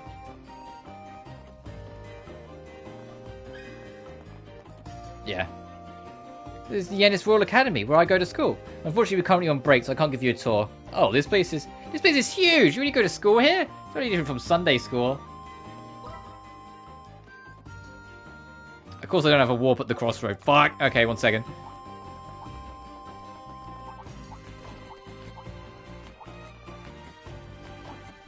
Excuse me, lads. Excuse me. Excuse me, coming through. Oh, gee, everything fucking respawned here, huh?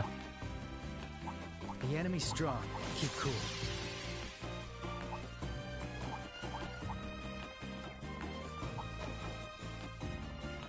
I like the music for this area. I feel like it's going to change back to normal as soon as we get, like, over here, though.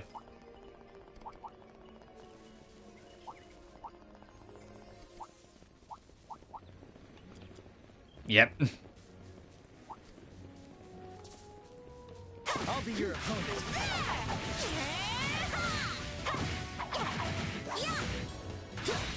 Yeah. We'll do it together.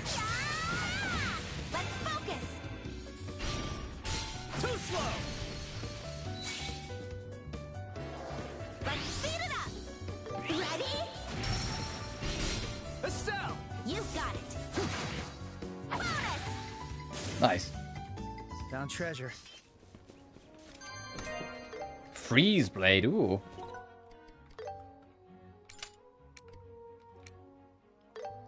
Oh, it's not going to be... Yeah, as I say, that's... I'm not giving up that one, sorry, buddy. I'll keep hold of that for a future party member. That's definitely joining our party eventually. Oh, And, like, right. properly, not a guest. First things first. Ah, you jerk! What's that? What? Doesn't the ocean just make you want to belt something out? Well, we're almost there.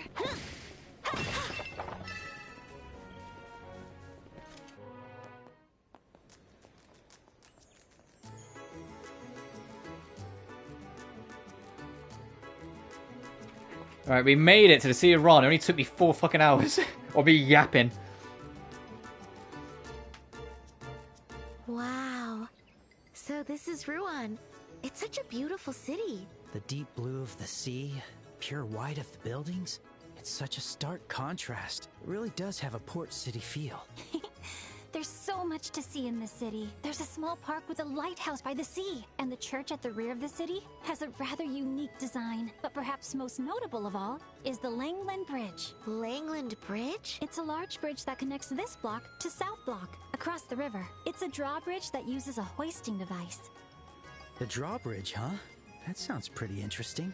Oh, and the Bracer Guild can be found right in the middle of the main street. It's right in front of the bridge. Okay, let's head there first. Yeah, let's get signed in the area. Ron Chapel. What's that? Oh, I should also be checking the shops. Wow, waterways are running all throughout the town. They even have a ferry system. It's not just for cargo transport. Why is that like such a tight gap though? Look at that. Get around too. So it's a regular part of life here? Wow, that's so cool. This must be the... Oh, it's got the arms, okay. What'll it be? What are you selling? I pick you.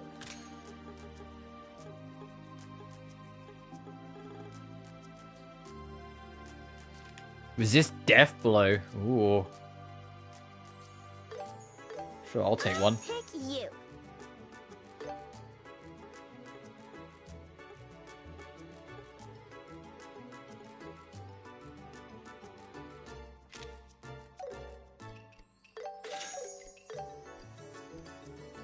Come back anytime. There we go.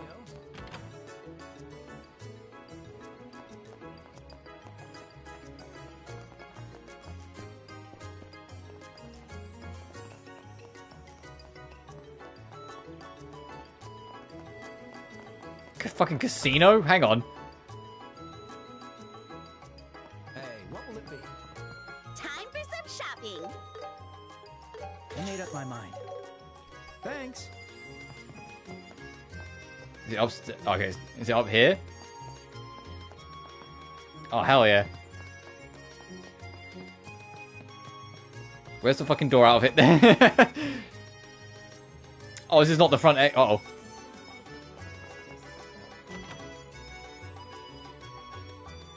Hey, what will it be? There it is. Me being fucking blind.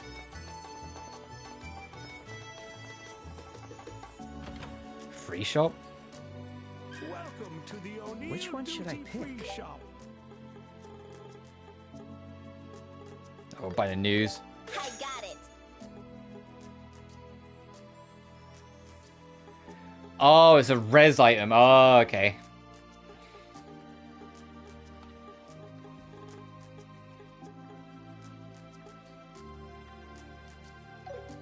Come again. Where's the orbment shop? Oh, I suppose it's all zooming, please. The Rosa Bar. Landing port.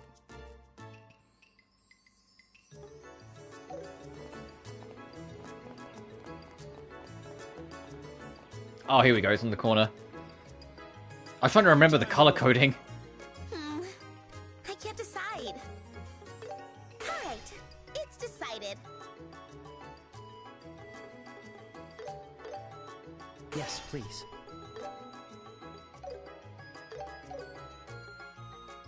You're welcome. What was your weapon? Skull daggers. Okay, skull daggers aren't equipable. Should I pick? That's what I was looking for. I didn't want to just upgrade it. I made up my mind.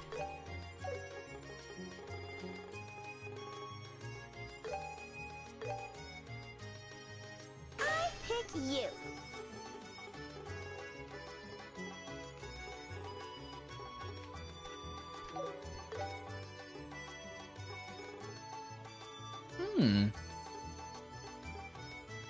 Oh, you stopped making some of the shields as well. Okay. Okay, I'll keep that in mind. You're welcome to visit anytime.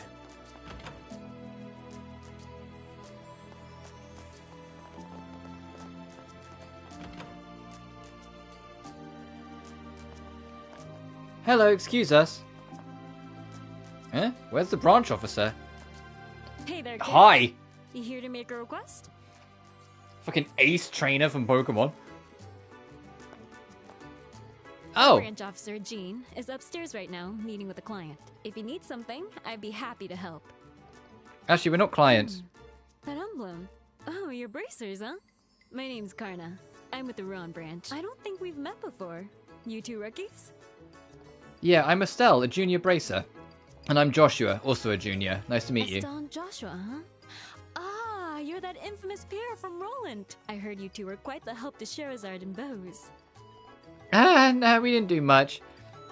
Were you told we were coming to Ruan? Yeah, Jean mentioned a couple of promising rookies are coming our way. Sorry, but you're gonna have to wait for him to process your transfers. For now, why not go out and take a quick look around town?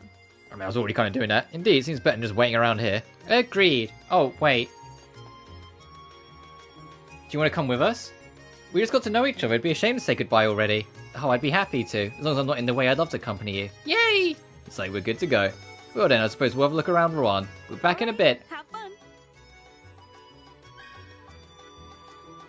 Well, they said they were busy. Can I actually go upstairs? Fuck! It's like, no, you don't get to see Gina yet. But I think this will be where I will leave it for now. Let me do a manual save. Oh, more rewards.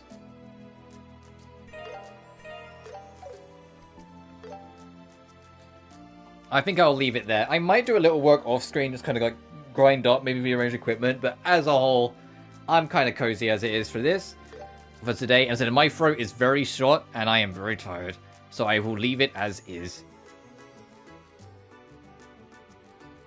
But until next time, thank you all so much for watching.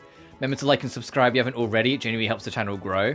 Additionally, you can find my Patreon and BlueSky, nearly forgot, in the description of every single video. Sorry I was a little bit more like venting out today in today's stream. Like I said, yesterday at work was very stressful, so I think it just kind of blended into this stream, so I'm sorry about that. But regardless, you guys take care now. Peace.